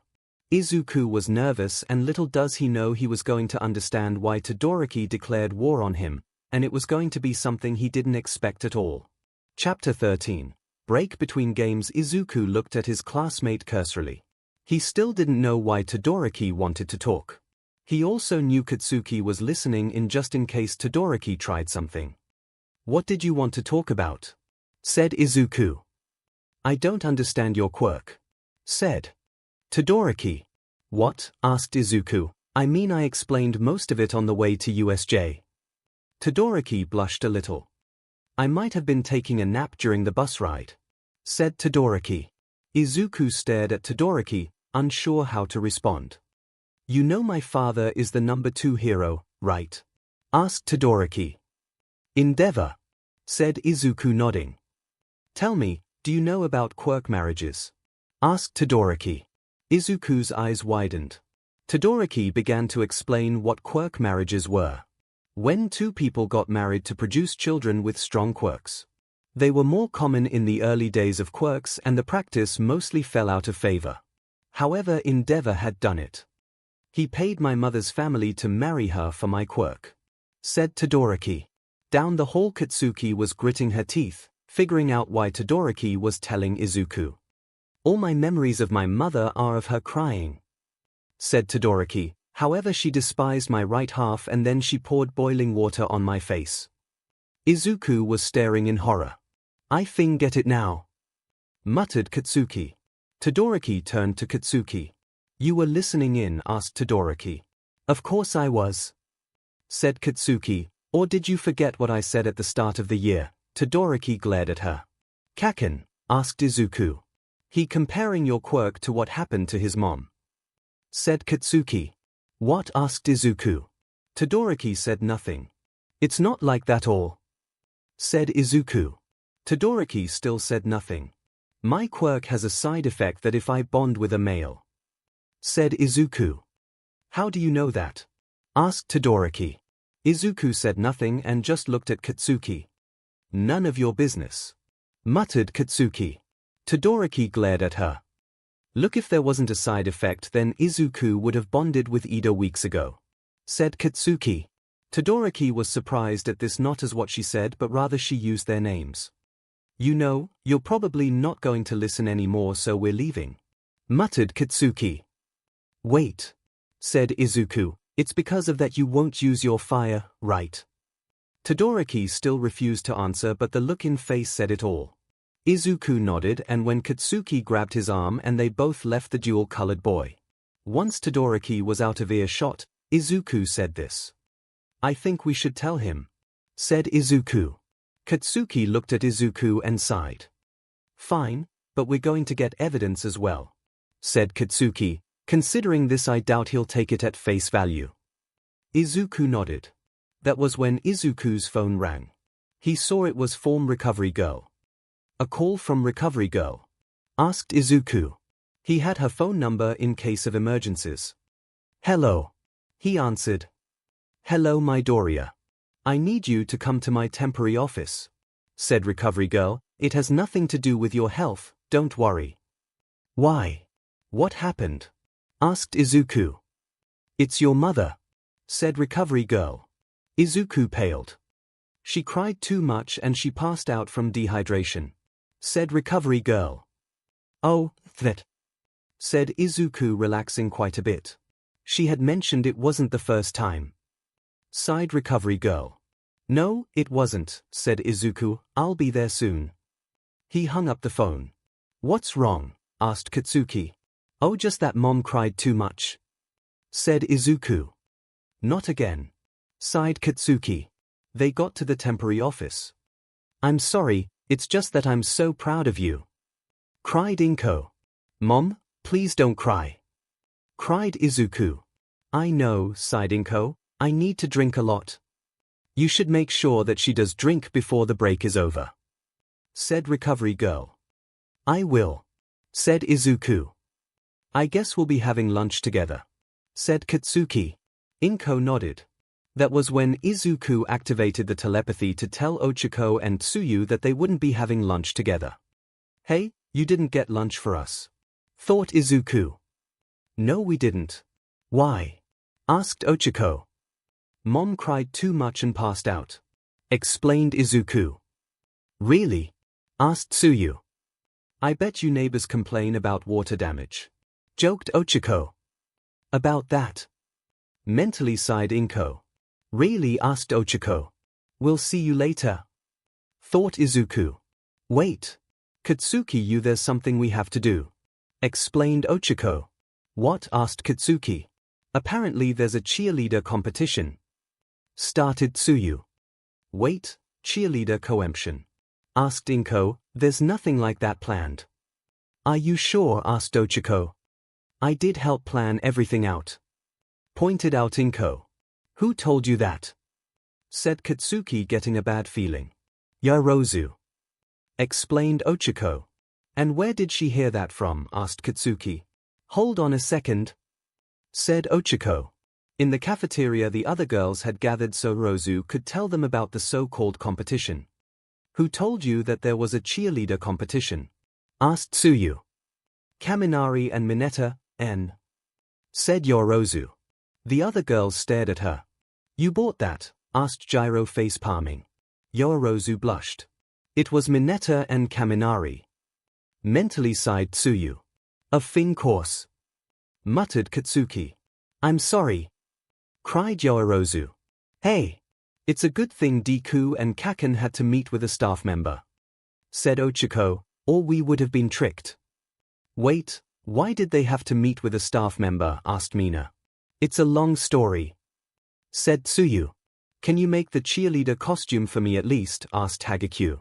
Why? Asked Yororozu with a sweat drop. I think they're cute. Said Hagekyu, rubbing the back of her neck nervously. Also, how do you think the two will react that the only girl they got is Hagekyu? Said Gyro with a smirk. Yororozu blinked and then smirked. Not too long later, the break was over and the students returned to the stadium. Kaminari and Mineta saw that most of the girls weren't wearing the cheerleader uniform. No! Yelled Mineta. How did you see through it? Asked Kaminari. Me and Deku had to meet with someone from the staff. She told us that there was no cheerleader coemption. Said Katsuki, cracking her knuckles. Katsuki, calm down. Said Tsuyu, it didn't work. Mostly, you still got your cheerleader. Said Gyro. The two saw that it was Hagekyu. Oh come on. Yelled Kaminari. At least we can see her curves. Said Mineta. What was that? Asked Katsuki. Nothing, yelled Mineta in fear. All right, called out Midnight, it's time to draw lots for our third event. All right. I've always watched it and now I'm finally going to be a part of it. Said Kirishima. Is it always a tournament? Said Mina. Yeah, last year's was fights with foam swords. Said Kirishima. Wait. Called out Ojiro, who was part of Time Shinso along with Ema and a small somewhat plump boy from Class 1B, I would like to withdraw. Everyone was surprised. What? This is your chance, Ojiro. Said Izuku. I know, but I don't even remember anything from the event. Said Ojiro, it wouldn't feel right if I remained. I want to drop out. Said Tai, the boy from 1B, Shoda. You can't be serious. Yelled Minoma. I'm sorry, but he's right. I can't remember anything from the match either. Said the boy named Shoda, and passing without using your own skills, it feels like it should be against the rules. All this talk is naive and it's really turning me on. Said Midnight. Did she just say it turned her on? Thought all of the students. Mashiroa Ojiro and Nirangenki Shoda have officially dropped out. Said Midnight. Now we have to figure out who gets in. Don't worry, Ojiro. I will avenge you. Said Ayama to Ojiro. Once again they were on the same team. It better not be someone from Class 1A, muttered Minoma. I mean, they already have most of the spots. As only 4 teams ended with points, we will have the last team to lose their points move on, which is Team Tetsu, said Midnight. Minoma breathed a sigh of relief. It was decided that Tetsu along with a girl with vines for hair named Ibara Shiozaki would be the ones to pass on to the next round. All right. Now it's time to draw lots. Said Midnight. The first match was Izuku and Shinso. The second match was Tsuyu and Todoroki. The third match was Ida and Hatsume. The fourth match was Kaminari and Ibara. The fifth match was Mina and Hima. The sixth match was Yorozu and Tokoyami. The seventh match was Kirishima and Tetsu, and the final match was Katsuki and Ochako. All right, round face. You ready for a magical girl fight? Asked Katsuki. Ochako just giggled. Tsuyu was very nervous for tuple reasons while Todoroki was clearing at her. You're Izuku Midoriya. Right. Shinso said as he approached Izuku. Izuku was about to say something when Ojiro stopped him by grabbing his tail. Ojiro's tail, not Izuku's tail. Don't answer that. Said Ojiro. Shinso just smirked and walked away. What? Said Izuku. I have to explain about his quirk. Said Ojiro. Izuku paled at that implication. All right. We have some recitational games that everyone can play if they wish to. Said Midnight. Even those in the tournament can join in. And so the recreational games began. However, most of the competitors of the final event sat it out. Izuku spent that time talking to 𝐂𝐵𝐺𝐻 about his opponent's quirk, while Tsuyu wondered what she could do as she knew she didn't stand a chance against Todoroki. However, the third events would be soon and no one was sure was going to happen. And all they could hope they would pull through. Chapter 14. The first two matches, each of the classes were given their own box to view the matches from. There were only 2 students missing from Class 1A's box as the matches were soon to be given. Those being Todoroki and Izuku. "Should you be getting ready for your match, Tsu?" asked Ochako. "I don't if there's much I can do against him," admitted Tsuyu. "It's not that he's one of the strongest in class, is it?" asked Katsuki. "No," said Tsuyu. "Wait, you have the abilities of a frog, correct?" asked Ida, realizing it. "What?" asked Ochako. "I don't do good with the cold," she explained to Ochako. "Oh," said Ochako. "The powers help with the drawback," said Katsuki. "It might not be that bad." "Really?" asked Tsuyu. "Yeah, I don't get as nauseous," said Ochako. "And I don't get as dehydrated," said Katsuki. "Wait, one of your drawbacks is that you get dehydrated," said Ochako, trying not to smile. "I have never passed out from dehydration," said Katsuki, trying not to smirk. "What?" asked Ida. "Auntie passed out from dehydration from crying too much. That why me and Deku weren't at lunch," Katsuki whispered to Ida. "Is she all right?" asked Ida, become concerned. "She's fine, it's not the first time it happened," said Katsuki. Ida's sweat dropped when Katsuki said that. "But seriously, frog face, just use your wand on him and hope for the best," said Katsuki. "That doesn't help," said Tsuyu with a sweat drop. Katsuki just shrugged. "All right. Now it's time for the first match in the final event of the sports festival," yelled President MIC. The crowd cheered in excitement. First off, we have the multi-quirked cinnamon bun of Class 1A Izuku Midoriya against the dark horse of general studies Hitoshi Shinso, called out President MIC. Izuku looked at Shinso nervously when President MIC explained the rules. Defeat would occur with one of 3 things. The competitor ends up out of bounds, the competitor is unable to continue, or the competitor says uncle. Also, Cementos was acting as a secondary referee to make sure that no one uses lethal attacks, which was against the rules. "All right. Now that's out of the way, let's get started," yelled President MIC. Izuku activated Katsuki's quirk. "You know, it's really pathetic that monkey dropped out of the coemption," said Shinso with a smirk. "He probably just lacked what it took to continue on." "Don't you dare say that about," said Izuku. But he couldn't even finish his sentence as suddenly he froze. Shinso smirked. In the Class 1A box, 𝐂𝐵𝐺𝐻 suddenly no. "I warned him." "What's going on?" asked Ochako. "It's his quirk," said 𝐂𝐵𝐺𝐻. "What the F is his quirk?" asked Katsuki. Flashback in the room that was waiting room for competitors. Izuku was nervous after 𝐂𝐵𝐺𝐻 was telling him what happened. "So if I talk back to him?" said Izuku. 𝐂𝐵𝐺𝐻 nodded. "He asked me something and after that I don't remember anything," said 𝐂𝐵𝐺𝐻. "Is there any way to get out of it?" asked Izuku. "At the end of the cavalry battle, I bumped into someone," explained 𝐂𝐵𝐺𝐻. "That shock must have been the thing to snap me out of it." Izuku sighed. End of flashback. On the battlefield, Izuku still stood there in a trance. "Now be a good little hero and walk out of bounds," said Shinso. Izuku turned around and walked slowly towards the boundary. "It's like my head is filled with static," thought Izuku. "I can't move. I should have kept my mouth shut. I'm sorry, everyone." In the faculty box. "Izuku, no!" cried Inko as tears streamed down her eyes. In Class 1A's box. "What the F, Deku?" yelled Katsuki. "Deku," said Ochako. "Please don't lose," said Tsuyu. That was when their gems all began to glow brightly. "What's going on?" asked Zero.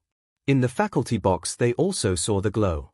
On the battlefield, Izuku suddenly heard all of their voices and he stopped as his eyes widened. Shinso was confused when he stopped. "What?" he said. That was when Izuku was engulfed by his trademark puff of smoke and turned into his animal form. "What?" asked 𝐶𝐿 again, even more confused. 𝐒𝐿𝐼ZOOKU, who thankfully was still inbound, turned around. Wait, you're the stuffed toy? Asked 𝐶𝐿, surprised. 𝐒𝐿𝐼ZOOKU turned back human and nodded, figuring that would be a good way to respond without vocalizing it. 𝐶𝐿 just stared at 𝐒𝐿𝐼ZOOKU, still extremely confused. How did you even get into the hero course? He asked, in a combination of bafflement and trying to get 𝐒𝐿𝐼ZOOKU to fall for it again. 𝐒𝐿𝐼ZOOKU didn't answer, instead ran towards him, and once again activated Katsuki quirk. He let loose a blast. I can't even tell what your quirk is, but I bet you didn't have to go through people telling you that you can't be a hero. That you're better suited to be a villain, said 𝐶𝐿 as he got up. 𝐒𝐿𝐼ZOOKU knew he had to switch to plan B. He once again ran toward 𝐶𝐿. I don't know how your quirk works, but I'm sure everyone's always told you could be a hero, yelled 𝐶𝐿. He grabbed 𝐒𝐿𝐼ZOOKU and punched him. However, 𝐒𝐿𝐼ZOOKU just grabbed him right back. That was when suddenly 𝐶𝐿 felt himself floating, as 𝐒𝐿𝐼ZOOKU had swayed to 𝐒𝐿𝐼ZOOKU's quirk. 𝐒𝐿𝐼ZOOKU proceeded to throw him, to the extent he was out of bounds. Hitoshi 𝐶𝐿 is out of bounds. 𝐒𝐿𝐼ZOOKU Midoriya is the winner. Called out Midnight. Release. Called out 𝐒𝐿𝐼ZOOKU, putting 𝐶𝐿 back on the ground. He decided to switch to his animal form, knowing that would be the best way to approach him at the moment. You're wrong, only a few people ever said I could be a hero, said 𝐒𝐿𝐼ZOOKU. 𝐶𝐿 looked at him. Is that your default form? Asked 𝐶𝐿. It is, said 𝐒𝐿𝐼ZOOKU. What? Said 𝐶𝐿. My quirk is really weird, said 𝐒𝐿𝐼ZOOKU. Because of that, growing up I was mocked for wanting to be a hero. My quirk allows me to make bonds with people, and well, I'd go into more details. But you'll see it later, and when I make a bond, one get a permanent copy of their quirk and I get more time as a human, but there are side effects. I can't make a bond with a male or something will happen to them. Also, growing up my best friend was often mocked and bullied. She claims it didn't get to her, but I knew it did. You think I'd believe that? Asked 𝐶𝐿. Yeah, said 𝐒𝐿𝐼ZOOKU. 𝐒𝐿𝐼ZOOKU, that was when he got caught up in the brainwashing. But 𝐶𝐿 quickly let him go. I was just kidding, even I compared you to a stuffed toy, said 𝐶𝐿. Yeah, said 𝐒𝐿𝐼ZOOKU. Though the more I look at you, the more I think you look like a magical girl mascot, muttered 𝐶𝐿. 𝐒𝐿𝐼ZOOKU started laughing nervously. Wait, said 𝐶𝐿, your quirk turns you into a magical girl mascot. 𝐒𝐿𝐼ZOOKU nodded. 𝐶𝐿 just stared at 𝐒𝐿𝐼ZOOKU, processing everything. A magical girl mascot was in the hero course. Midoriya. 𝐶𝐿, please leave the battlefield and take your conversation elsewhere if you have to, muttered Aizawa. 𝐒𝐿𝐼ZOOKU turned back human, who shrugged. It was clear that the conversation was over. 𝐶𝐿 headed towards the exit. Hey 𝐶𝐿, called out a voice.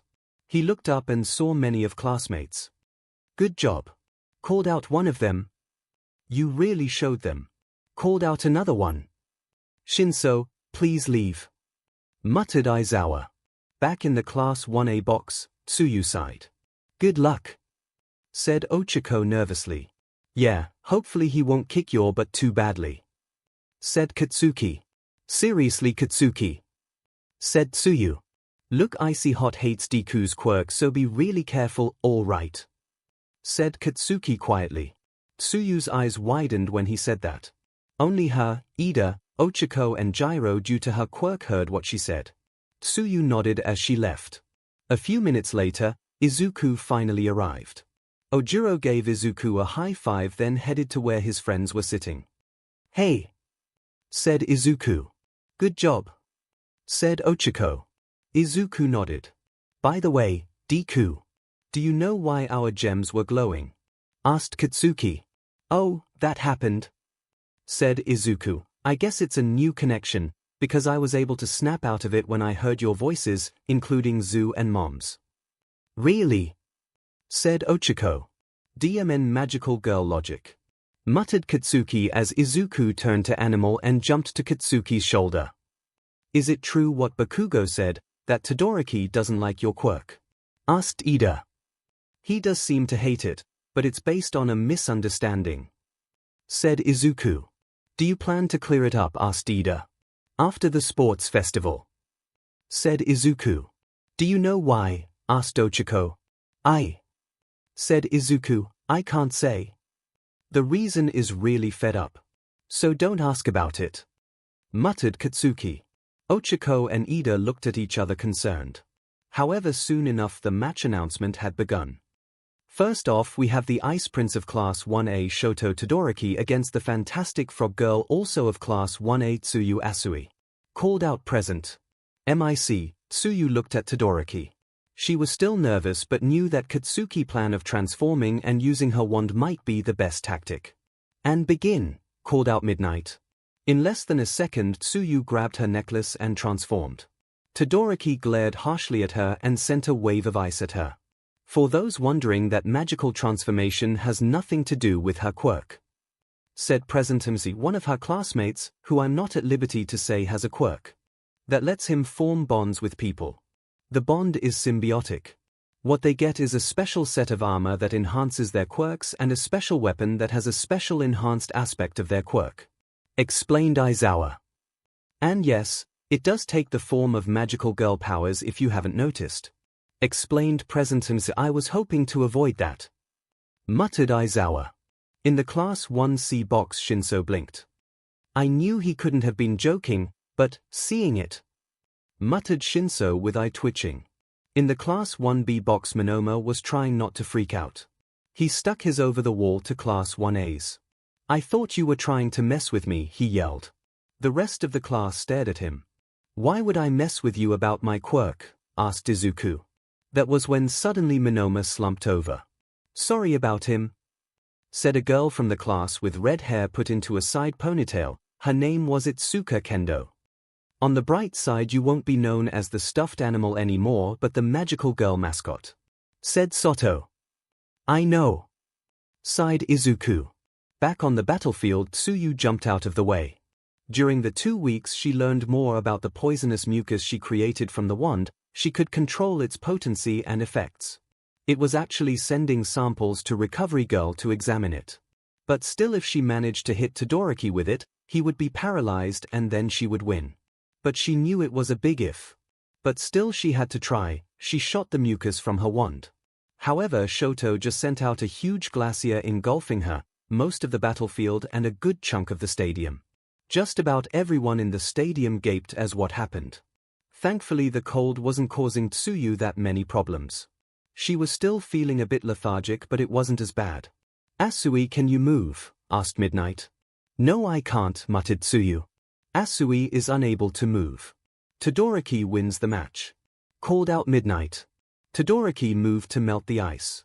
He looked at Tsuyu, who looked at him back. Do you regret bonding with Midoriya? He asked her as he melted the ice. Why would I regret it? Asked Tsuyu. Todoroki gritted his teeth. In Class 1's box, Izuku stood there, unsure how to respond to the fight. After all, what happened was crazy. But also he knew why Todoroki didn't like his quirk. He wasn't sure how the next fight was going to go.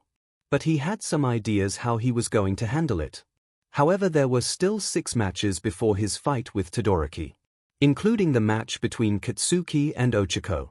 And of course, considering what Katsuki said about how she would be using her transformation during the fight, it would prove to an interesting. Chapter 15, Magical Girl Fight. The matches after Tsuyu's were very different. Thankfully, the third match, which was between Ida and Hatsume, was interesting. It was one-sided and Ida won. But it wasn't a fight. The thing was that she tricked him by making him think she was making it even and giving him some support gear to use in their match. It turned out she used it as an adverting pitch for her gear, and for 10 minutes she did nothing but advertise until giving up when she ran out of things to show off, much to Ida's anger. Kaminari's fight was, well, pretty one-sided. He ended up going over his limit, becoming an idiot with Shiozaki defeating him. After the match, Monoma once again peeked over. That was pathetic, and you think your class is better, he bragged. Booty once again, Kendo knocked him out and apologized. Afterwards was the match between Ashido and Aomar. Ashido won. She distracted by melting the belt he uses to use his quirk. Also his breathes fell off as a result. In the next match it was Yorozu versus Tokoyami.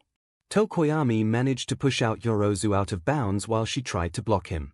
The match between Kirishima and Tetsu was interesting. The two were too similar. So similar that it ended up in a draw with a double knockout. It was decided that they would be settled with an arm wrestling match after Katsuki and Ochiko's fight. And of course that was the match that was next. In Class 1A's box, Izuku wasn't sure what to do. "You're torn," said Ida. "Of course I am," said Izuku. "Just cheer for both of them," said Hagekyu. "I don't know if I can do that," said Izuku, blushing. "Just be happy for whoever wins," said Tsuyu. "I know," sighed Izuku. And soon enough the two competitors got on the battlefield. We have the explosive bombshell of Class 1A Katsuki Bakugo vs the adorable astronaut and my personal favorite Ochiko Uraraka yelled present MIC. Much of the arena sweat dropped at the blatant sue of favoritism. "Round face. Remember, this isn't just about winning," said Katsuki. Ochiko didn't say anything. "But I'm still going to kick your butt," yelled Katsuki. "Seriously?" asked Ochiko with a sweat drop. "And begin," yelled present MIC. Both of them grabbed their necklaces and transformed. "Oh yeah, I forgot to mention that both of them are magical girls as well," called out present MIC. "So this is a battle between magical girls." Aizawa just sighed. Not really because of the fight, but because of the whole having a magical girl mascot as a student still weirded him out. Back on the battlefield, Katsuki immediately summoned her wand and aimed an attack at Ochiko. She dodged by flying away, thankfully remaining in bounds. "That's not going to work, round face," said Katsuki. That was when she launched herself into the air with explosions coming from her feet.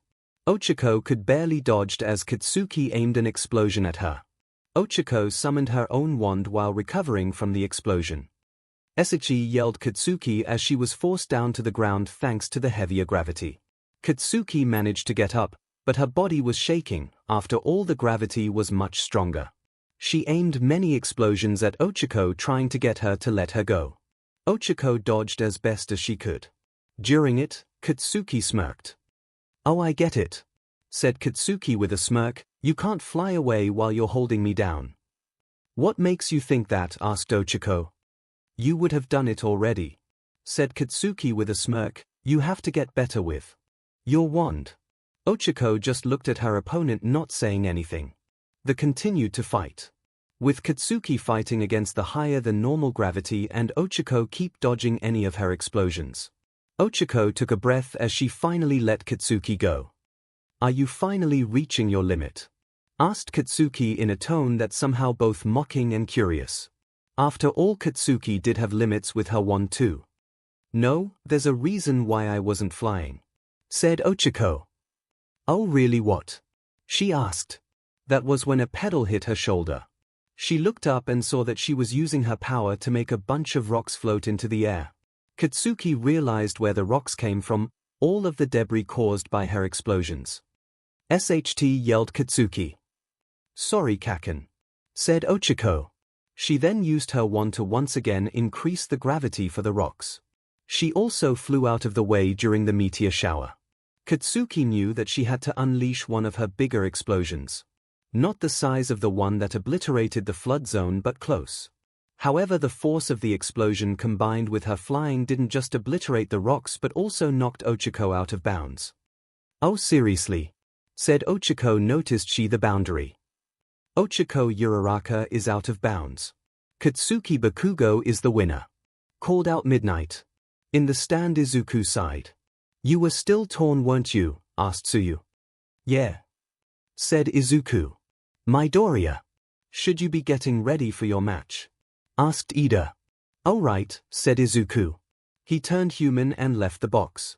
Back on the battlefield, Ochiko landed, de-transformed and sighed. "Remember, part of the point of the tournament is to get noticed," said Katsuki. "I'm sure you got some heroes' attention, if not there's always next year." Ochiko pouted a little. "All right. We're going to take a break so that we can settle Kirishima and Tetsu match," called out Midnight. Ochiko headed to the waiting room to take a break after the match. That was when Izuku came in. "Oh hey, didn't know you were here," said Izuku. "Sorry," said 𝐿𝐻𝐿. It's fine, said Izuku. That was an amazing move, by the way. Yeah, said 𝐿𝐻𝐿, but I just had to be facing off against Kaken, she's so strong. Yeah, said Izuku. 𝐿𝐻𝐿 looked at Izuku. I don't mean it that way, said Izuku. She's basically your big sister Deku. I know you two are that close, said 𝐿𝐻𝐿. Izuku laughed and then sighed. I'm really worried about my fight though, sighed Izuku. Todoroki is really strong, and he doesn't like my quirk, so I'm sure he'll go all out. I'm sure you'll fine, said 𝐿𝐻𝐿. You do have everyone's quirks with you. Though I won't use Zu's, said Izuku. Yeah, probably not a good idea to use that, said 𝐿𝐻𝐿. Yeah, laughed Izuku. They heard the crowd going wild outside. It sounds like it's almost over, sighed Izuku. Sorry you weren't able to get ready, said 𝐿𝐻𝐿. It's fine. I think you gave me some ideas with your fight, honestly, said Izuku. 𝐿𝐻𝐿 nodded, knowing what he meant. Izuku left the waiting room and headed to the battlefield. However, on the way he stopped in his tracks, as he saw a pro hero with red hair and his face covered in flames, including flaming facial hair. It was Endeavor, Todoroki's father. Oh, you're the strange stuffed animal boy I heard about, the one with the permanent copy quirk, said Endeavor. Yeah, said Izuku nervously. Izuku mentally sighed in relief that Endeavor didn't know his true quirk for the moment. You know my son will defeat you, said Endeavor, and when he's done with you and this tournament, he will go on to beat All Might, once he gets over his rebellious phase. Endeavor began to leave. Izuku glared at him. You know, said Izuku, he's his own person. What? Asked Endeavor. He's not someone you can just live through, said Izuku. There's a reason why he's rebelling against you, and you would realize that. Endeavor glared at Izuku. And of course Izuku immediately started to sweat. And he activated the telepathy. I need help. I'm in a situation, thought Izuku. What's wrong? Asked Inko, becoming. I ran into Endeavor and I might have called him out about some stuff I learned from Todoroki. What? Asked Inko. You should run, said 𝐿𝐻𝐿. I don't think you can stand up against. Yeah, you'd probably die, said Tsuyu. Don't listen to them, blast his face off, added Katsuki. Kaken, mentally cried Izuku. Endeavor looked at Izuku, who was just standing there. He glared at Izuku and left, thinking that Izuku was having a mental breakdown for saying those things to him. And he didn't need a student becoming injured with burns right before facing off against his son. It would look suckeries. Izuku breathed a sigh of relief when he left. What happened? Asked 𝐿𝐻𝐿. I'm pretty sure he left because I was just standing there panicking, explained Izuku. I see, said Inko. By the way, you might need to explain something about what you meant about Todoroki. I have my match, mentally yelled Izuku. Izuku turned off the telepathy and headed to the match. In the flatly box, Inko was concerned. Is everything all right? Asked All Might. It's just something Izuku said about Endeavor, said Inko. He mentioned he learned something about his son. All Might's eyes widened when she said that. What is it? Asked Inko. I ran into Endeavor earlier, said All Might. He said something that deeply concerned me, about how he created his son to one day defeat me. What? Asked Inko. All Might nodded. You don't think something is going on with them? Asked Inko. I have a bad feeling about it, sighed All Might. The arm wrestling match soon ended with Kirishima coming up on top. However, what was next was far more important. After all, Izuku had a plan for the match, and it wasn't really about winning. However, what he and Todoroki didn't know was that the match they were about to have would change everything. Especially for Todoroki. Chapter 16. The truth comes out in the Class 1A box. Everyone who wasn't in the match had decided to watch. Even with Ida's match afterwards, he knew he should watch the match because his friend was one of the participants, and also the fact that whoever won would be the one he would have to face. Deku better have a good plan, muttered Katsuki. Hopefully he's not freaking out about his run-in with Endeavor, said Tsuyu. He had a run-in with Endeavor, asked Ida. What happened? Asked Yorozu as everyone heard. Don't know, he called him out on something then started freaking out to us, said Katsuki with a shrug. Why would he call him out something? Asked Mineta. Endeavors and but, muttered Katsuki, practically everyone knows that. It was clear that Katsuki didn't want to say it. Ochako and Tsuyu looked at each and figured that whatever Izuku was hiding about Todoroki, Katsuki was in on it. And soon the competitors made it to the match. All right. We have the adorable stuffed animal boy with multiple quirks Izuku Midoriya versus the ice-cold glacier maker Shoto Todoroki. Called out Presentamice. Izuku took a breath as he looked at Todoroki. Todoroki just stared back without saying anything. And begin, yelled Presentamice. Todoroki made the first move, covering Izuku in a massive glacier. Midnight looked at the massive glacier and sighed. She was just about to call it when suddenly the glacier exploded. Izuku breathed a sigh of relief. As Katsuki's quirk relied on sweat he wasn't sure if he could use in the glacier, but he was happy he managed to.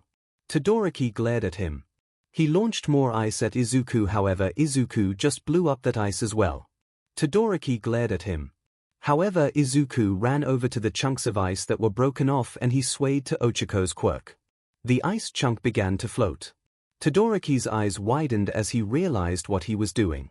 He did see the last match after all, using the move that Ochako pulled. Release, called out Izuku.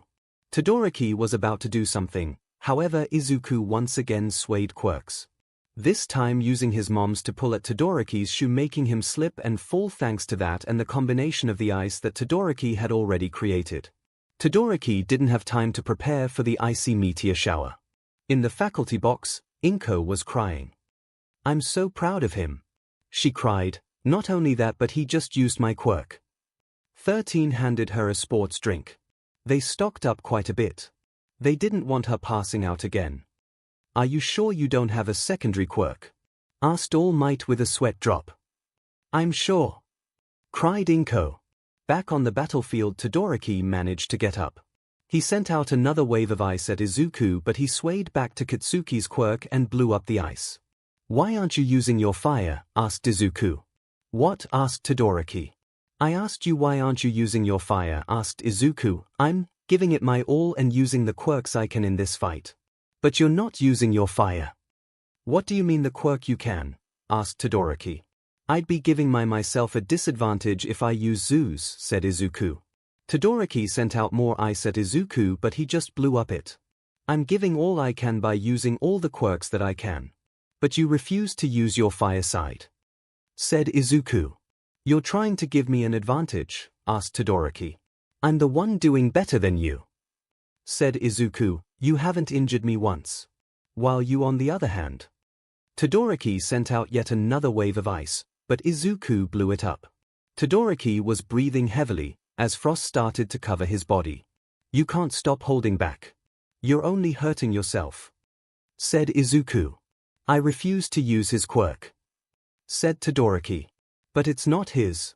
It's your quirk, yelled Izuku. It's your power, not his. Why should I listen to you? Asked Todoroki, considering you use the quirks of other people. Izuku sighed. I do have copies of quirks, but at the same time I give strength to those that I copy, said Izuku, and I've been making each one of them my own.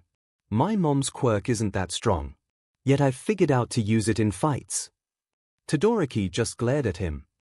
My quirk isn't about collecting powers or people. It's about connecting with them, making both of us stronger, explained Izuku, and all four of them weren't by choice with Mom and Kaken, it was an accident. With Ochako and Zu I had no other choice. Todoroki sent another wave of ice at him, but Izuku once again blew it up. Due to the fact that Todoroki was sluggish thanks to him freezing himself, he decided to switch to Ochako's and perform another meteor shower. Release, he called out after the ice was high into the air enough. Todoroki did produce ice to shield himself, but it was clear he was in a lot of pain due to his freezing. Please Todoroki, listen to me. I just want to help you, yelled Izuku. That was when he transformed into his animal form, without meaning to. No. I thought I had this under control, thought Izuku. That was when a light came from the gem on his forehead. In Class 1A's box. Why is he trying to bond with Todoroki? Asked Mineta confused. Damn it, yelled Katsuki, I thought he had it under control.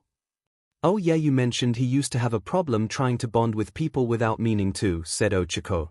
Took him months to learn to get it to stop. Muttered Katsuki, but something must have let that control slip. He has to touch the light in order to bond, correct? Asked Ida. Yeah, said Katsuki. Wait, isn't there a side effect if a guy touches it? Asked Kaminari. Katsuki just gritted her teeth. That BS, did he better listen to Deku? Thought Katsuki, gritting her teeth. Back on the battlefield, Todoroki looked at the light. Todoroki, don't touch it, said Izuku, it will go away in a minute or so. Is this how you bond with people? Asked Todoroki. I didn't mean to, cried Izuku, I'm usually in control, but I don't know. Todoroki looked Izuku and then at the light which was floating towards him. He narrowed his eyes at Izuku. He still didn't believe that there was a side effect when it came to men. He still believed that Izuku was making it so that it was only girls due to the fact that he saw it similar to Quirk marriages. And that's why he decided to prove that there was no side effect when it comes to males. Wait! Todoroki, don't! Yelled Izuku as he saw Todoroki reach out for the light. He grabbed it and suddenly he was engulfed in lavender light. It was warm and gentle, but also felt something about himself shift. It was hard to describe, but something happened, but he couldn't tell what. When the light cleared, he saw Izuku still in animal form crying. The entire arena had been stunned into silence. I'm sorry. I'm so sorry, cried Izuku. Why are you apple? Said Todoroki. Todoroki stopped talking and covered his mouth. Because his voice was now a higher pitch. He looked down, and his eyes widened. There were BRSTS, he had BRSTS. Am I? Did you turn me? Said Todoroki, clearly freaking out. Izuku nodded. The side effect of his quirk was that it sways the gender of any males that made a bond with him. Plus there was what Todoroki was wearing. The top was a very sparkly sky blue that was sleeveless, the skirt was a shimmering mix of red and orange and resembled fire.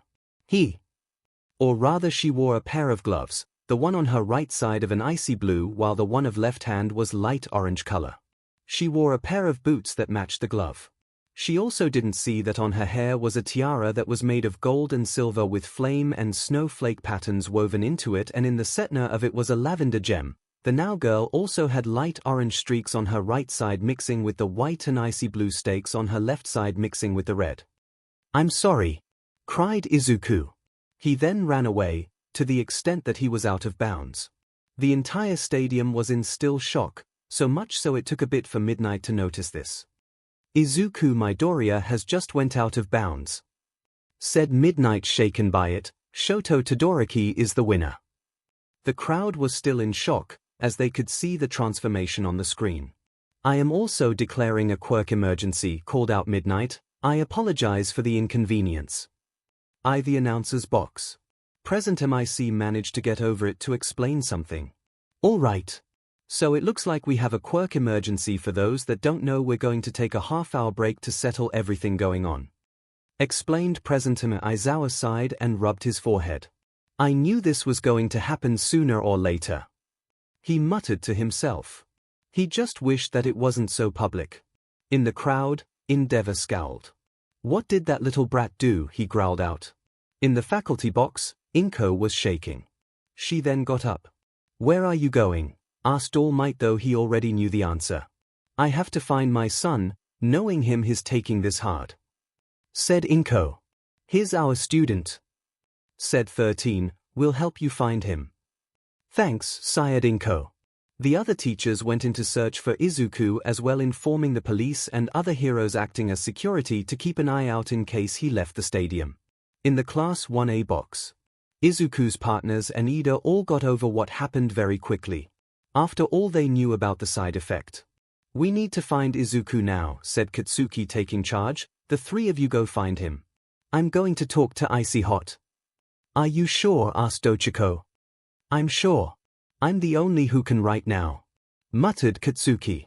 The three nodded, knowing that Katsuki was right about being the only who could talk to him. Even Thoga Izuku probably needed her at the moment. Before they could leave, however. Okay. What just happened? Yelled Kaminari. Why did Todoroki turn into a girl? Asked Hagekyu. It's the DMN side effect, said Katsuki. If a guy bonds with Izuku, it turns them into a girl, permanently. The rest of the class was confused. Wait, how do you even know that? Asked Yoirozu. Katsuki gritted her teeth and looked at the class before leaving the box. The other three left to go find Izuku, none of them saying anything. However, the class figured it out with that look. The reason why they even knew about that side effect to begin with. It all made sense now that they thought about it.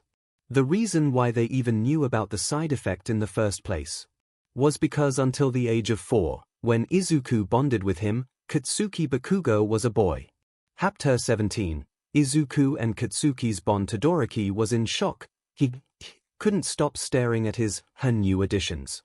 She was placed into one of the waiting rooms with Midnight explaining that Izuku had gone missing after the match and that the staff was looking all over for him. But Todoroki wasn't paying attention, not really. A few minutes later, Katsuki entered the room. Todoroki looked at her. If you want to get out of the costume, just focus on changing back, said Katsuki. Todoroki nodded and de-transformed. However, she found that she was still a girl. Why am I girl? She demanded. It's the DMN side effect. Izuku warned you, but you didn't listen to him, muttered Katsuki. How did you even know about it? Asked Todoroki, glaring at Katsuki. Katsuki glared back at Todoroki. How? It doesn't make any sense for you to even know about there being a side effect, unless, said Todoroki. The words died on her lips as she looked at Katsuki's glare and realized what she was saying with the glare. You were, said Todoroki. A guy, said Katsuki, finally sitting down. Yeah, but it was so long ago I barely remember being one.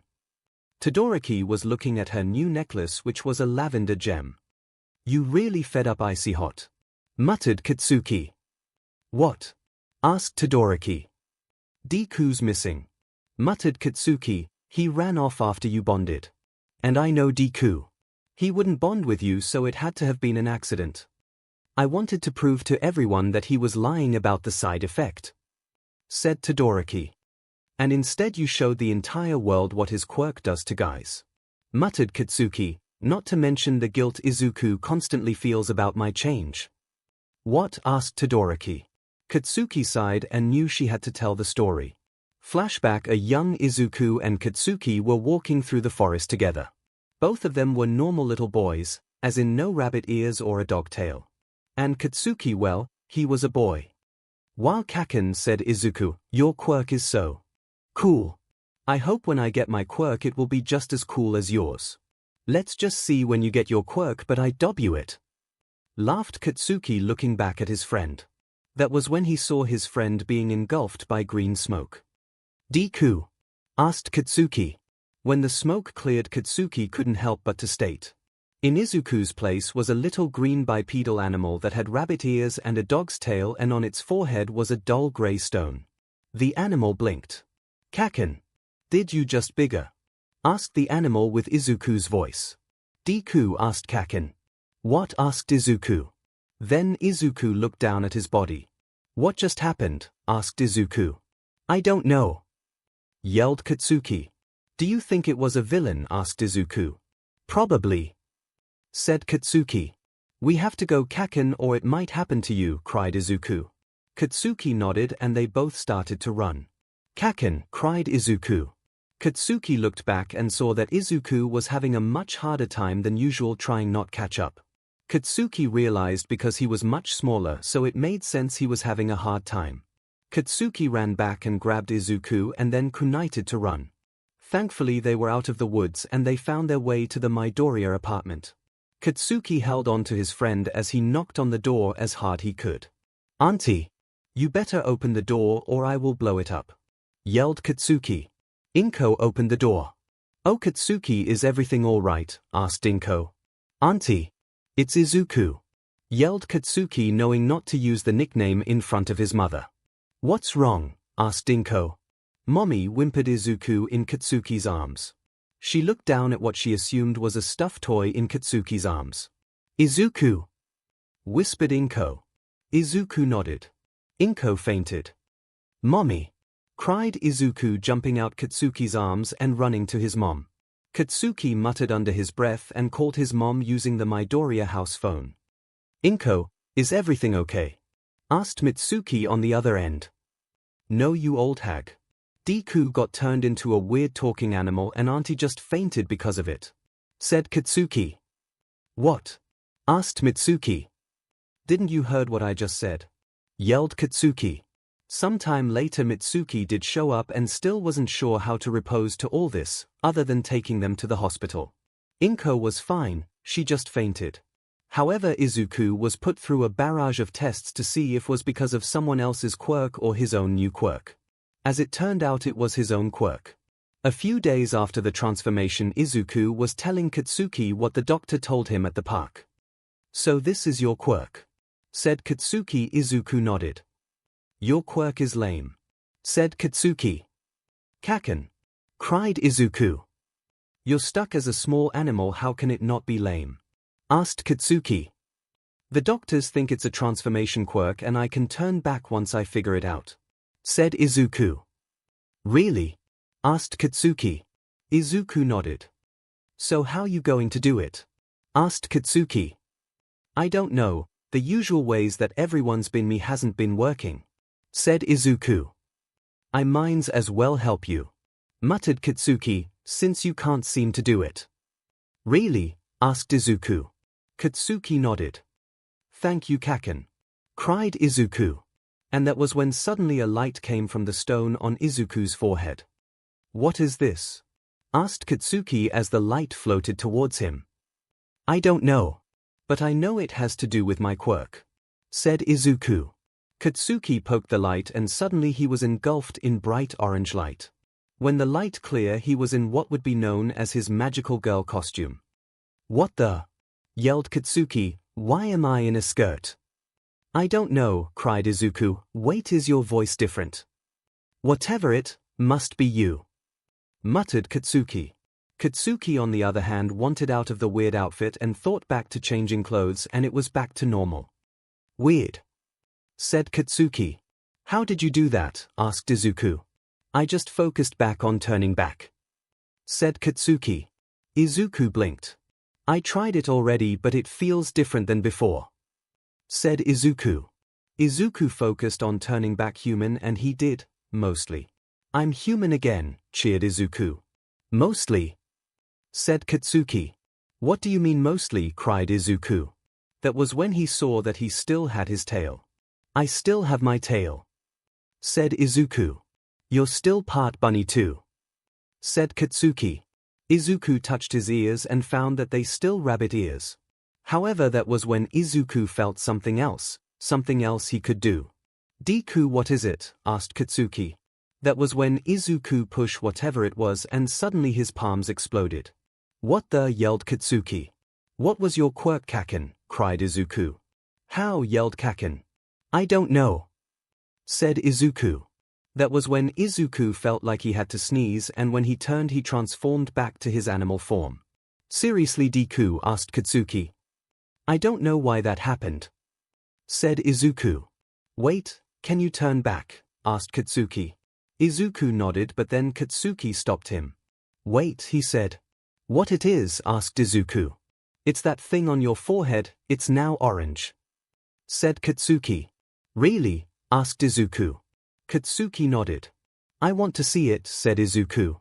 They went to the restroom so that Izuku could see it. Katsuki held up Izuku in animal form so that Izuku could see the gem. "Wait," said Izuku, noticing something in the reflection. "What is it?" asked Katsuki. Izuku pointed to the necklace that appeared on Katsuki's neck. "Where did this come from?" asked Katsuki. He grabbed the necklace in a certain way and suddenly he was back in the magical girl costume. "Seriously?" yelled Katsuki. He dropped Izuku. Hey, cried Izuku. He turned back human. Katsuki sighed as his clothes once again returned to normal. I guess grabbed it turns my clothes into that weird outfit again, muttered Katsuki. Oh, weird, said Izuku. Katsuki then headed to the toilet. I got to pee, said Katsuki, so you better wait. Katsuki headed to the toilet and then screamed. Kaken, what's wrong? Asked Izuku. My pee-pee's gone, yelled Katsuki panicking. What? Yelled Izuku. They went to their mothers to tell them as they were in the park with them. They saw as their children ran towards them. Izuku, you're human again, cried 𝐿 surprised. However, her son didn't say anything about that. Hag, my pee-pee's gone, yelled Katsuki. What? Yelled Mitsuki, who looked like an older female version of her son. They went to the bathroom so that Katsuki could show his mom. 𝐿 and Izuku were waiting outside when they heard Mitsuki scream, "What the F?" She took out Katsuki. We're going to the hospital now, said Mitsuki. What happened? Asked 𝐿. Well, I have a daughter now, said Mitsuki. Hag, yelled Katsuki. Wait. Katsuki is a girl, asked Izuku. Do you think it has something to do with my quirk? What do you mean? Asked 𝐿.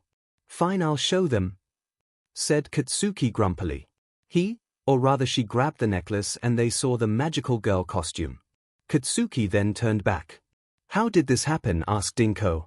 Izuku explained as best as he could what happened, including the fact he could use Katsuki's quirk. And they knew that they had to take the hospital. Both of them were subjected to tests. Even more so when Izuku reverted back to animal and couldn't change back. Though the doctors advised it was time limit as they can couple check another time if this was the case. However, once the tests were done, they had gave the news to both mothers and both children. What do you mean it's permanent? Asked Katsuki. It's rare for a quirk like this to be permanent, but in this case it is, said the doctor. Can't we find another quirk that changed someone's gender? Said Mitsuki. No. I'm sorry, it could be a huge risk, said the doctor. While there are some known permanent gender-bending quirks, we don't know what might happen. Katsuki was in shock over this. Kaken, whispered Izuku. Well, I always a daughter anyway, said Mitsuki. Mitsuki, scolded 𝐿. Hag, yelled Katsuki. Izuku just looked at Katsuki. The next day when they went to the school, a lot of the kids were staring at Katsuki. So Deku turned you into a girl, said one of the other kids. What of it? Yelled Katsuki, getting angry. Girls are weaker than boys, you know, taunted a boy. Yeah, everyone knows it, teased another one. Izuku watched this, unsure what to do. But it was clear he made a choice about something. Over the course of the next few weeks, Izuku avoided Katsuki while at school. This made Katsuki angry. Does he really think he's better than me after turning me into a girl? If it weren't for me, he'd still be an animal all the time, she thought. Though it was clear that Izuku could only be in human form for 2 hours a day. A lot of the time when he was in animal form, he kept creating the light. He told any student nearby to not touch it, and his classmates avoided the light to make sure they wouldn't change gender. Then one day she noticed that Izuku's gem wasn't just orange but also swayed with a bright green. Not only that, but he was able to hold onto his human form for longer.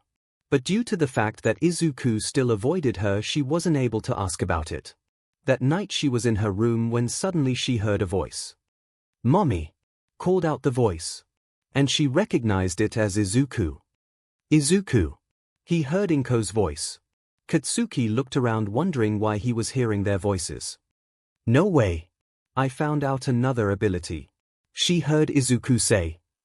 "All right." He heard 𝐿 cheer. "We can talk telepathically." "That means to talk each other in our minds, right?" asked Izuku.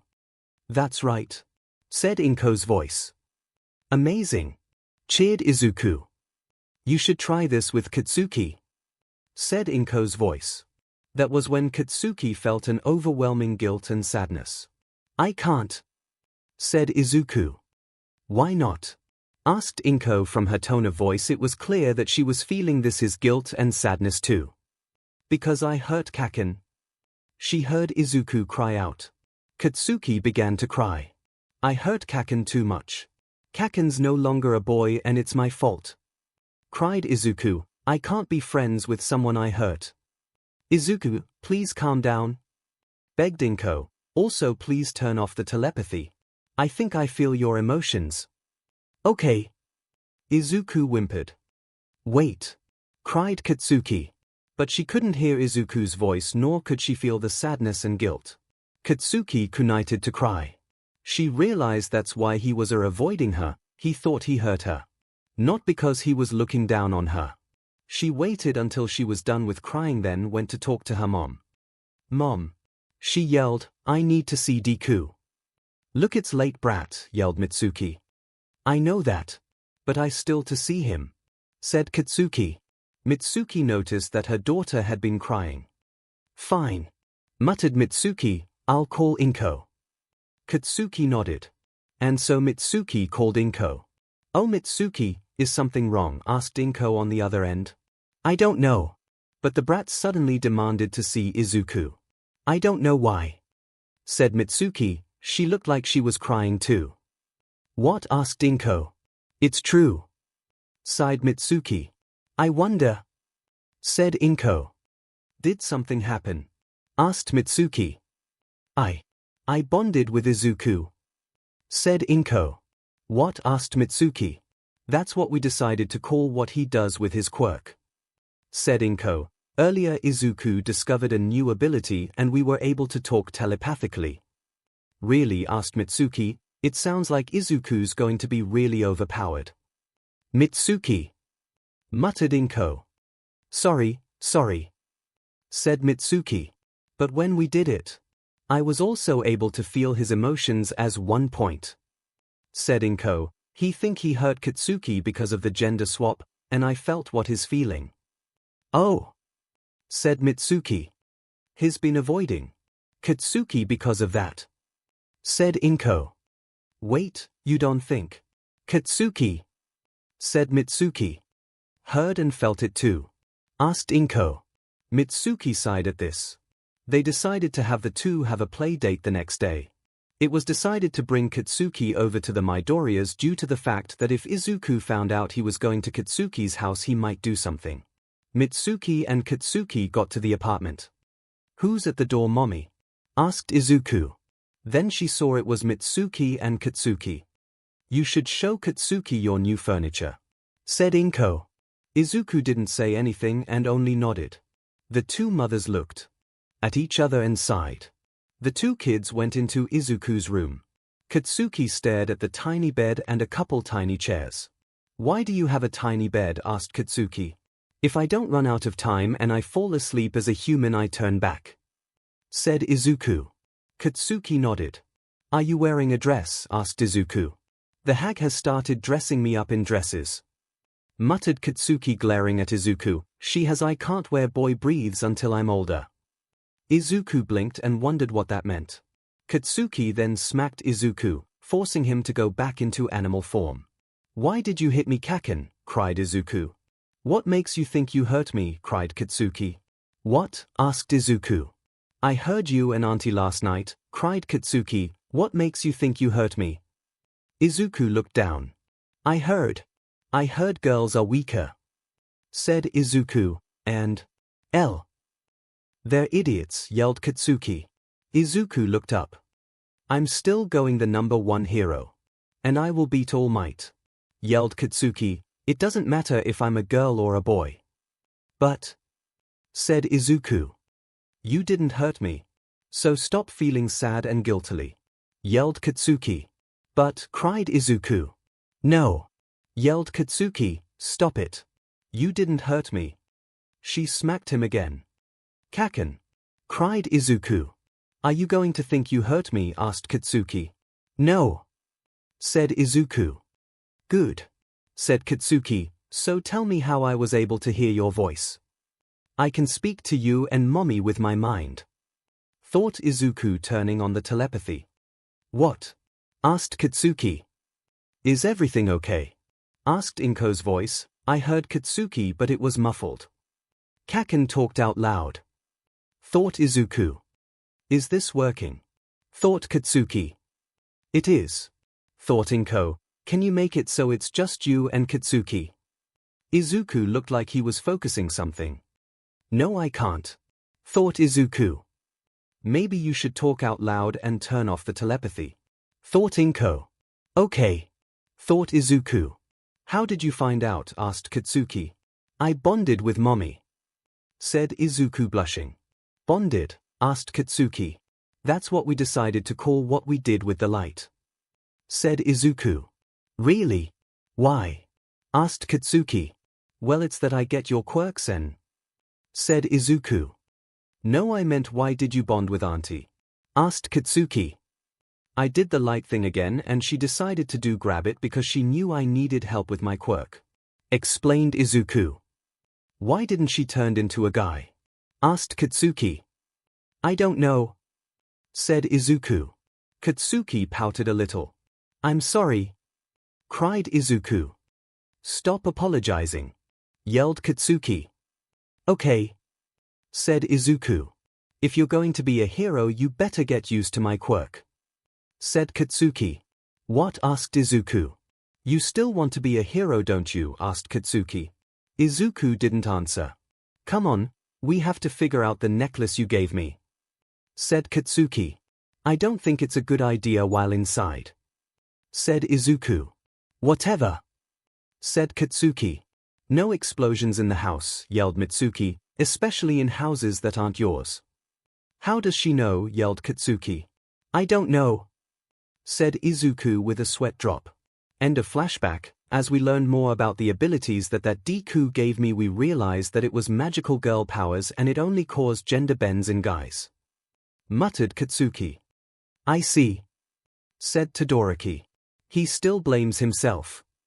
Said Katsuki. As we got older, I started to get bullied for not being a real girl. And the fact that I stuck by him after he turned me into one. Why do you protect him? Asked Todoroki. Remember about that guilt and sadness I felt. Said Katsuki. I don't remember much about being a guy, but that on the other hand, I remember that feeling. Todoroki's eyes widened. I refuse to let Izuku feel that way again if I can help it. Said Katsuki. That makes sense. Said Todoroki. By the way, have to check out yourself in the mirror? Asked Katsuki. I don't want to. Muttered Todoroki. You might want to look at your face at least. Said Katsuki. Why? Asked Todoroki. Trust me on it. Said Katsuki. Do you have mirror on you? Asked Todoroki. Do I look like that kind of girl? Asked Katsuki. Todoroki's sweat dropped. Meanwhile, in the hallways of the arena, All Might in his thin form was searching for Izuku. He had gotten word that Principal Nezu, who was watching one of the other year's sports festival along with the 4 teachers' running staff, had joined in the search, along with hearing that Ochako, Tsuyu, and Ida were helping in the search. He was also surprised to hear that Ida had learned about the side effect, but was happy that he did open up to one of the class's mates he didn't have a bond with. That was when he stepped in a puddle. He looked down, saw it was near a vending machine, a snack vending machine, not a drink vending machine, meaning there wasn't some sort of cooling leak. He went into his muscle form and looked around the vending machine. That was when he found the small stuffed toy-like animal crying. Young Midoriya, said All Might. Izuku froze. He didn't think he was going to be found. How did you find me? Cried Izuku. All Might pointed to the puddle on the floor. Izuku stopped crying and started to blush. All Might noticed the gem now had lavender added to its array of colors. Considering I had to change my socks thanks your mother's tears, it all makes sense that you cry just as much. Laughed All Might. Izuku couldn't help but to chuckle. All Might sat down the floor. So the entire staff knew about it? Said Izuku. We were told just in case. Said All Might. I didn't mean to make a bond. Izuku, as he started to cry again, I really didn't. I just wanted to help him. He refuses to use his fire. I was just trying not get him to use it, and, well, your quirk responded to you wanting to help him, by trying to bond with him. Sighed All Might. Izuku cried a little more. Kaken doesn't think I hurt her by bonding with her. But I did, she wouldn't have been bullied if we hadn't, she wouldn't have to question who she is. Cried Izuku. She considers herself a girl now, but for a long time, she just wasn't sure. But I'm sure if you didn't bond, the two of you wouldn't be as close. Said All Might. Izuku didn't respond. And it won't be like how it was when you were younger. It's not just you and young Bakugo anymore. Young Uraraka, young Asui, and young Ida are all helping look for you. No matter what happens, I know they will stick by you and young Todoroki. Izuku was quiet. What about Kaken? Asked Izuku. She went to talk to Todoroki. Sighed All Might. Izuku nodded. You shouldn't worry your mother and friends anymore. Said All Might. Come on. Izuku nodded and knew he couldn't keep hiding. But he wasn't in a mood to be in human form at the moment, and it was clear to All Might, who picked him up. He took out his cell phone and gave the message to the teachers that he was found. However, he and everyone else had been given instructions to bring Izuku to the waiting room that Todoroki was brought to. All Might sighed. He knew what was going to happen in that waiting room wasn't going to be pleasant for sure. Back in the waiting room, both Katsuki and Todoroki were silent. Katsuki was checking her phone, however, and got a text from 𝐭 that All Might had found Izuku. All Might found Deku and is bringing him here. Said Katsuki. Why? Asked Todoroki. Oh, I don't know, maybe because you're a girl now. Said Katsuki, glaring at him, and you're also telepathically connected to him, too. Todoroki nodded. That was when the door opened, however it was 𝐭. Looks like I beat them. Said 𝐭. You're the principal's assistant. Said Todoroki. It's nice to meet you, my name is 𝐭 Midoriya. Said 𝐭. Todoroki's eyes widened and she looked at Katsuki. She got hired after the USJ thing because of the bond. Said Katsuki. Oh, that makes sense. Said Todoroki. She looked at Izuku's mother. Do you have a hand mirror? Said Todoroki. 𝐭 was confused for a second, but then realized why she was being asked that. Of course. She said. She gave Todoroki the compact and Todoroki looked at her new reflection. She noticed two things. One thing was she did look a little like his mother. However, that wasn't the biggest change. The scar, it was gone. It's gone. Cried Todoroki. I can't believe it. That was when All Might and Izuku came into the room. Izuku went on edge. Todoroki. Said Izuku. How? Said Todoroki. How is my scar gone? Izuku was surprised he hadn't noticed that it was gone earlier, but now that he saw her face was completely pristine. I don't know. Said Izuku. There's a lot I don't know about my quirk. I didn't know it could heal until I bonded with Ochako. I didn't know the healing was that powerful. Todoroki nodded. Todoroki. Said Izuku. Don't apologize. Said Todoroki. I was the one who didn't listen. You tried to stop me, but this is all my fault. Katsuki glared at Izuku as if saying, don't try to feel guilty this time. Izuku nodded. That was when three more entered. Principal Nezu, Aizawa, and Endeavor. So, are we going to talk about what you did to my son? Asked Endeavor. Izuku froze when he saw Endeavor. This wasn't going to be a pleasant conversation at all. And it was going to be a conversation that would change everything. Chapter 18. Endeavor's reaction. Izuku just stared at Endeavor. It didn't help with his conversation earlier that day. It also didn't help that Katsuki was glaring at Endeavor extremely harshly. Bakugo, please leave. Muttered Aizawa. What? Yelled Bakugo. This discussion should be between the staff, the two involved, and the parents of the two.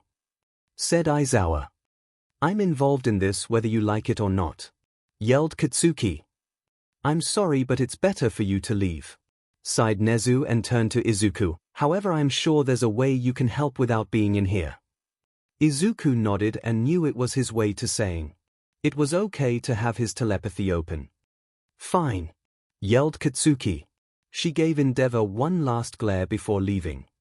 Should he be in here? Asked Endeavor, looking at All Might. I am a teacher, and I was the one to find young Midoriya after this crisis. Said All Might, holding on to the small animal boy who still wasn't in the mood to change into his human form. The hallway, Ochiko, Tsuyu, and Ida all arrived just as Katsuki left the room. Is he all right? Asked Ochiko. Hasn't turned back human. Muttered Katsuki. Also, they just kicked me out. It's an important meeting and I can't be a part of it. Even though you've been part of it since the beginning? Asked Ida. Yeah. Muttered Katsuki. Hey! I'm sorry for worrying you. Izuku's voice appeared to most of them thanks to telepathy. It's fine. Thought Ochiko. You just used your quirk like that in front of so many people accidentally. We can't blame you for running away. Thought Tsuyu. And you're not the one to blame. Thought Katsuki. Katsuki. Hissed Inko. It's fine. Thought Todoroki. He told me not to touch it, but I did anyways. I'm the one who made the mistake. It surprised that Ochiko and Tsuyu that Todoroki still sounded like a guy. If you're wondering about the voice, I think it's because he's still mentally a guy that his mental voice is still one. Thought Katsuki. Remember, I turned into a girl when I was little. We should really pay attention to this conversation. Pointed out Izuku. Back in the waiting room. So tell me why my son is now a girl. Muttered Endeavor. It's my quirk. It's called Magical Girl Mascot. Explained Izuku. It lets me form bonds with people. If that person is male, it turns them into a girl. How do we break it? Asked Endeavor. It's permanent. Said Aizawa. Endeavor glared at Izuku, and All Might, who was still holding him, tightened his grip a little to reassure Izuku that it was fine. The bond is beneficial. Said Nezu. That costume created from the bond gives his quirk quite a boost. Drawbacks have been lessened while the quirk itself has been strengthened. Really now? Asked Endeavor, who seemed interested. Of course he'd focus on that. Thought Todoroki with her eye twitching. Though I should note that Midoriya also now has a copy of your daughter's quirk. Said Nezu. Is this true? Muttered Endeavor. Izuku nodded. Prove it then. Said Endeavor. Izuku looked at All Might, who let him go. He turned into his human form and activated Todoroki's quirk. He created a small amount of ice on his right side and created a small flame on his left side. Endeavor's eye narrowed at Izuku. So that's how you copy quirks? Muttered Endeavor. The three teachers and one mother in the room all noticed Endeavor's reaction. You better either show him to properly use his fire or not show him up. Muttered Endeavor. Endeavor asked All Might. What do you mean by that? Asked Nezu. It's nothing. Muttered Endeavor. Todoroki gritted her teeth. Of course. She thought, he's more upset by the fact that Midoriya has my quirk than the fact that my life was turned upside down. She couldn't help but to think about all the suffering that she suffered by her father's hand, including what happened to her mother and pain she went through. However, as she thought about those memories, she didn't know that others in the bond saw those memories. What the F? Thought Katsuki, being the first one to snap out of it after seeing them. What? Asked Todoroki, confused. We saw your memories. Explained Tsuyu.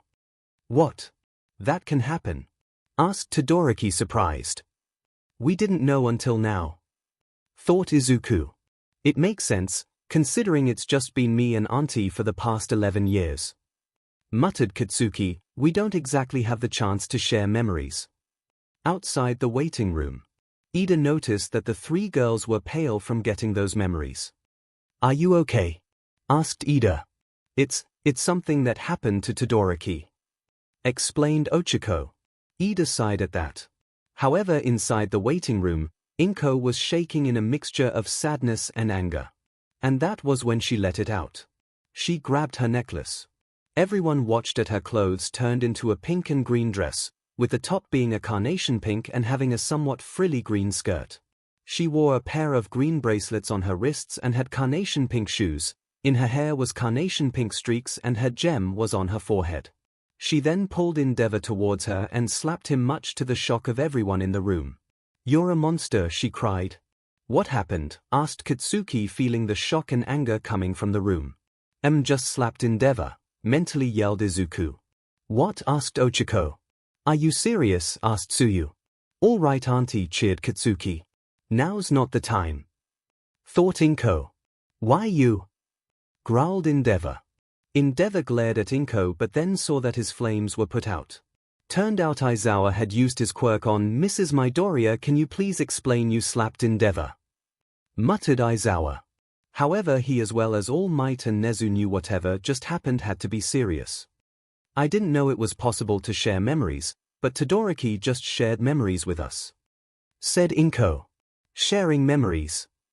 Said Endeavor suspiciously. �NEZU glared harshly at Endeavor, and despite being a small animal, the glare was far more than one think possible. I saw his memories of Endeavor beating him. Said 𝐒𝐭𝐻. It's training. Said Endeavor. So does training involve hurting him until he vomits? Does training involve hurt your wife physically and emotionally until she snaps? Asked 𝐒𝐭𝐻. It was clear she might end up attacking him again. All Might got in between the two. Is this true, Todoroki? Asked Aizawa. Todoroki's eyes winded. Izuku looked at Todoroki, who wasn't sure how to respond. You're not alone anymore. Thought Izuku. Deku's right. Thought Katsuki. We'll help you. Thought Ochako. We're here for you. Thought Tsuyu. Todoroki looked at 𝐒𝐭𝐻, who nodded. It's true. Muttered Todoroki. Shoto, yelled Endeavor. Young Todoroki, young Midoriya, perhaps it would be better if you left. Said All Might. Okay. Said Izuku. Todoroki nodded. Both of them left the waiting room. Izuku decided to turn off telepathy as it was better for the moment. What's going on? Asked Ida. I told them that what you saw was true. Said Todoroki. Ida's not part of it.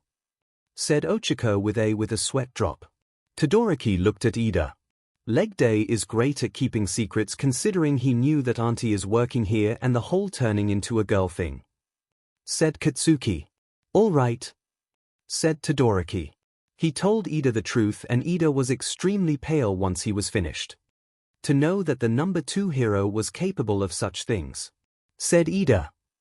Hey, you okay? Asked Ochako. I'm fine. Said Todoroki. Deku. Said Katsuki. Izuku turned into his animal. Katsuki picked him and forced him into Todoroki's arms. What? Asked Todoroki. It's okay. Said Izuku. I don't. He gets it. Said Tsuyu with a sweat drop. Yeah. Sighed Ochako. In the waiting room, things were tense. Fine, that's what I'll do. However, I will still be allowed to take in turns. Said Endeavor. Fine. Muttered �NEZU. We all know if we bar you, it will raise questions. But remember, it her choice. Said Aizawa. She might not chose you. Endeavor sneered and then stormed out of the room. Shoto. He said, looking at his now daughter. Yes. Asked Todoroki. I'm going to be moving out for the time being. Said Endeavor. Please keep up with your training on your own. What? Yelled Katsuki. Calm down. Said Izuku. I will. Muttered Shoto. Also, I will be calling Fuyumi to teach you things about being a girl. Muttered Endeavor. Endeavor then stormed off. The other 4 left the room as well. Okay. Seriously, what gives? Yelled Katsuki. Unfortunately, due to reason, we can't arrest him.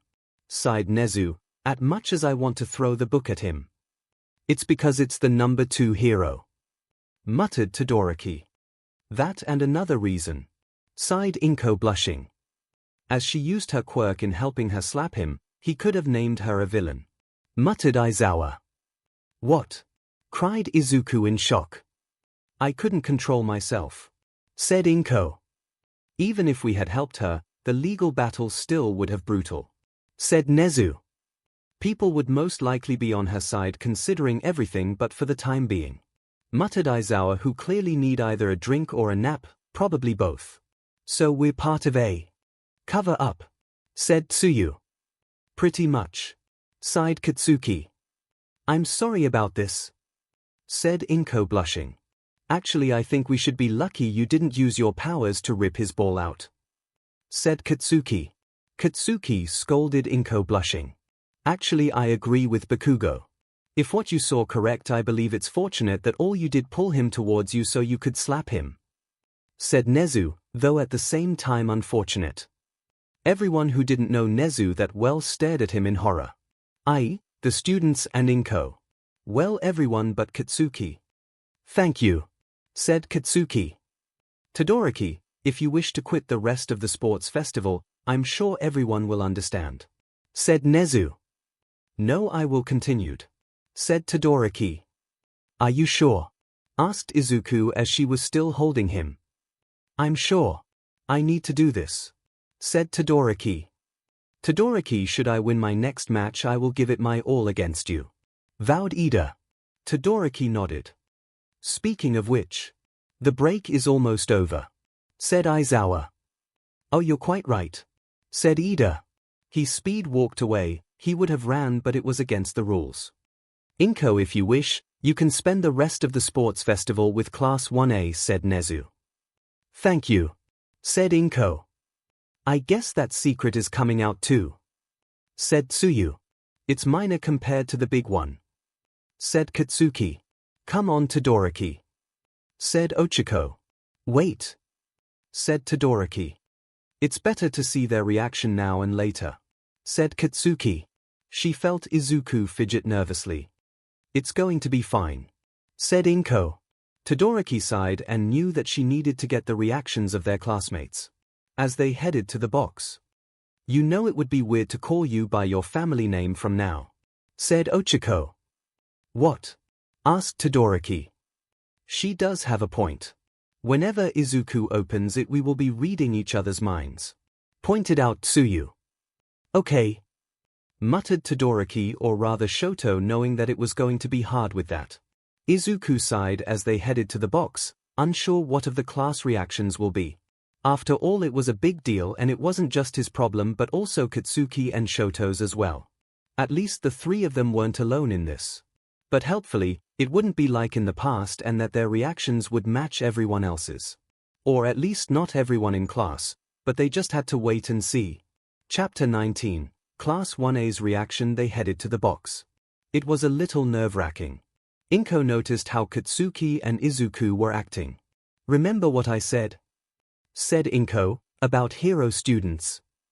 I know, but it's just, sighed Izuku. Izuku, it will be fine, said 𝐭. Izuku nodded. You better be right or else they will pay, growled Katsuki.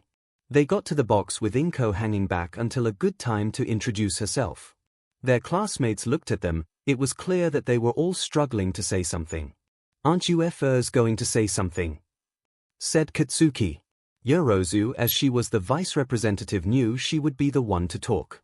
You have no control over what your quirk does, she said. Really? Asked Izuku. I found that video of your old school, said 𝐭. That's messed up that the teachers just let them bully you two like that. Your quirk shouldn't matter, said Shoji. Well, that's all fine and dandy, muttered Katsuki, but what about me and Icy Hot? How long have you even been a girl? Asked Mineta. Since I was 4, muttered Katsuki. I barely even remember being a guy. Well, that doesn't explain the cursing, said Ashido with a sweat drop. She picked that from her mom, said Tsuyu, sweat drop. Shoto just looked at her classmates. Todoroki will help you adjust to what's going on, said Yorozu. Are you sure? Asked Shoto. Don't worry, said Ashido. Yeah. It's not like it's Mineta or Kaminari, said Gyro. What do you mean? Asked Shoto. So, Todoroki, said Mineta, trying to be subtle and failing at it, what is it like having melons? Shoto's sweat dropped, especially after Katsuki grabbed him by his hair. Katsuki, can you please put him down? Asked 𝐭 as she made her presence known. Fine, said Katsuki, dropping the great pervert. You're 𝐒𝐲's assistant, said Yorozu. That's right, said 𝐭. Izuku was still being held by Shoto and looked up at her as if saying to let him down. When he was on the ground, he turned into his human form. This is my mom, said Izuku. It's nice to finally meet you, said 𝐭, My name is 𝐿𝐭𝐚𝐲 Midoriya. Wait. You're Midoriya's mom? Asked Mineta. Both Izuku and Katsuki glared at Mineta and Kaminari. Oh, so that's what I did? Said Kaminari. Yeah. Talking about how someone is hot in front of their son and niece figure would anger them badly. Were you hired because of the USJ? Asked Yorozu. I was. Said 𝐭𝐴. If it weren't for you, All Might and the other teachers probably wouldn't have gotten as soon as they did. Said 𝐤𝐿𝐴. He's right. Agreed Tokoyami. 𝐭𝐴 nodded. That was when everything got started back. All right. Things have settled down between Todoroki and Midoriya. Called out present MIC, at least I think they did. I can't talk about it. Muttered Aizawa. Can't or won't?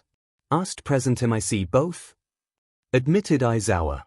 The class looked at Izuku and all of his partners. Don't ask. Muttered Katsuki, it's none of your business. And soon the match began. Ida was able to beat Shiozaki by using his special move and pushing her out of bounds. They all heard Monoma groan on the other side of the wall. Is he okay? Asked 𝐭𝐴. He has issues. Said Tsuyu. Okay. Said 𝐭𝐴, having heard about one student from class 1B. Then she noticed Ashido was still there. Ashido, isn't your match next? Asked 𝐭𝐴. I almost forgot. Thanks Midoriya. Said Ashido, leaving. Midoriya? Asked 𝐭𝐴. It's cute. I think it's going to catch on. Giggled Ochako. During the match between Ashido and Tokoyami, both Katsuki and Kirishima left to get ready for their match. After Katsuki left, Ida came back to the box. Good job, Ida. Said Izuku. Better than you last match. Said Tsuyu. Please don't mention it. Muttered Ida. However, before me. Could be, said Ida. Started to shake for some reason. Ida, are you okay? Asked Izuku. It's just my phone. Said Ida. Of course his phone is on vibrate. Thought Ochako with a sweat drop. He went to take the call, which was his mother. Hello, have you been watching the sports festival? Asked Ida. Also, please don't talk about my first match. This isn't about the sports festival. Cried his mother on the other end. It's Tensai, he was attacked by a villain. A few minutes later, Ida came back looking very pale. Ida. What's wrong? Asked Izuku. It was clear that Ida needed to tell someone, so he, Izuku, Ochako, Tsuyu, Shoto and 𝐭𝐴 all went into the hallway. After all that happened earlier, it was a good idea to tell all of them after he was let into their secret. I have to drop out of the sports festival. Said Ida. My brother was patrol and was attacked. Oh no. Whispered Ochako. Is he all right? Asked Izuku. I don't know, but I'm going to the hospital. Said Ida, turning to Shoto. I'm sorry I'm unable to have the match. It's fine, your family is more important. Said Shoto. I'll help you inform the rest of the staff. Said 𝐭𝐴. Thank you. Said Ida. The two left to inform the staff. The others returned to the box as Ashido lost. Is Ida okay? Asked Hagakure. None of them answered. And soon enough it was time for the next match, which was Katsuki and Kirishima. Before the match got started, Kirishima knew he had to say something. Hey, I didn't want to say this in front of everyone, but it doesn't matter if you were born a guy or not. You're still the same Bakugo. Katsuki started to blush. She then scoffed and looked away, but she was still blushing. Like what I care about what you think? She muttered. And begin, called out Midnight. Aren't you going to transform? Asked Kirishima. Sorry, but you're not on my list of people I was planning to transform in order to fight. Said Katsuki. Oh come on, complained Kirishima. It was a long fight. Kirishima's hardening was a good defense against Katsuki's explosions. However, Katsuki knew to play the long game and wait until he couldn't hold it anymore. And soon enough she was able to beat him by creating a large explosion and knocking him out. A hero Kirishima is unable to battle. Katsuki Bakugo goes on to the next round, called out Midnight. Katsuki smirked.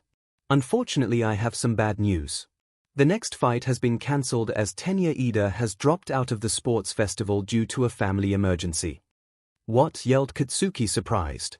We'll be taking a short break so that Katsuki Bakugo can rest before her next match, said Midnight. Kaken! Cried out Izuku, turning on the connection. Leg day better have a good reason for this, thought Katsuki as she headed to a place she could take a break. His brother was attacked by a villain, explained Izuku. Mentally yelled Katsuki, no longer angry at Ida. What the F is up with today? It's just one of those days. 𝐭𝐸 tried to reassure her. Hopefully nothing else will happen today. 𝐒𝐿 tried to look on the bright side. If something happens, I'm blaming you, muttered Katsuki. What did I do? Asked 𝐒𝐿. You tempted fate, thought Tsuyu, taking Katsuki's side.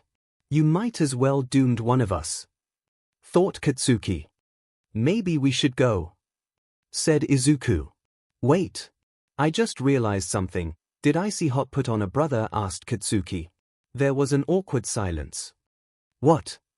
Asked Shoto. I knew we forgot something, thought 𝐒𝐿.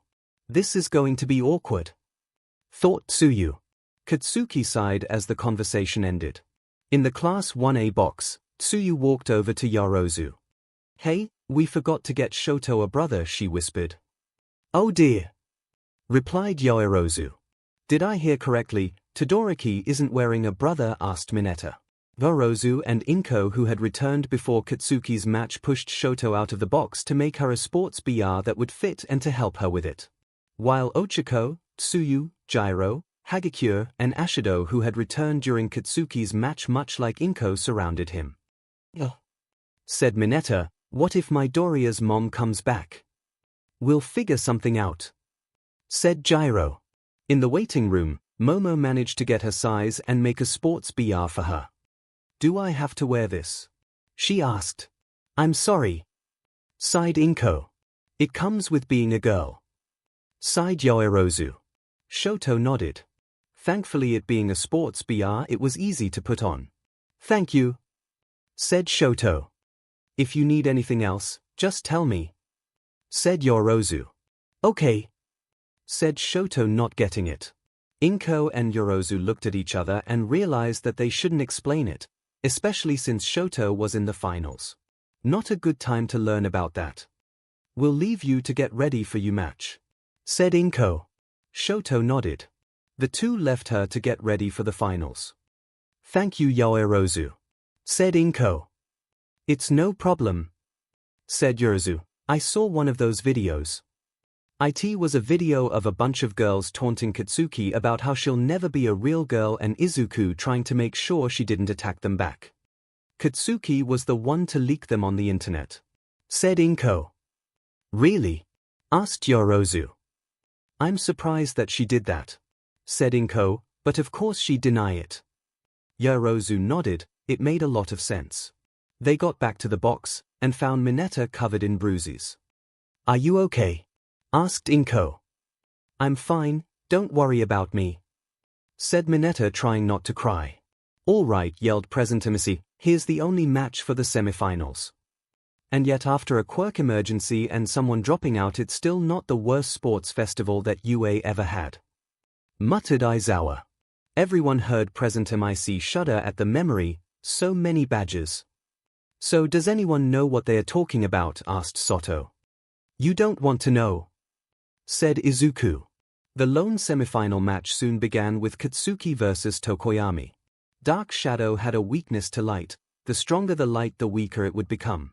So even though she wasn't in magical girl mode, Katsuki won her match hands down. Once the match was over, she headed to the waiting room.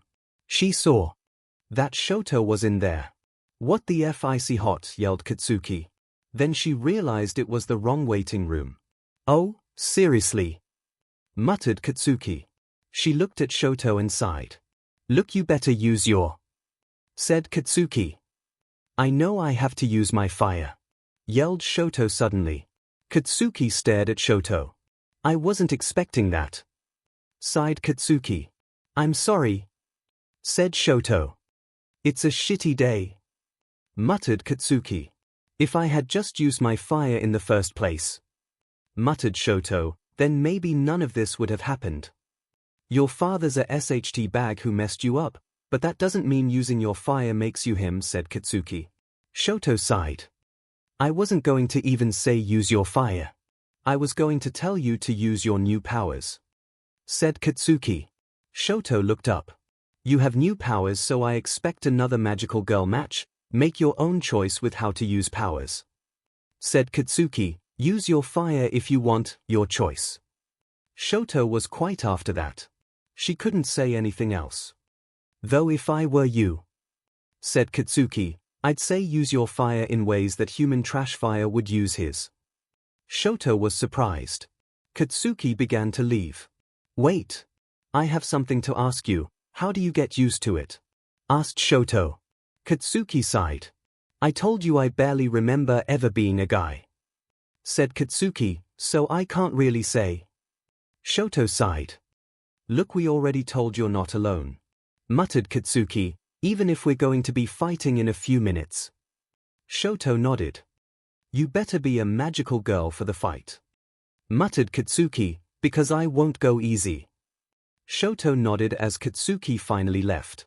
Soon it would be the final match, and the first fight 𝐿𝐿 would have as a magical girl. Chapter 20. 𝐿𝐿's first magical girl fight. Both competitors made their way to the arena. 𝐿𝐿 knew she had to use her magical girl powers for this. She didn't know what she would do with them. All she knew was that it strengthened her quirk, dialed back her drawback, and also the wand.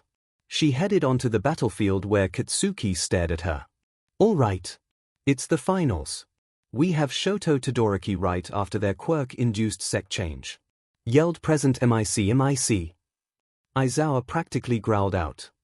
Versus the hothead explosive magical girl Katsuki Bakugo, yelled present MIC. All right, icy hot, you better be ready, yelled Katsuki. 𝐿𝐿 just nodded. And begin, called out Midnight. Both of them transformed into their magical girl costumes. Katsuki launched herself at 𝐿𝐿. However, 𝐿𝐿 just created an ice wall. Katsuki blew it up. You have to try harder, icy hot. I'm expecting your ice, yelled Katsuki. 𝐿𝐿 gritted her teeth. She knew she had to use her left side. If she had used it in her fight with Izuku, then she wouldn't be a girl. But part of her was screaming on not to use. The part that still thought it was her father's power. However, she also felt something else. Something new in her side. She focused on that new feeling instead. That was when suddenly the entire battlefield was covered in a thick steam. Everyone was surprised. Katsuki looked around and grinned. So that's your power-up, she said. 𝐿𝐿 was looking at her left hand in surprise, then looked at her right hand and felt a similar feeling but different. However, explosions started to clear away the steam. That's a nice try, icy hot beach. But it's not enough, yelled Katsuki. 𝐿𝐿 focuses on the similar feeling in her right side, and then a torrent of water shot out of her hand. Katsuki was swept up in it, but thankfully didn't get pushed out of bounds. In the stands, Endeavor grinned as he saw that his now daughter's upgraded quirk. In Class 1A's box, everyone was surprised. Steam and water? Asked Soto. Oh, I get it, said Izuku. The power-up is that 𝐿𝐿's sides influences the other but not completely, creating steam on her fire side and water on her ice side. That is awesome, said 𝐒𝐿𝐿. If the temperature of the water is fine enough, I think I might know of something that could work in the future, said Izuku, who began to mutter a lot. I wonder what that about, said 𝐒𝐿𝐿 with a sweat drop. I think I have an idea, said Tsuyu, back on the battlefield. Water and steam here, said Katsuki, getting up. Looks like I have up my game then. She reached for her gem and grabbed her wand. She pointed her wand at 𝐿𝐿 and she had to dodge the explosions. She then created another ice wall, mostly because that was the thing she was most used to using. However, the ice was quickly blown up. Nice try, but I already told you, I've been expecting it, said Katsuki. That was when instinctively 𝐿𝐿's hand went to her tiara where her gem was. With a flash of lavender light, a wand appeared in her hand. It was double-sided with a glimmering jewel on each end, On one end was a bright red gem that reassembled a flame and the other was an ice blue gem that resembled a snowflake. How do I use it? Asked 𝐿𝐴𝐻𝐻 looking at Katsuki. You seriously expect me to tell you during our match? Asked Katsuki with a sweat drop. 𝐿𝐴𝐻𝐻's sweat dropped, realizing that is stupid to ask at that point. Katsuki then set off an explosion from her wand. She pointed the fire side of her wand towards Katsuki and it shot at fire, which Katsuki thankfully dodged. Yeah? Your wand is kind of obvious at what it does, said Katsuki. However, 𝐿𝐴𝐻𝐻 decided to try out the other side of her wand and shot ice shard at her, which she did dodge but saw on the place where the ice shards hit froze over. F, muttered Katsuki looking over the frozen over area. She looked at 𝐿𝐴𝐻𝐻. It's time to finish this, yelled Katsuki, no more playing around. 𝐿𝐴𝐻𝐻 once again looked at her wand. She didn't know why, but she decided to try something. As Katsuki unleashed one of her stronger explosions from her wand, 𝐿𝐴𝐻𝐻 began to twirl her wand like a fan. That was when suddenly there was a burst of wind coming from the twirling wand. In Class 1A's box they were surprised. How is that possible? Said Ochako. I think it's of the temperature difference, said Izuku. I guess that makes sense, said Ochako. On the battlefield the two forced collided, causing a large blast. Dust covered the battlefield, making anyone wonder if either magical girl was out of bounds or not. Once the dust cleared they could see that Katsuki was breathing heavily, but she was in bounds. 𝐿𝐴𝐻𝐻 was barely standing. However, one thing was for certain, she was out bounds. 𝐿𝐴𝐻𝐻 Todoroki is out of bounds. Katsuki Bakugo is the winner, called out Midnight. The crowd cheered. In Class 1A's box everyone was surprised. I guess that wind attack wasn't enough, said Tsuyu. Plus Kaken has been at this since we were little, she had the advantage, said Izuku. Back on the battlefield, Katsuki approached 𝐿𝐴𝐻𝐻. Look icy hot, you're still new at this, plus the garbage fire is probably getting to you, said Katsuki. 𝐿𝐴𝐻𝐻 gritted her teeth as she detransformed. You better get better next time, said Katsuki. 𝐿𝐴𝐻𝐻 looked at her confused. You seriously think this is going to be our last fight? Asked Katsuki. We might be teammates now, but there's no way I'm not going to fight you again. I see, said 𝐿𝐴𝐻𝐻, unsure how to respond. You should really go to Recovery Girl, said Midnight to 𝐿𝐴𝐻𝐻. 𝐿𝐴𝐻𝐻 nodded. She went to Recovery Girl. Recovery Girl used her quirk, which utilized kissing. So how are you feeling? Asked Recovery Girl. It's fine, sighed 𝐿𝐴𝐻𝐻. Not just your injuries, said Recovery Girl. 𝐿𝐴𝐻𝐻 sighed. It's a big change, said Recovery Girl. I know, muttered 𝐿𝐴𝐻𝐻. Nezu also informed me what he had discovered, said Recovery Girl. 𝐿𝐴𝐻𝐻 gritted her teeth. Everything will work out, said Recovery Girl. 𝐿𝐴𝐻𝐻 just nodded. She left the temporary infirmary. Turned out Katsuki was waiting outside for her. Come on, muttered Katsuki.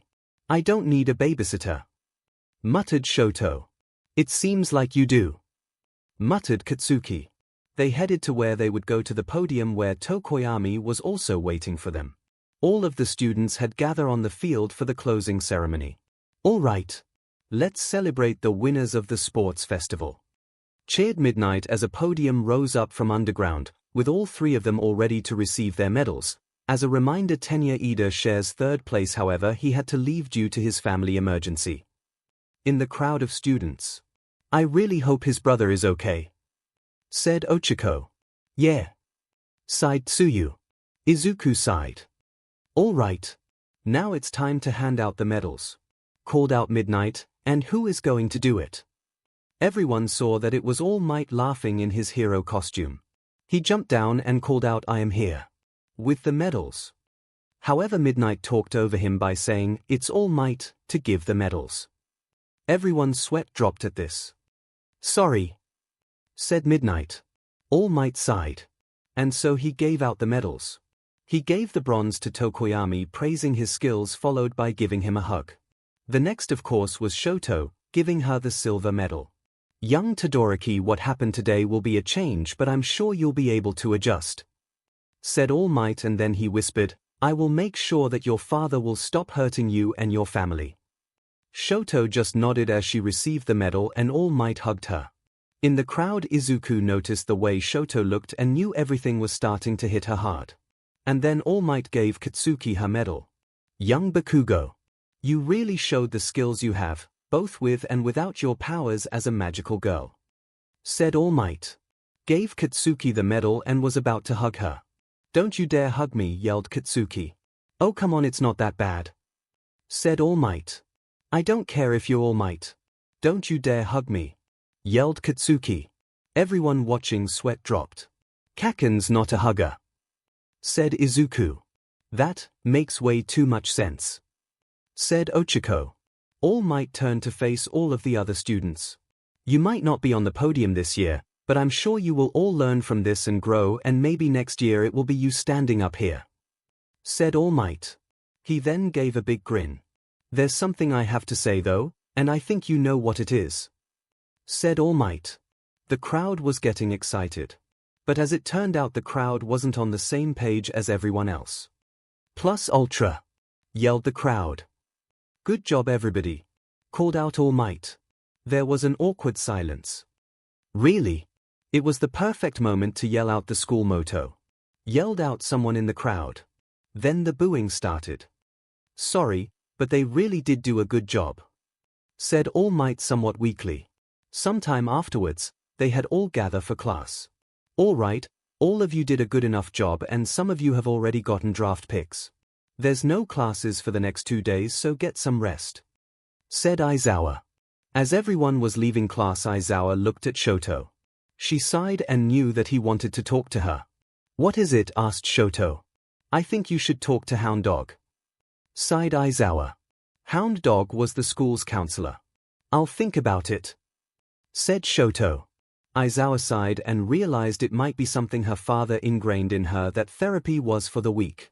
I'll trust you for now, but if it looks like you're declining because of this, I will make you see him, said Aizawa. 𝐭𝐲 sighed at that. 𝐭𝐲 noticed that Izuku, 𝐒𝐿𝐴, Tsuyu, and Katsuki seemed to be waiting for her. You don't have to wait for me, said 𝐭𝐲. We just wanted to let you know about the group talk tonight, said 𝐒𝐿𝐴. What? asked 𝐭𝐲.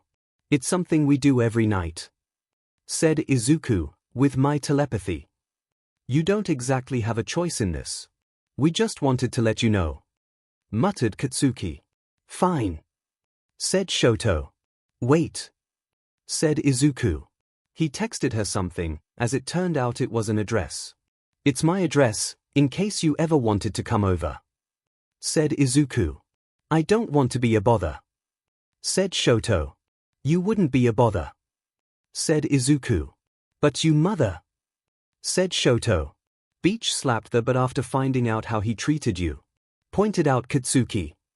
She will insist that you come over, said 𝐒𝐿𝐴.